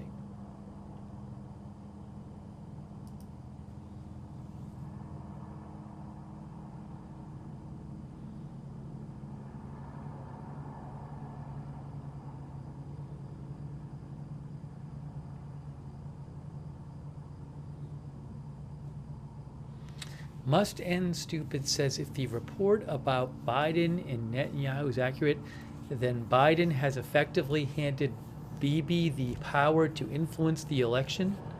I'm a little confused about that. What do you mean he has handed him the power?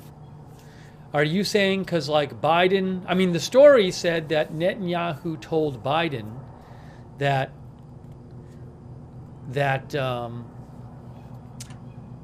Iran would not, that Israel would not attack Iran's oil and nuclear facilities. Are you saying that you think that Biden should make some big threat against Netanyahu to control his behavior or something? I'm a little confused as to why you're saying that Biden has effectively handed Bibi the power. I mean, it seems like Netanyahu has the power anyway, that he can do what he wants anyway, unless you think that Biden should be like threatening to cut off U.S. aid or something like that. Feel free to write back more. Must End Stupid. That's the name of the person, Must End Stupid, by the way.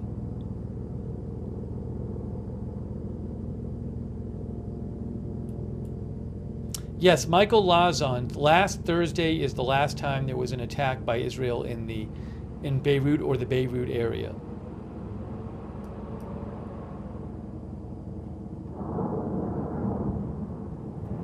Just heard some kind of boomy thing.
Sheikh thinks Biden should not worry about the upcoming election and instead let Israel defend itself against Iran.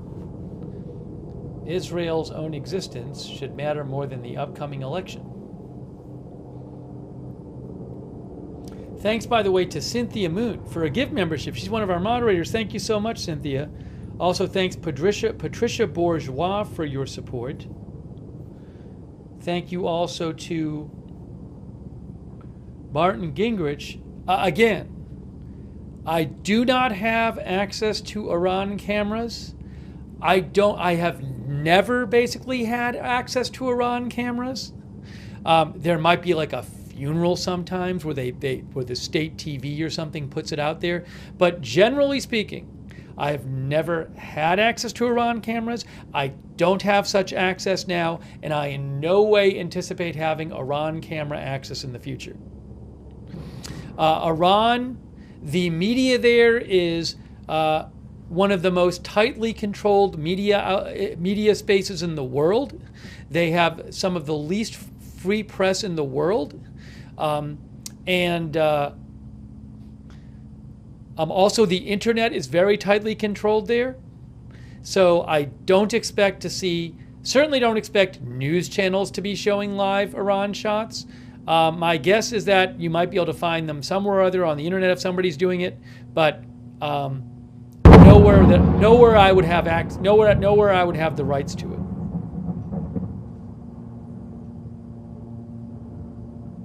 So that is just not happening.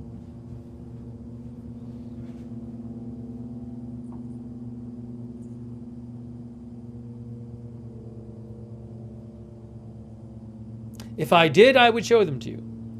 Hey, thank you, Martin Gingrich. I really appreciate it, Martin. Thank you. Also, thanks to Jim R., who gave more gift memberships. So nice of you, Jim. Jim gave a bunch of people gift memberships. Make sure you thank Jim or someone else if they gave you a gift membership. Thank you, Jim. That's very kind of you. Also, Richard Foley made yet another donation. So generous of Richard. Been so supportive of this channel. Thank you so much, Richard Foley, for the sticker and the donation. So nice of Richard Foley. Thank you. And Nariko. Thank you, Nariko, I think it is, for your support.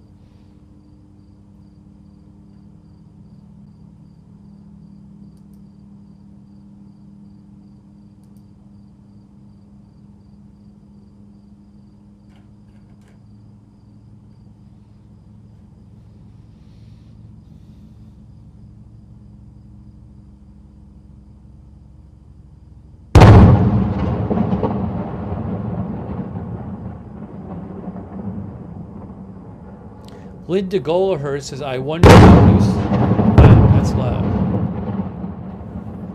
Linda Golaher says, I wonder how news sources are publishing info on Iran. You don't see that much info on Iran. It's kind of hard to get news out of Iran. It's hard to get news out of there. When things are going on there, it's hard to get news out of there.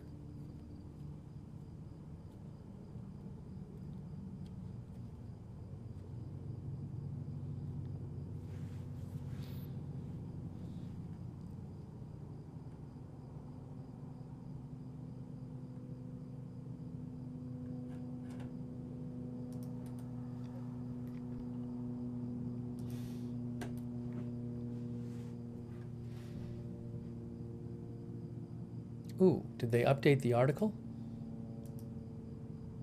Oh, they updated the Netanyahu article. We should mention that. We should look at that again.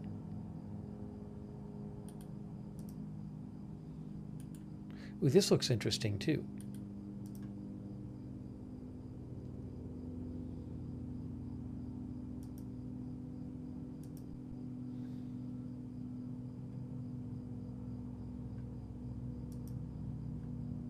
So the Washington Post updated their article about Netanyahu. We should look at this. Netanyahu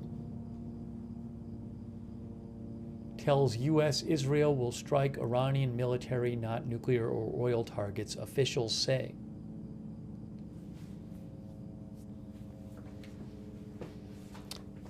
So again, to go over some of this again, Prime Minister Netanyahu told the Biden administration he is willing to strike military rather than oil or nuclear facilities in Iran, according to two officials familiar with the matter, suggesting a more limited counterstrike aimed at preventing a full-scale war. Is that true?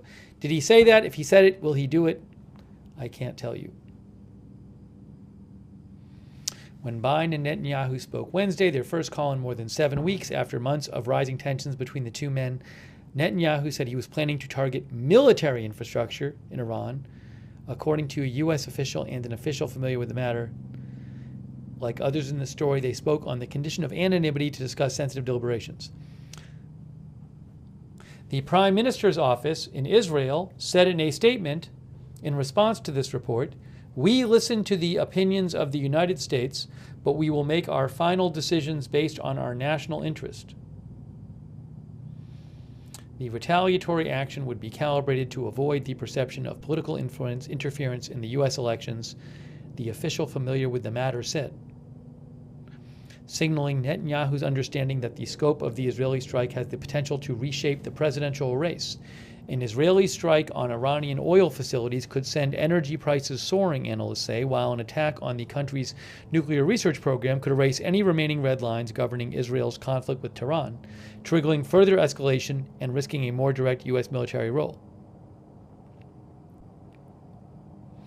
Netanyahu's stated plan to go after military sites instead was met with relief in Washington. Netanyahu was in, quote, a more moderated place in that discussion with Biden than he had previously been, said the U.S. official describing the call between the two leaders. The apparent softening of the prime minister's stance factored into Biden's decision to send a powerful missile defense system to Israel, both officials said. A THAAD missile defense system.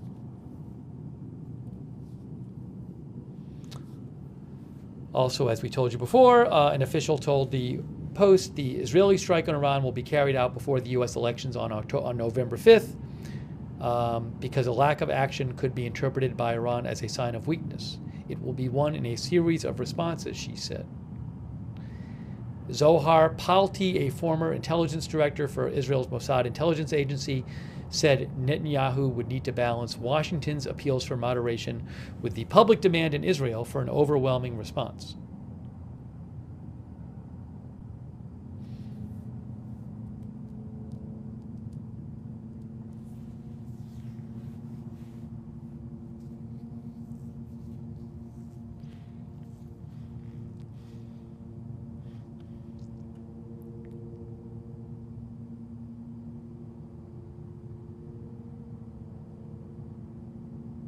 Oh, there's some other comment here. Hold on.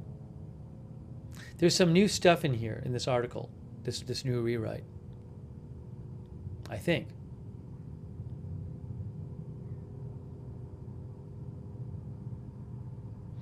Israel is already fighting on multiple fronts. Late last month, thousands of Israeli troops invaded southern Lebanon for the first time in nearly 2 decades, and last week the military unleashed yet another punishing offensive in northern Gaza. When it comes to Iran, figures close to Netanyahu's team have signaled strategic patience.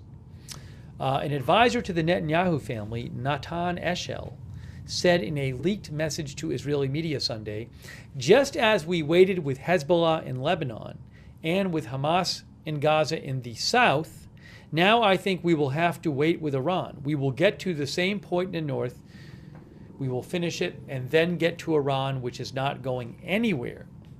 That's a comment from an advisor to the Netanyahu family, which makes it sound it could take a little while for this response to happen. On timing, too, Netanyahu appeared to be taking cues from Washington, said the Post. The U.S. is giving Israel, and a former senior Israeli defense official who is familiar with current security discussions said, the U.S. is giving Israel and the Netanyahu government a bear hug, but for Hezbollah. It is sending THAAD, the defense missile system, the anti-missile defense system. It is sending THAAD and promising all kinds of weapons that we need to finish off Hezbollah, saying we can deal with Iran later. That's interesting. So a former senior Israeli defense official says the U.S. is sending THAAD and promising all kinds of weapons. Israel needs to finish off Hezbollah. Basically, it sounds like an exchange for maybe moderating and postponing the response to Iran, maybe?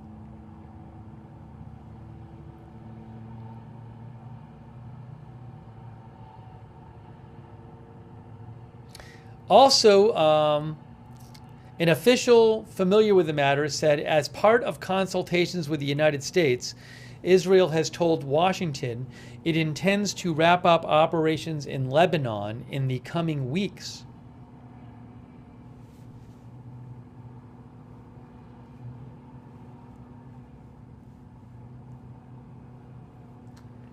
An Israeli official close to Netanyahu said, while Netanyahu would continue to consult with U.S. officials on Israel's looming strike against Iran, he would not wait for a green light from Washington.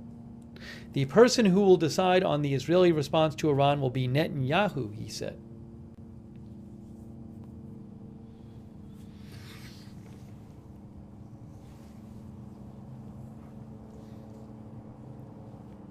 So some officials from both the U.S. and Israel talking to the press.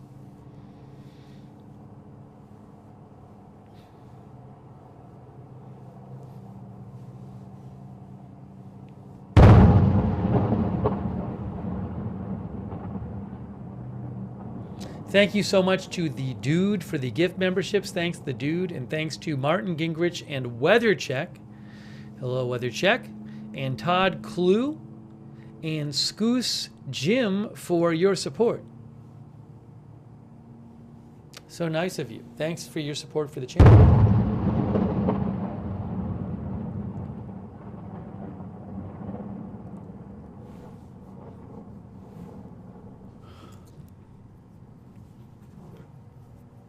I don't even have the volume on the Western camera or the I don't have the volume on the Western camera or the Western border or Beirut camera because it helps us hear the East border camera, and I'm not aware of anything big going on in the other two cameras. Jesse's girl says, if you listen to Netanyahu's words, they are very careful, and I don't think he is being absolutely in agreement with what the U.S. is telling him. Thanks also to Pasta Shooter for the gift sub. Thanks for giving a gift sub.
There have been some Israeli airstrikes reported tonight in Lebanon.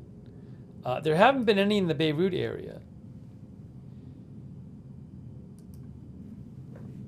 There were some reported in eastern Lebanon. I'm checking Lebanese media right now. I don't even see many lately in Lebanese media.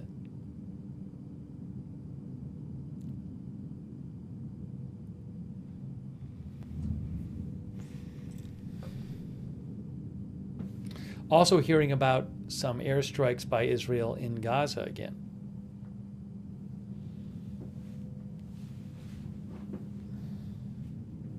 Fearless One thinks something serious is about to go down.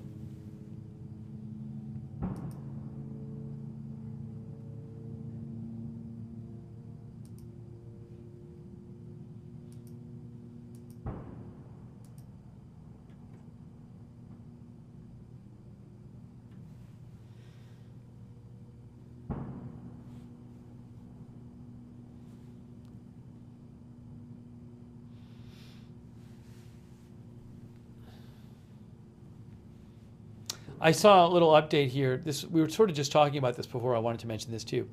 There's an article in the Washington Post, What to Know About U.S. Military Support for Israel After a Year of War. I'm not going to read the whole thing, but I wanted to mention a couple things. The U.S. has provided Israel with billions of dollars of security assistance and weapons over the past year. Also, the Biden administration has deployed the U.S. military in direct support of Israel. The U.S. has now said it would send a THAAD anti-missile system along with U.S. military personnel to operate it to Israel. That comes after the U.S. military helped Israel defend against 2 large-scale Iranian missile attacks in April and October. THAAD is one of the most advanced U.S. missile defense systems. It fires interceptors to destroy incoming ballistic missiles. Each interceptor is estimated to cost tens of millions of dollars. Wow. Each interceptor is estimated to cost tens of millions of dollars. And a standard battery contains 48 interceptors. I didn't know that. I'm literally reading that in the Washington Post. Each interceptor is estimated to cost tens of millions of dollars.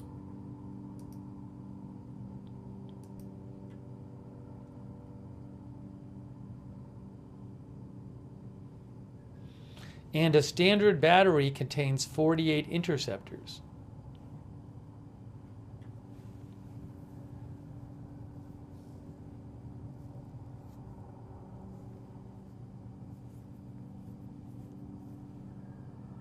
No, it literally says each interceptor. Wow.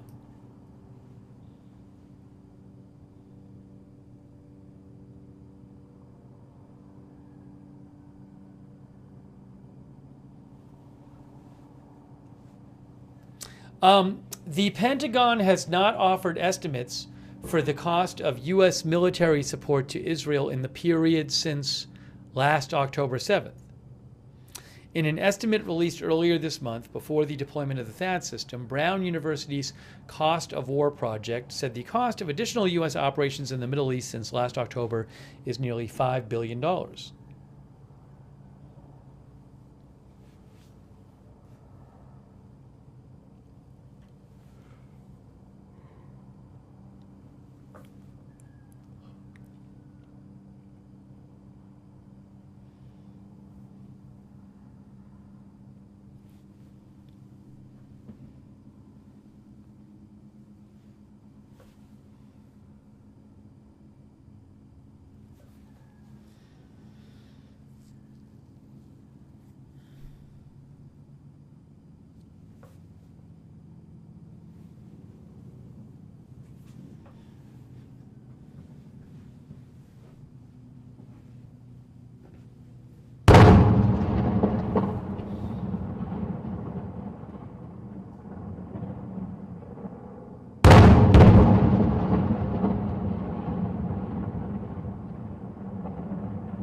Fermi says Wikipedia says 12.6 million per interceptor.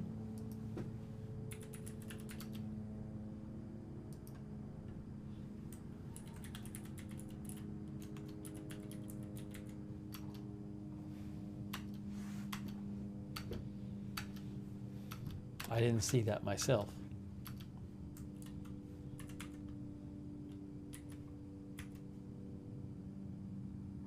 Oh, yeah, on the Wikipedia page it says 12.6 million per missile as of 2017. As of 2017. Thank you, Shaft, by the way, our member. I really appreciate it, Shaft. Otis Fat says, what happens if our boys get hit? That is a concern, having U.S. troops in Israel operating the THAAD system. They could get hit. That could, what if some other country's strike hits them? Or an Iranian proxy group strike hit them? Then there'd be a, push for the U.S. to get more directly involved.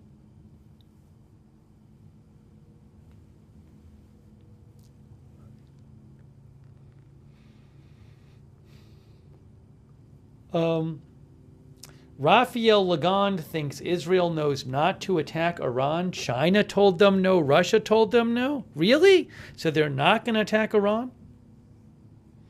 The Houthis are waiting to participate in the action, says Raphael. Thanks, Raphael Legond, for your support.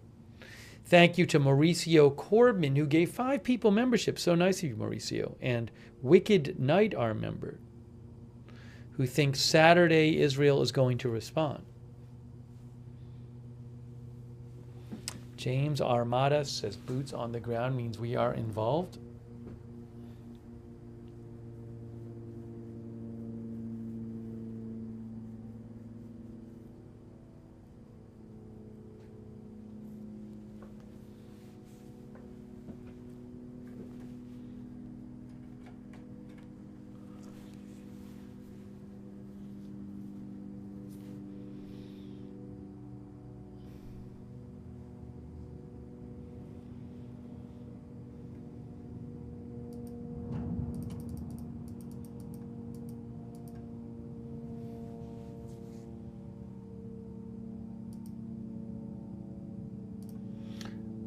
Nandita Bose with Reuters is reporting that Kamala Harris may do an interview with Joe Rogan. Her and Jeff Mason are reporting that. I have the story right here. This is not really what we're covering, but just to let you know, Kamala Harris could join Joe Rogan for an interview. Sources. Democratic presidential nominee Kamala Harris could sit down with popular podcaster Joe Rogan for an interview in the final stretch of the campaign, 3 sources said Monday. Harris campaign officials met with Rogan's team this week, but an appearance has not been confirmed yet.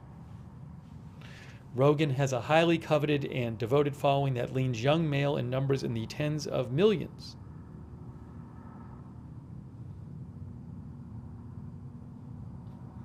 Just letting you know that just came out, just reported.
Another interesting thing, I just saw this. I'll post a link to this in the chat.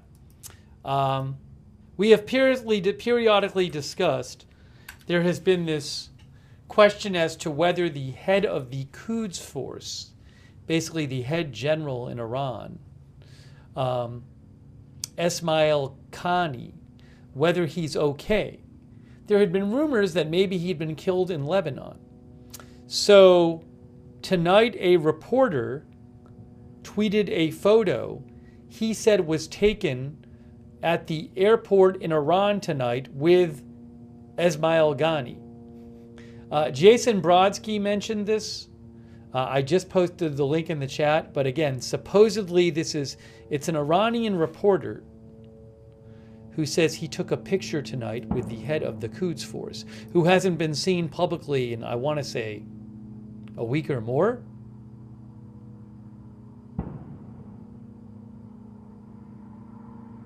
The reporter is it's with Iranian state media, IRIB. So it's possible that this proves that, I mean, if it's legit, that the head of the Quds Force has not been killed in Lebanon.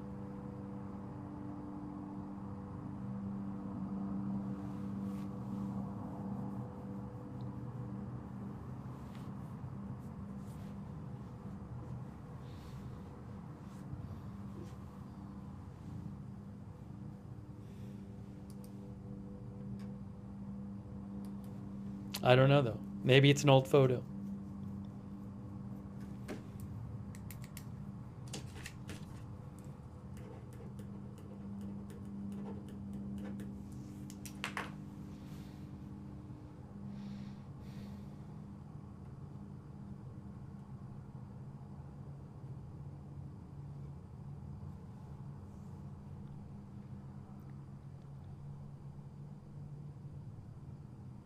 I posted the picture in the chat.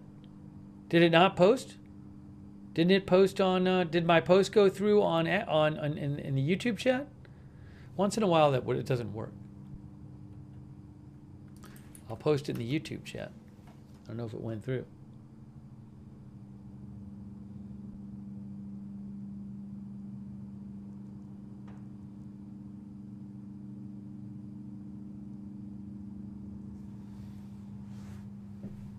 Big thanks to our moderators. Really appreciate it. Linda Belk and Larry on X. Ooh, Linda Belk and Larry on X. Thanks to Robert's May Queen moderating on YouTube. Here we go. More booms.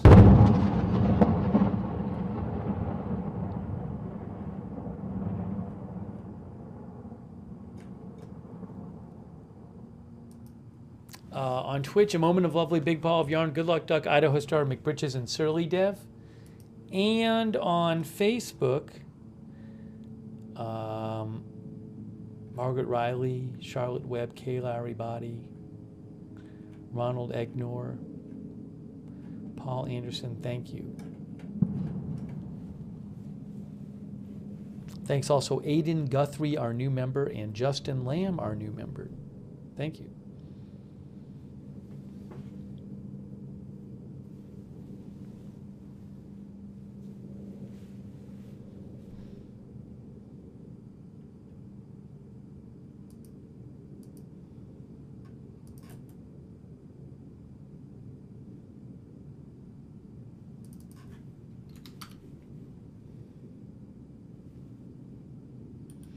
Oil prices drop on Israel comments. We told you that oil went down when the Washington Post reported that Netanyahu had told Biden last week that Israel was only going to attack Iranian military targets and not oil facilities or nuclear facilities. So you can see here from Reuters, oil prices dropped $2 on demand concerns. Israel comments. Oil prices slid $2 in early Asian trades as OPEC lowered its outlook for global oil demand growth, and a media report that Israel is willing to strike Iranian military and not nuclear and oil targets. So that is part of the reason the oil price went down. Actually, we were looking at the oil price chart earlier, and really right as that story came out, immediately it dropped like $1.50 or so, the price. You could see it on the graph. All of a sudden, the price dropped. Wendy Lance says, I think Netanyahu will do this on his own terms.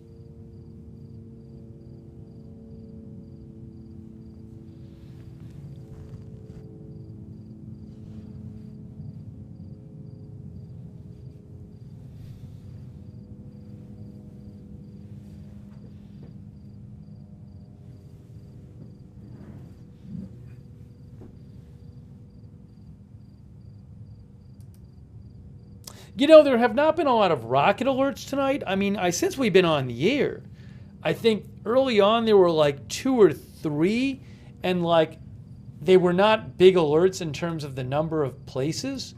They were pretty much all at the border, I think.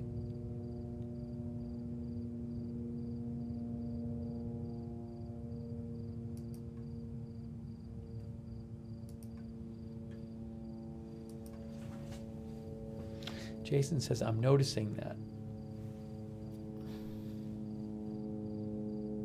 We haven't been hearing drone alerts tonight. Pilsy said there were huge alerts early in the day. What was that one? There was one where there was an enormous alert, but what was that all about?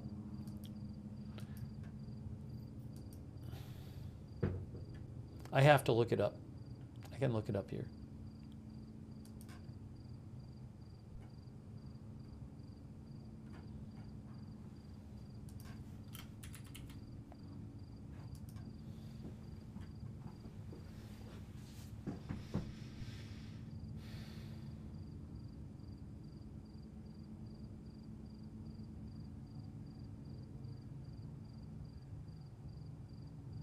Was that a drone alert or was that a, I don't remember.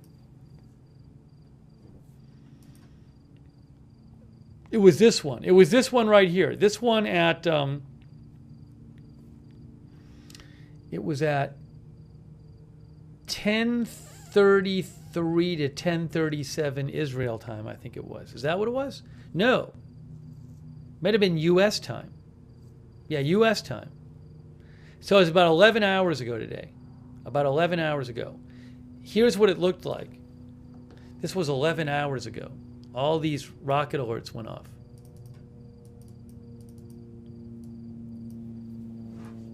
See, there's Tel Aviv. What did that turn out to be? Hold on. I'm sure some of you are saying it in the chat.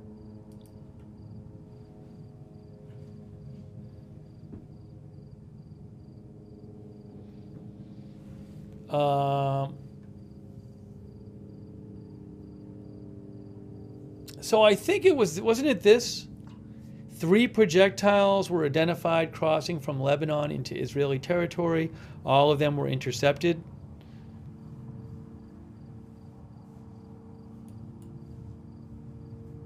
Was it 3 rockets?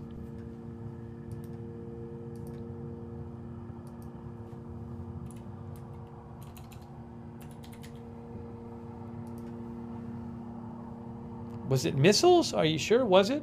Hold on.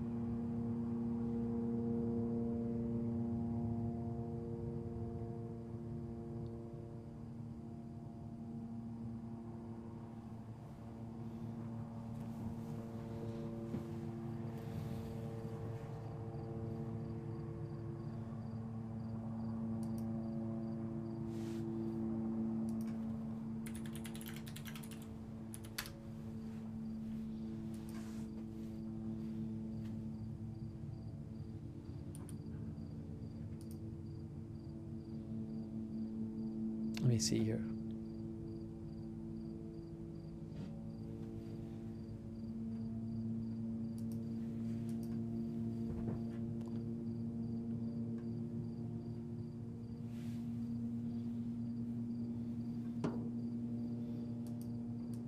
I can't find a conclusive answer here. That was the answer that the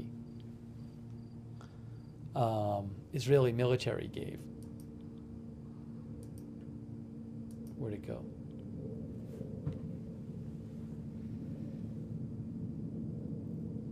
I think they said all aerial threats were intercepted in accordance with protocol.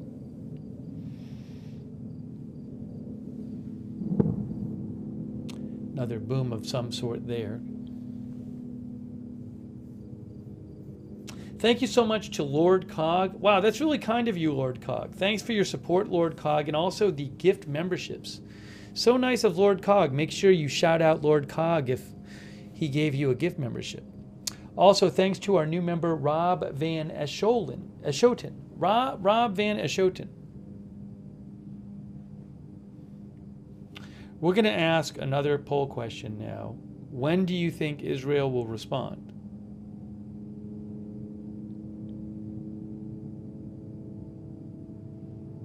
So today's Monday.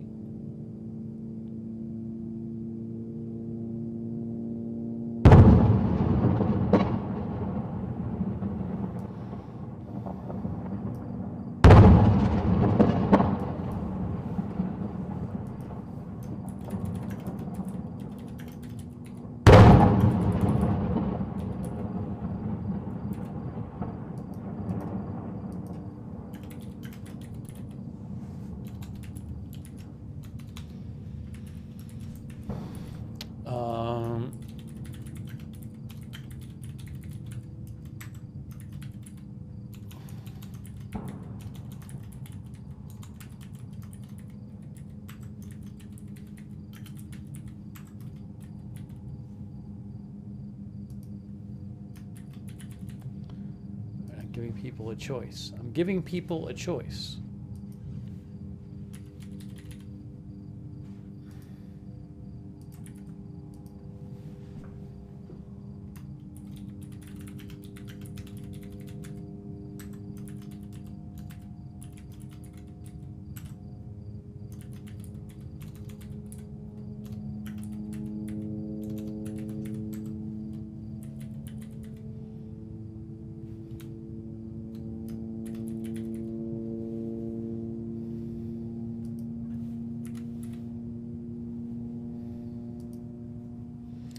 Let's see what people say.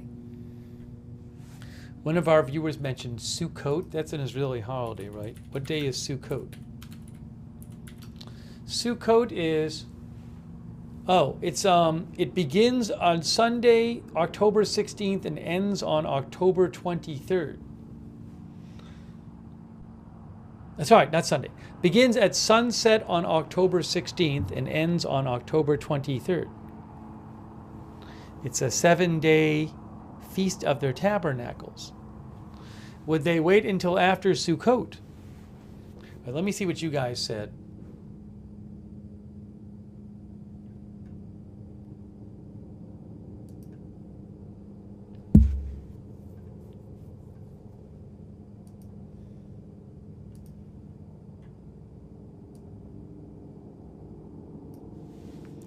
So, on YouTube, it is, oops, I didn't do a very good job of capturing that. Let me try this again.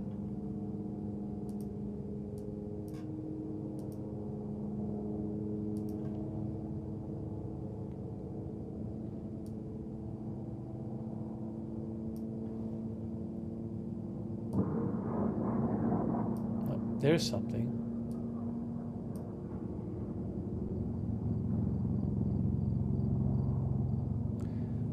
On YouTube, it is 24% tonight or tomorrow, 27% Wednesday through Friday, 36% after that, 13% never.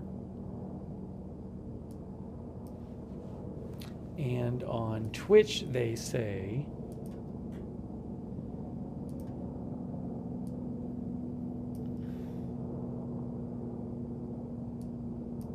21% tonight or tomorrow. Now it's 25% tonight or tomorrow, 23% Wednesday, Friday, 36% after that, 16% say never. The biggest percentage of you say after Friday, but we have some different opinions.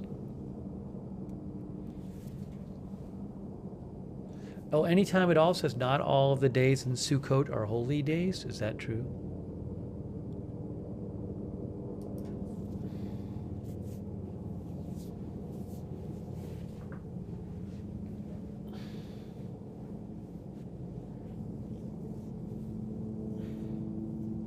Lonely Reject thinks Israel will wait for Iran to offer the opportunity.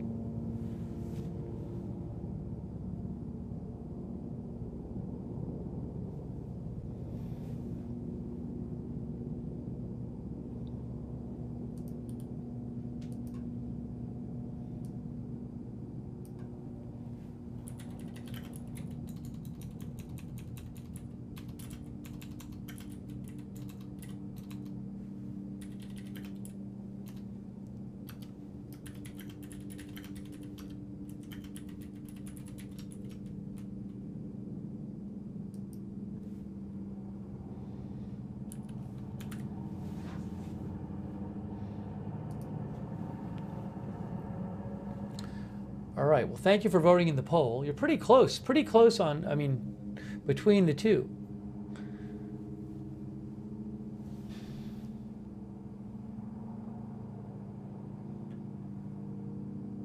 It's now been almost 2 weeks. Almost 2 weeks.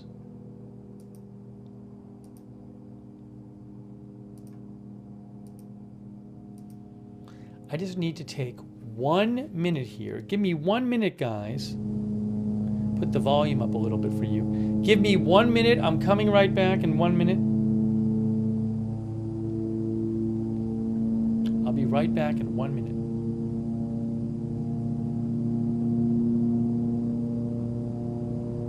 I misspelled it. I said Steve will he back.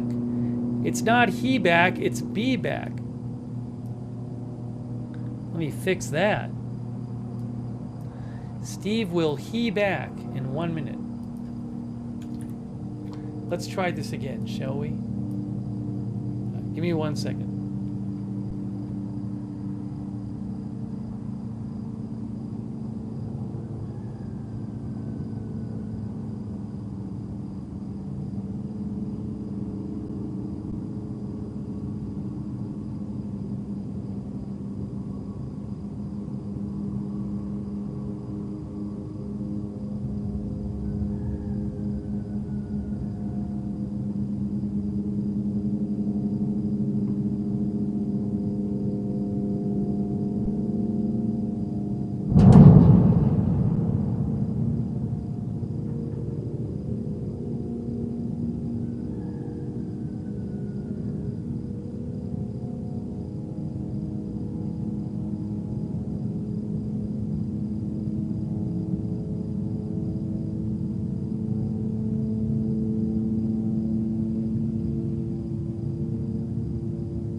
Thanks for your patience. Oh, I didn't end the poll on YouTube. Sorry.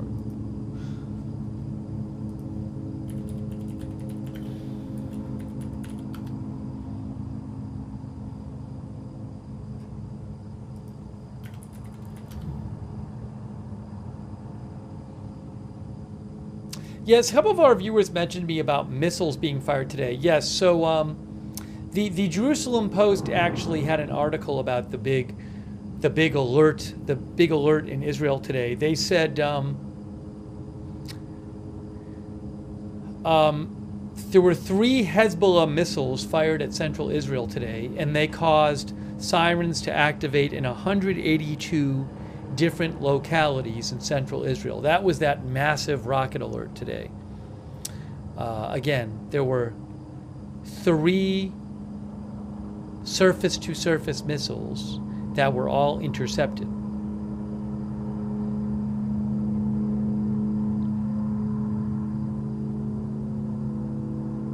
Missiles can end up activating a lot more of the different sirens than rockets do.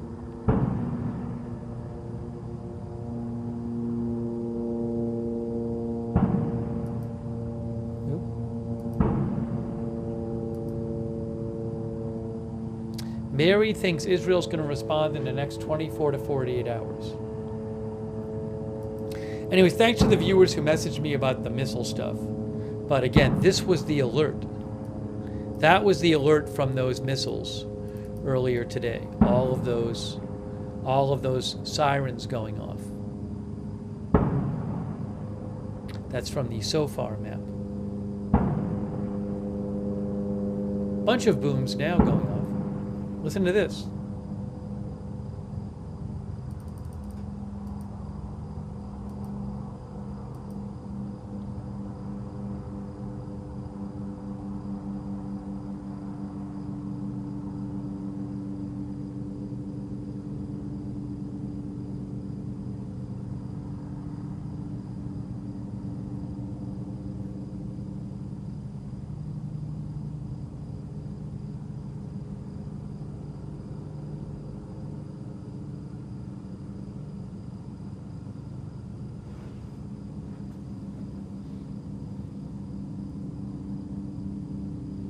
Thank you, by the way, to Patricia Bourgeois, who says Anniston, Alabama stores bombs, projectiles. Yeah, the plane flying to Israel today had taken off. This U.S. cargo plane had taken off from Anniston Regional Airport. I don't know that the regional airport stores bombs and projectiles, but I don't know what was on that plane. I don't know if it was related to the THAAD system or not.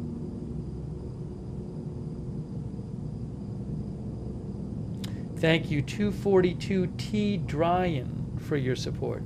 I don't have an exact location for the east border camera. I believe from the past we have learned it's Kiryat Shimona, but I don't know where in Kiryat Shimona the camera is located.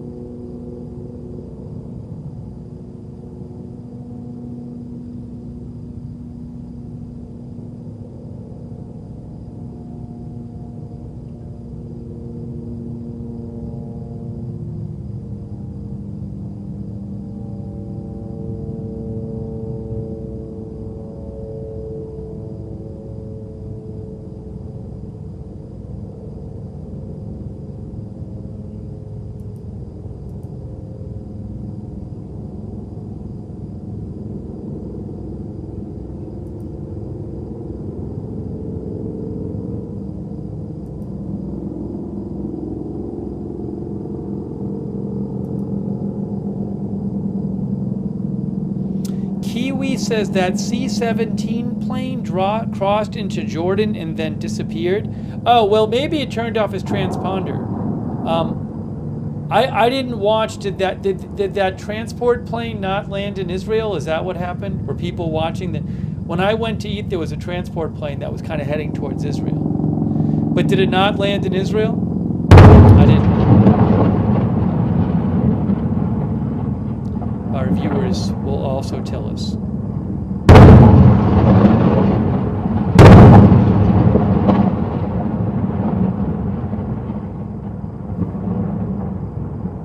more firing from the border.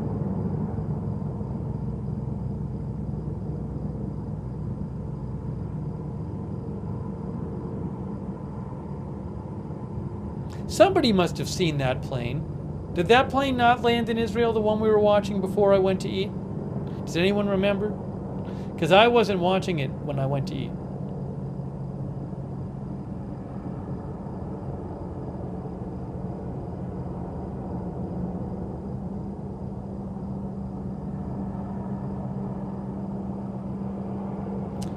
Come on, says there are C-17s over there all the time. Don't read into it.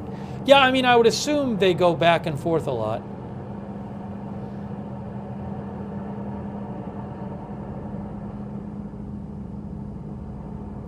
I felt that, thinks it was landing in Jordan. Vasilio says it did not land in Israel, it went over Jordan. Maybe it wasn't going to Israel then. MW Pitt says we did not see it land. Winging It says it did not land in Israel. It turned off its transponder as it crossed into Jordan. That's what it sounds like. Thank you to Kiwi NZ for asking about it.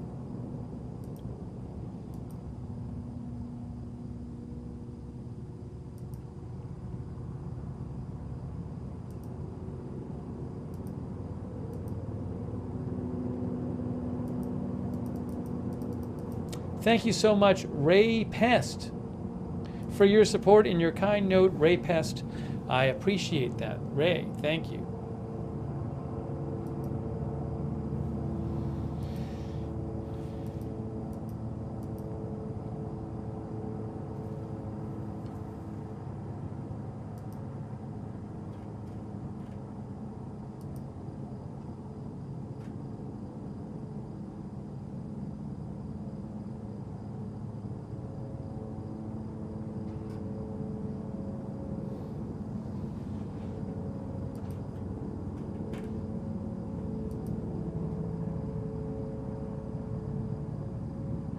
I just saw a video posted by Iranian, I believe it's a state news agency, Tasnim News, and they said they posted a video of, again, of Khani, the commander of the Quds Force, at a ceremony welcoming the body of Abbas Nil Foroshan.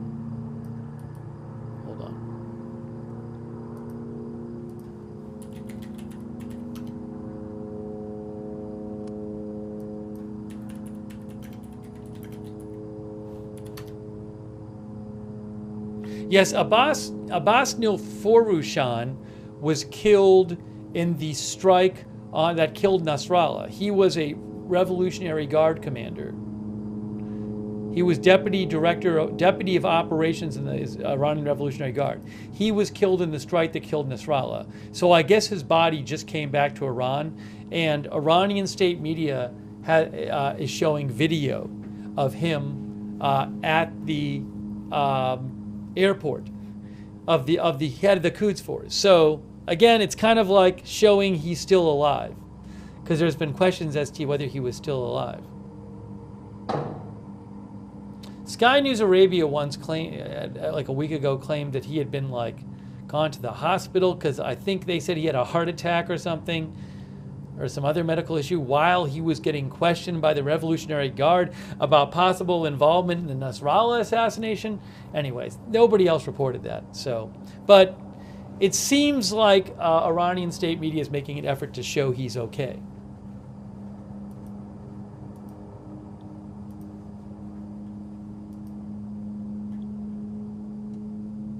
GJF 1982 also sent me that video as well.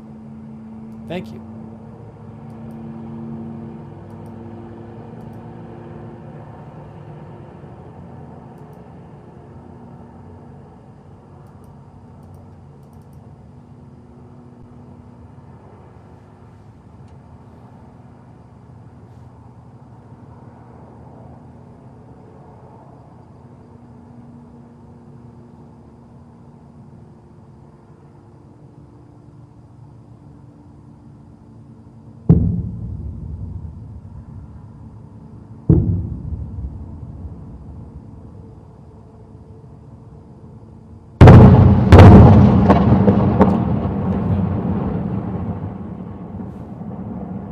I'll post a link to the video, by the way, the video of Khani that FJ posted and Murtaza Hussein posted. I just posted, oops, it didn't work. I'll try this again. There, I just posted the video of Khani in the chat. You can see him.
The Times of Israel said something interesting today. They said over the course of the war, 1,200 drones have been fired at Israel, and 221 have gotten through Israel's defenses.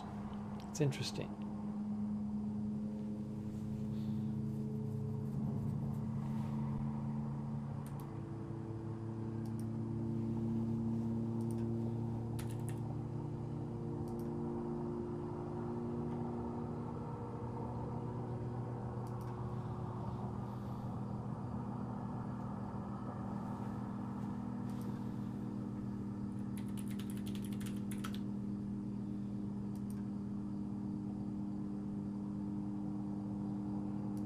Oh, also, I meant to talk about this. The Economist had an article today about just inside Lebanon, Israeli soldiers debate how far to go. They are about 1 mile inside the country, but prepared to go further.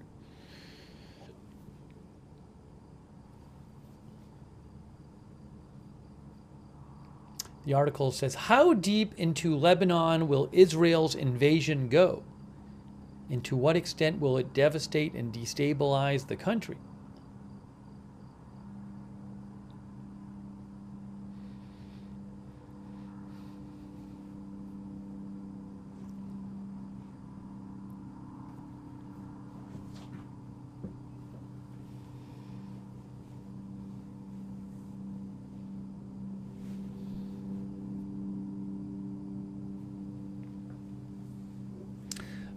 The Economist says Israel's strategy is not so clear. It has devastated Hezbollah's leadership. It has destroyed much of Hezbollah's arsenal of long-range missiles that targeted central Israel. Israel says its ground operations in Lebanon are limited to clearing the area near the border of Hezbollah infrastructure, which may only take a few weeks. But does that diminish Hezbollah's capacity sufficiently? Remember, Israel wants to be able to move tens of thousands of people back to northern Israel near the near the Lebanon border, but to do that, they got to be sure that Hezbollah is not going to keep attacking northern Israel.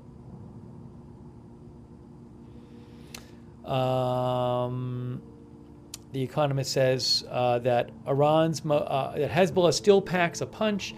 the bulk of Hezbollah's force on the border remains just a few kilometers to the north. Every day, hundreds of rockets are being fired into Israel by Hezbollah. Over 100 today. There was that drone that got fired yesterday by Hezbollah that killed four Israeli soldiers.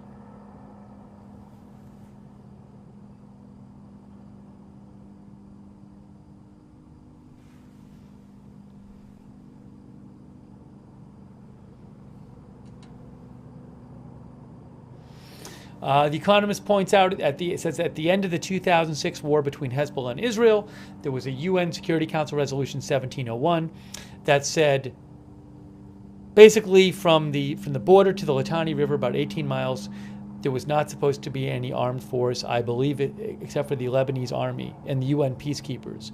But the Economist said the weak Lebanese armed forces and the ineffectual UN peacekeeping force weren't able to hold Hezbollah to that agreement. Some more booms happening now.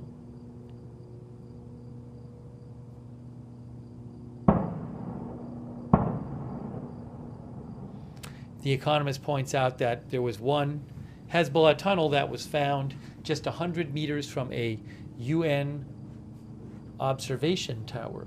What will Israel do next?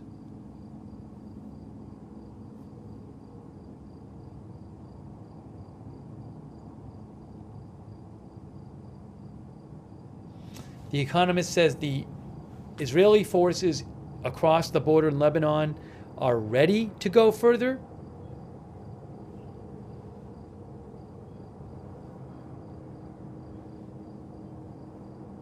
And that would involve entering build-up areas. The Economist said this will mean directly encountering or being ambushed by Hezbollah, resulting in much heavier fighting and casualties.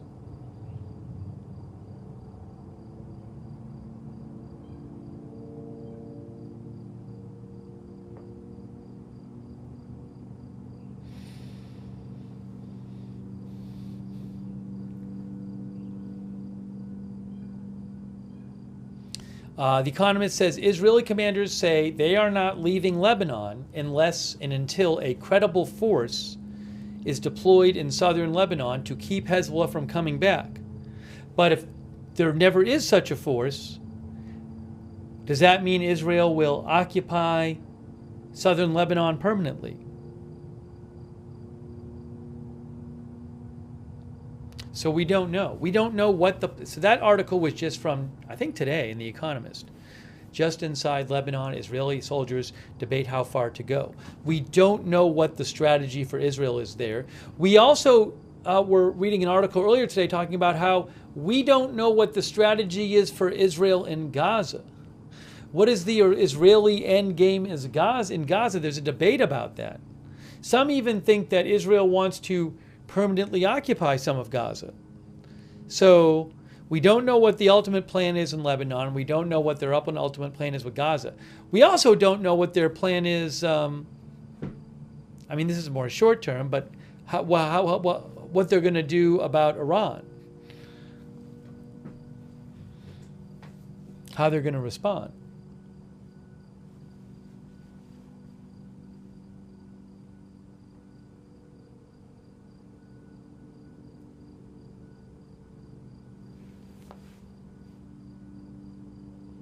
Capra thinks the north of Gaza will be a buffer zone. Does P thinks the plan is to expand greater Israel?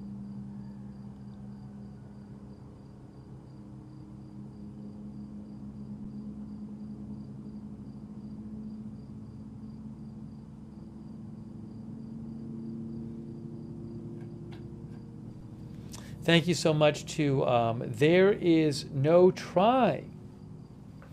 Thanks for your support. There is no try. I appreciate that.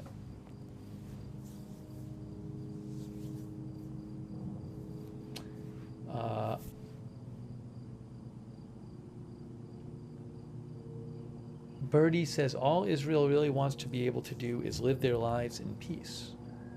Ruth says just no way to know for sure at the moment.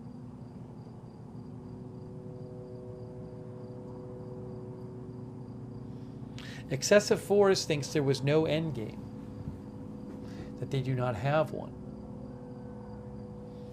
Some people think a lot of this, or a significant amount of a significant factor in Israeli policy, is just Netanyahu fighting for his own political survival.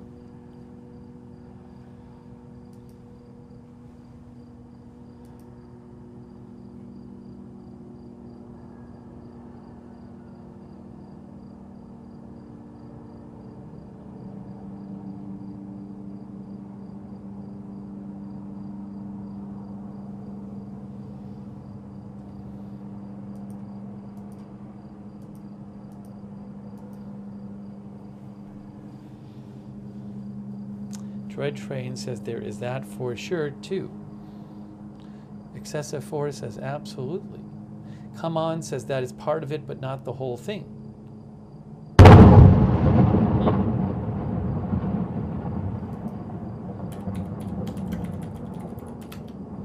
Anonymous thinks everything will change after the presidential election.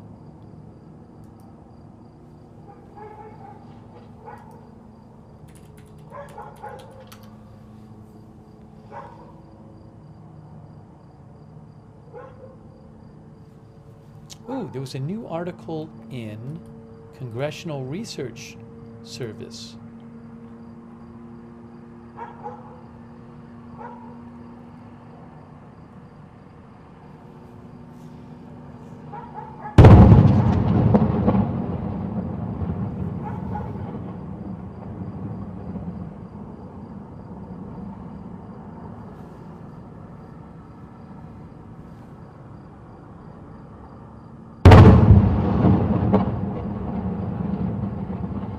There's a new little article from Congressional Research Service.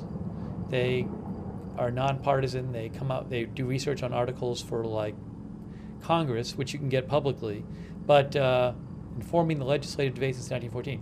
But on Israel and Hezbollah, they said that officials in Israel appear to be seeking to degrade Hezbollah's command structure, morale, and military capabilities, and to prevent resupply efforts from Iran.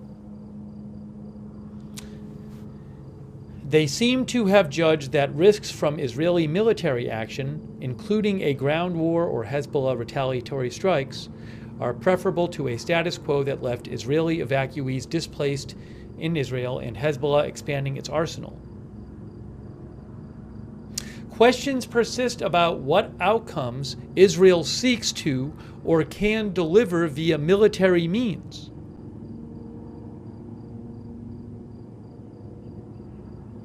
Such as greater superiority or deterrence against Hezbollah and other regional adversaries, durable diplomatic arrangements for the Israel-Lebanon border area, or a delinking of this conflict from the war in Gaza.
Thank you to our new member, Yo-Yo, by the way.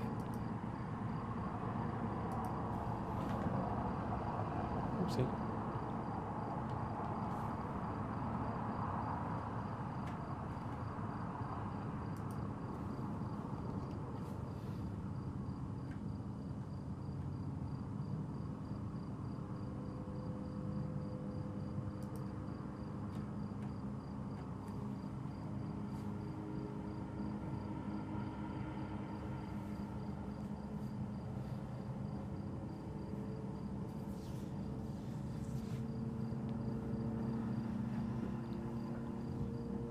Again, no attacks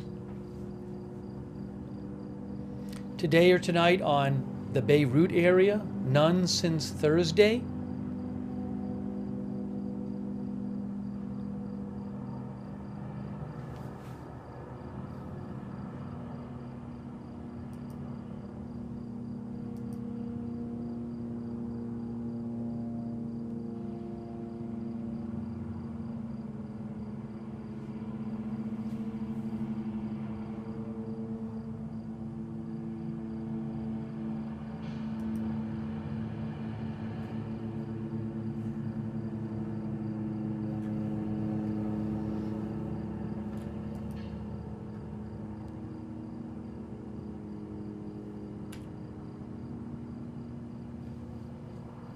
I want to mention this too.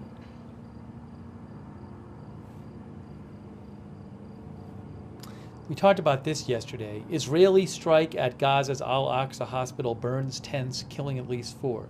There was some really bad video from that. An Israeli airstrike on a hospital compound in central Gaza early Monday sent flames ripping through tents housing displaced people, killing at least 4 and injuring dozens. Videos from the scene appeared to show one man being burned alive as bystanders could do little but watch. The Israeli military said the target of the strike was a Hamas command center on the premises of the Al-Aqsa Martyrs Hospital in Deir al-Balah, central Gaza. The site was filled with families in tents who had fled fighting elsewhere. The majority of those injured from the overnight strike and ensuing fire, many seriously, were women and children, according to Gaza health officials. By midday Monday, the director of civil defense in Deir al-Balah said the tally of injured had risen to at least 70. A widely shared video of the fierce fire appeared to show at least one person on a bed burning alive, while onlookers shouted. In the clip, the man lifts his head feebly and looks down at flames engulfing his body. You know, sorry to be graphic about that. I had seen, I think, that video, but I just assumed, I didn't see the person move in the video. That's really frightening. I just watched it and I said, oh, that person has been killed. How terrible. I mean, that video was making the rounds yesterday, but I didn't even see. It sounds like it's even worse than I thought it was.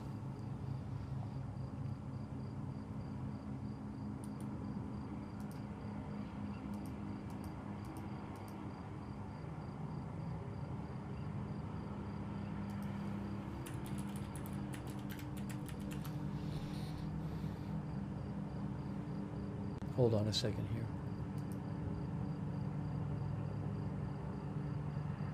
Oh yeah, hold on a second. Hold on.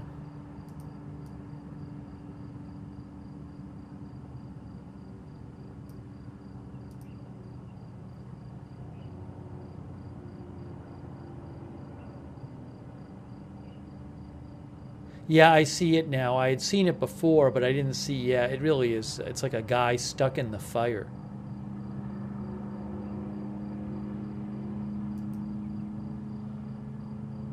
Oh, Joe Trusman posted it, Connor said. Anyways, it's just another one of these incidents where Israel will say, well, we're attacking this facility that's being used by Hamas, and then there'll be other people like nearby or something who happen to get killed or injured.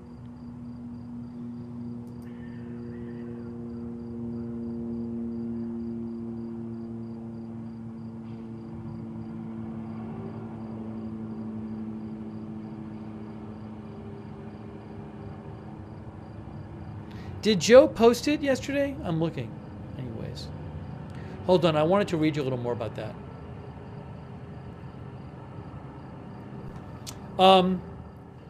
So a U.S. National Security Council spokesperson said regarding that video, the images and video of what appear to be displaced citizens burning alive following an Israeli airstrike are deeply disturbing, and we have made our concerns clear to the Israeli government. Israel has a responsibility to do more to avoid civilian casualties, and what happened here is horrifying, even if Hamas was operating near the hospital in an attempt to use civilians as human shields. That's a U.S. National Security Council spokesperson.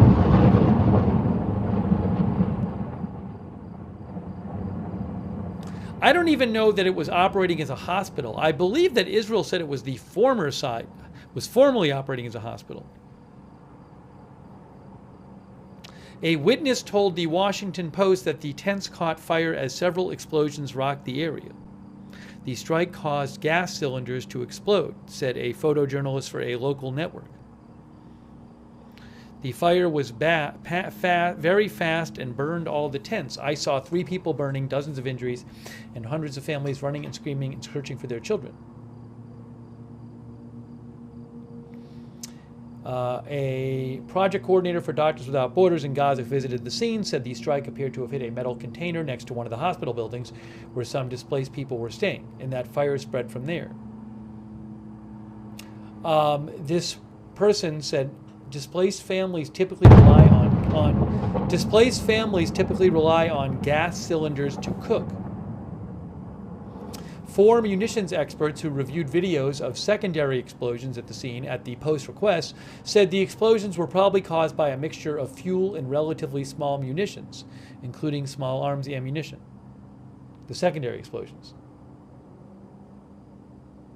The Israeli Defense Force said in a statement that it took steps to mitigate civilian harm ahead of the strike. In response to questions from the Washington Post, the IDF media desk said Israel's Air Force had conducted a precise strike on militants operating in a lot adjacent to the hospital building. Shortly after the strike, a fire ignited in the hospital's parking lot, most likely due to secondary explosions. The incident is under review, the IDF said.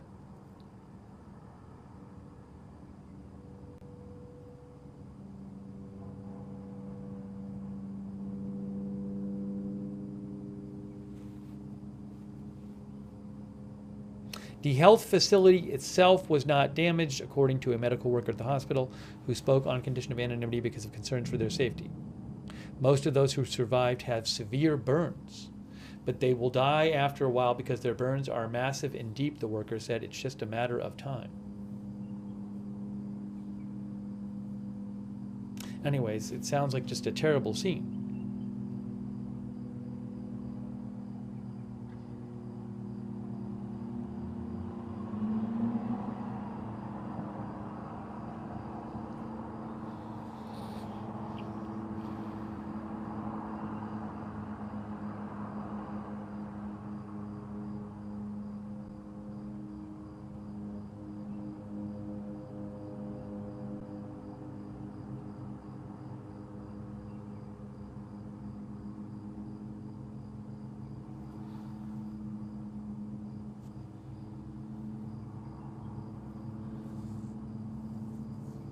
Chris Canada said the video is absolute horror.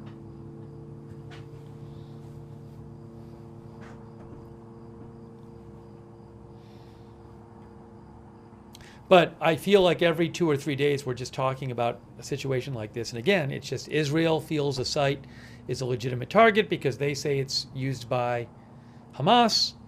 And it seems like, they just make the decision, we're going to attack that target. And if there's collateral damage up to a certain point, they feel it's acceptable. That's what it seems like. I leave it to you to decide what to think about that, but these things keep happening. And then, Palestinian reports will say, like, they bombed these innocent civilians, and then the Israeli report will be like, well, we bombed a Hamas command and control center, which was built near civilians. or operating near civilians. So, but it just keeps happening.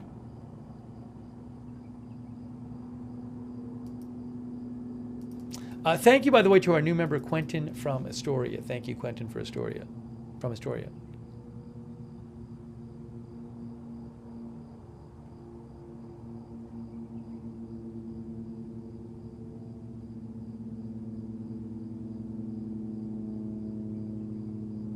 Eastwood FPS says it's a pattern of behavior for a long time.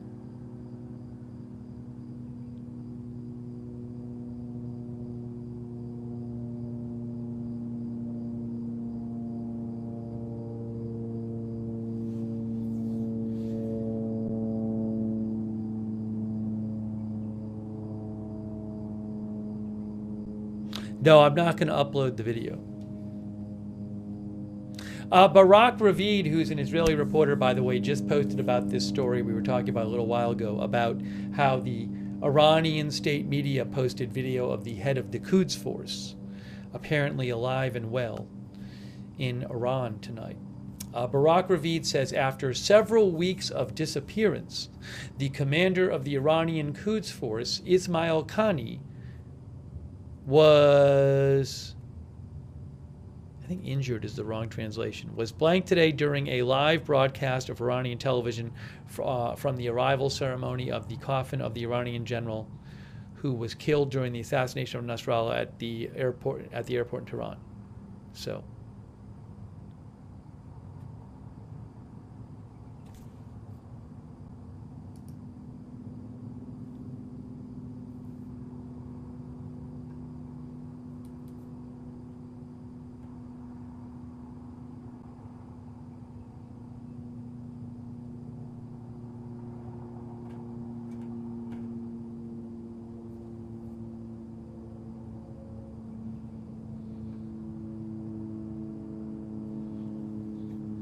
yeah, this has been one of our, I mean, some news has come out, but in terms of the activity going on, I mean, there's certainly been some activity at the northern border that we've heard about, some. Very few rocket alerts during our time on the air. No airstrikes in the Beirut area, and I have not heard really many reports of airstrikes in Lebanon in general while we've been on the air. I've heard a few. So kind of quiet at the moment in that sense. Now, of course, there could be intense ground battles going on southern Lebanon that we don't know about. That definitely could be happening. There could be things going on other places. Usually with the airstrikes, though, usually the Lebanese media will report them when they happen. And when I've checked tonight, I just haven't seen many reports of it. I'll just check again right now. So,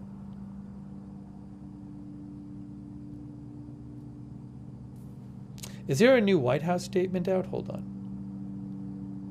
Yeah, so I mean, I'm just looking right now at Lebanese media, and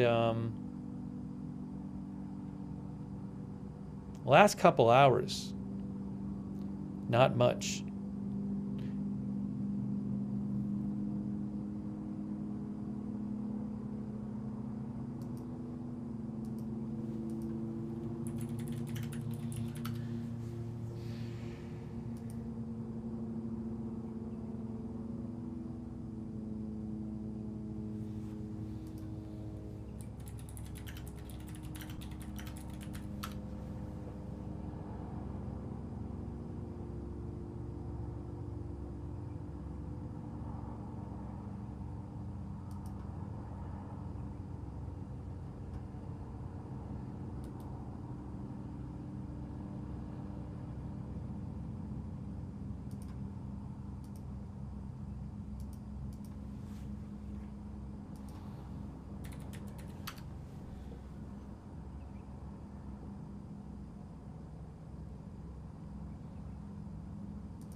I saw a couple of outlets report this today. I haven't seen the original report.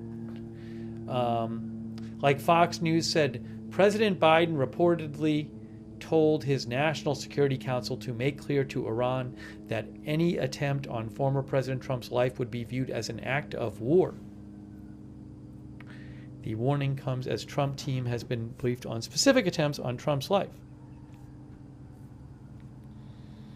I don't know where the original story for that is.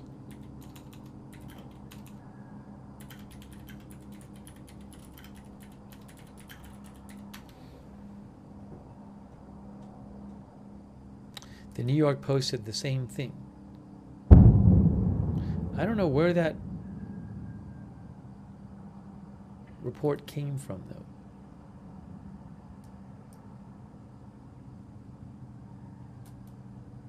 Originally.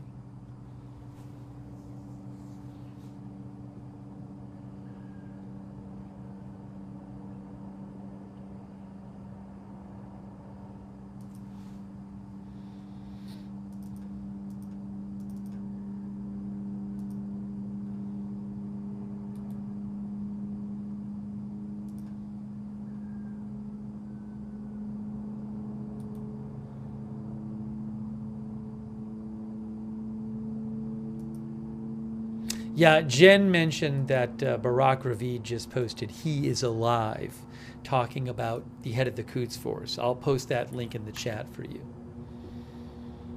Well, it's something we talked about a few days ago.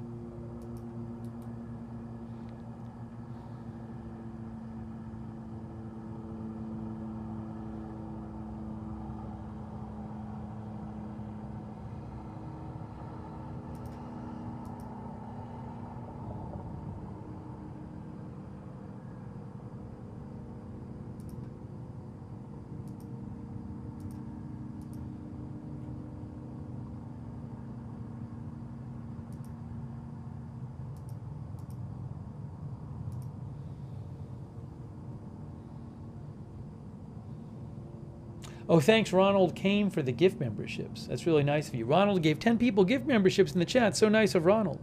Also, thanks to our new member, Yankee GG.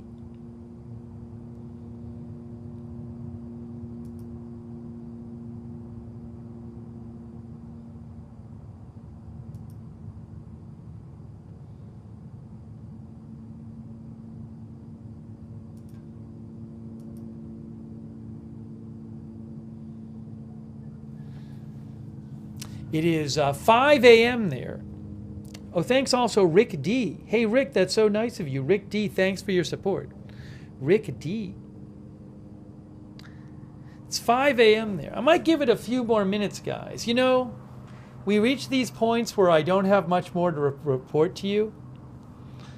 And, you know, you got to take the breaks when you can. But not a lot. We've gone over a bunch today.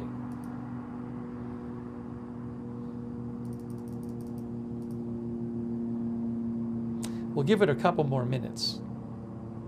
But now also, obviously, if there's some big development when I'm not on the air, it can just come on the air, you know.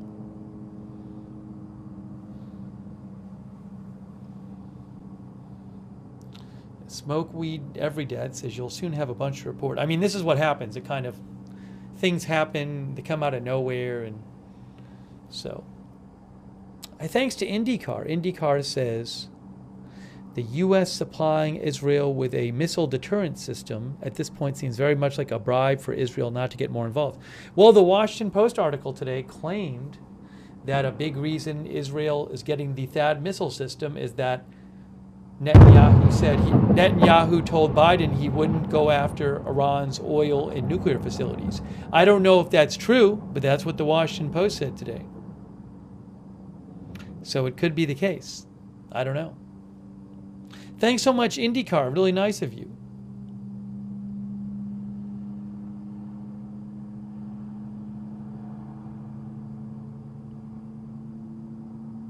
But this, I mean, this whole situation, it's not just between Israel and Iran. The whole situation with Israel and Hamas in Gaza is still going on. Very unsettled, obviously, very unsettled situation in Gaza. The whole situation with Israel and Lebanon and Hezbollah is ongoing. So this stuff is just ongoing. Israel has troops in Gaza. They have troops in Lebanon. They're about to respond to Iran. All of this is continues. Wow, and thanks to Rob Van Eschoten, who thinks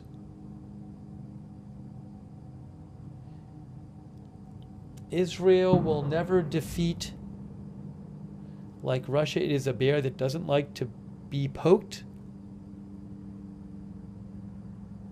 Are you saying Israel won't? You could be saying one of two things. And I could see arguing for them. You could say Israel will never be defeated, or Israel will never defeat its enemies. I can't tell which Rob is saying, but I could see him arguing for either one.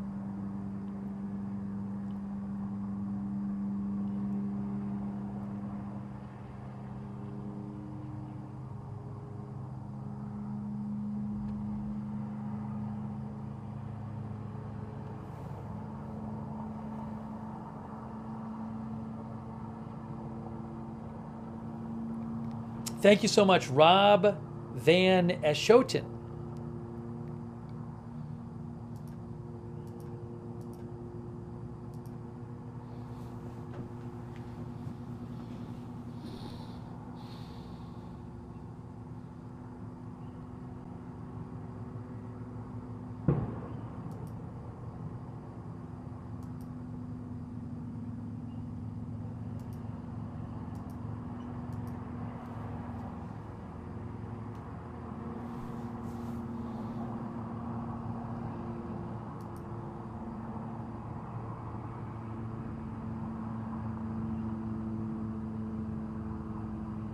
Richard Brennan thinks there will be peace in 3 months.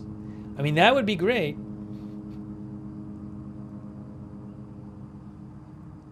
I'll believe it when I see it, unfortunately.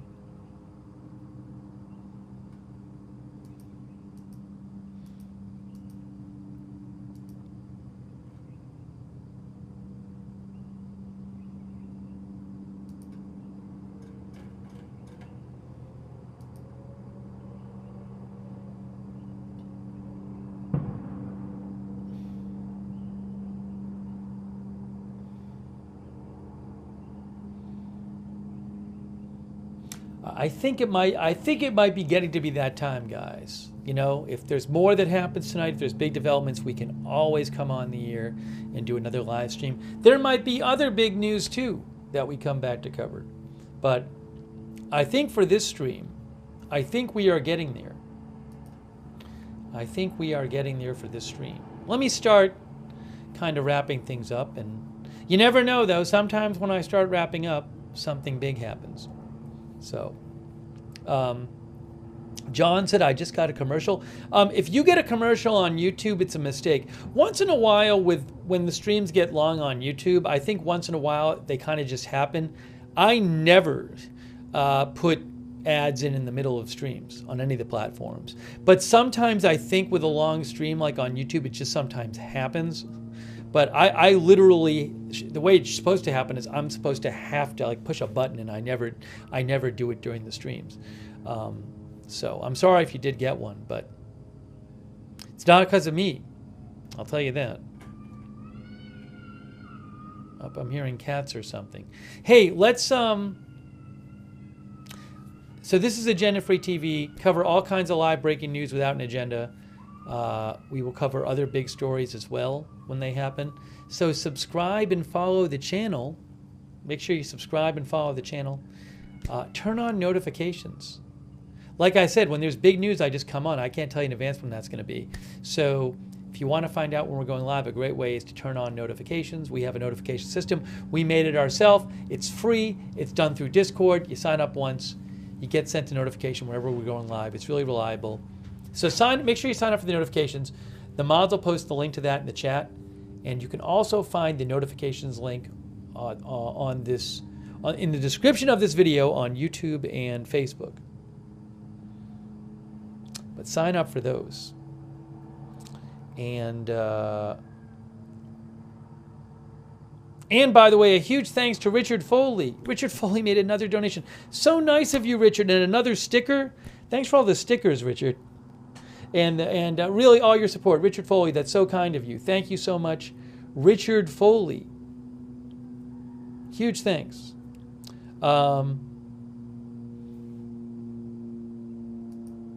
Also, Jim Joe over there on Twitch. Thank you, Jim Joe, for subscribing. Jim Joe 007. Hey, let's shout out our moderators who are always here. They're incredible. They're the reason that we can have chat rooms. They are keeping it under control in there. Huge thanks to them. Over there on YouTube, Beth Mythical, Ruth Krafasi, Roberts May Queen, and all of our other moderators over there on YouTube. Big thanks. On Twitch, A Moment of Lovely, Good Luck Duck, Idaho Star, Certainly Dev, and all of our other Twitch mods, thank you. Our Facebook moderators, Beth Shepard, Charlotte Webb, Margaret Riley, Paul Anderson, Ronald Egnor, hearing some booms on the border camera.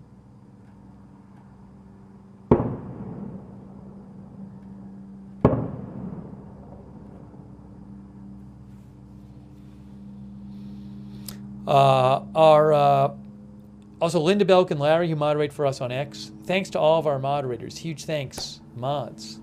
And thanks to everybody who donated. It is super nice of you, folks. There was also an anonymous crypto donor. I don't know who this person is. I really appreciate it. I can't even thank them because I don't know who they were. But if you're watching, it's greatly appreciated. I wish I could thank them personally, but I can't, which is their choice. But I really appreciate that because that is what lets this channel exist and buy footage and all that. So thank you so much for supporting the channel. If you ever want to donate to the channel, you go to agendafree.tv, agendafree.tv. But thank you. Let's see here. I will post updates on my X account as I do when we're not on the air. So if I hear more stuff, I will post it over there. At Lookner on X, you can follow me over there for breaking news updates. You might want to follow me there anyway, because I like during the streams I post stuff there that we talk about, and also if there's photos and videos sometimes that I can't show, I'll post them up there. Then also, Agenda Free TV on X, I post scheduling updates. When we're going live, I post it. Some information about the channel I post over there. That's Agenda Free TV on X as well.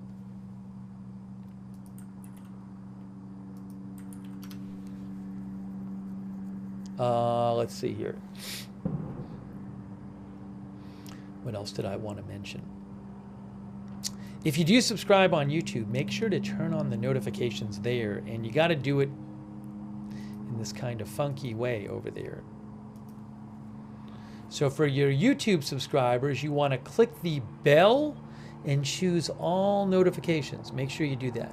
Click the notifications bell. Choose all notifications.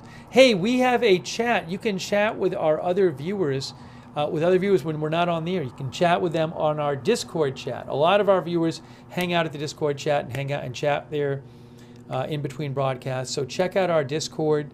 The link is the same link as the notifications link. The Discord is also free. Big thanks to our Discord mods, by the way. Thanks, Discord mods. But check out the Discord chat, too.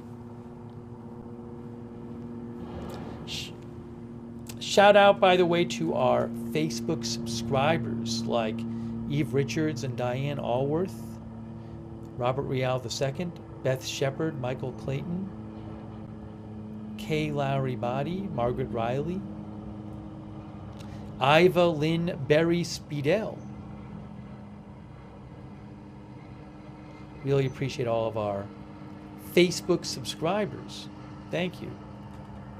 And our Twitch subscribers. Thanks to all of our subscribers on Twitch for supporting the channel, like Alyat Sion, Jack's Animals, Sarah, Wall Street and Shaggy, Spectre EH, Fweaky Beats. Woogo.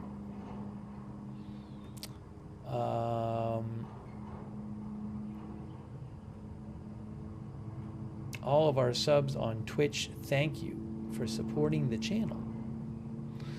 And our YouTube, and all of our other subs there too, our YouTube members. Thanks YouTube members like Pippa and Rick D and Shaked, Kyle Rogers, Mary B, Patricia, Grace, Big Boom, Loki, Charlie Wilson, Come On, Air Fried Tofu. Cupcake, good to see you, Cupcake, there from Paris. Cupcake, thank you for watching. Thanks for being a member. Kiwi, Cherizad, Jean Romaine, Mary B, Mima House, Patricia Grace, Jason Carlton, Wendy Lance, Dodger Blue, Dillamond, Toby Network, Jolie D4, Delta Dragon, Dingy Willow, Michelle M, Keith Imonin, all of our members, Sinon, JD78. Oopsie. We lost the volume. Where did the volume go? Oh, it's back. Okay. I was like, what happened? JR Smile. Rocket alert. That's a rocket alert, isn't it? But there's no rocket alert. We just heard some announcement. That sounded like the announcement they make when there's a rocket alert. But there's no alerts. Am I crazy, folks? You guys heard? Ruth says yes. I don't know what that was about. Once in a while, I think that does happen, by the way. I feel like we do hear like a loudspeaker thing like once in a while. There's no rocket alert right now.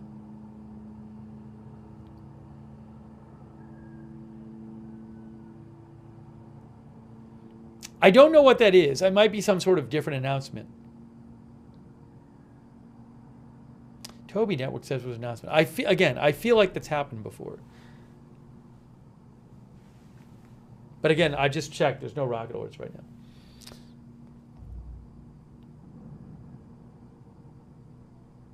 Did it say red alert? Because there's none reported. No, I think the booms you heard they just sounded like artillery.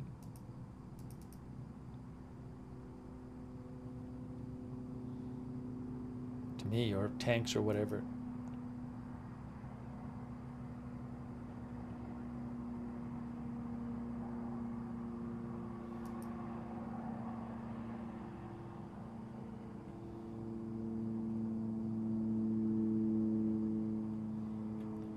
All right, anyways, it is time. We're going to wrap up our coverage for right now. Oh, thank you, Pippa, for your support. So nice of you, Pippa. And also David Bozick. Hey, thanks, David. And Sean Decker from Australia. Wow. So kind of you. Thank you so much for all your support. I appreciate that. All right, guys, so we're going to wrap up the coverage for now. But again, if there's big news tonight, I'll do another stream. I'm guessing we'll do coverage tomorrow. I'm sure there'll be new developments. So we very well, I don't want to 100% guarantee it, but I wouldn't be surprised if we're doing more coverage tomorrow. But I'll keep an eye out for developments, and we'll see what happens next. But again, if there's big developments in some this or other stories later on, we'll do another stream. All right. So again, I really appreciate you watching. Thanks for watching. Also, thanks to everybody who sent me messages and sent me news tips and let me read your comments on the air. I really appreciate you helping with the coverage. And oh, another donation. Oh, Richard Foley, another sticker. Another sticker from Richard and another donation. So nice of you, Richard. Huge, huge thanks for all of your support, Richard. That's very kind of you. Much appreciated. All right, guys, that is it. We are wrapping it up. I will keep an eye on what's going on, and I will post on my X account updates. And if there's big enough news, we'll just come back on the air and do another live stream. That is it for now. Thank you for watching. We'll see you soon with more live breaking news coverage right here at Agenda Free TV.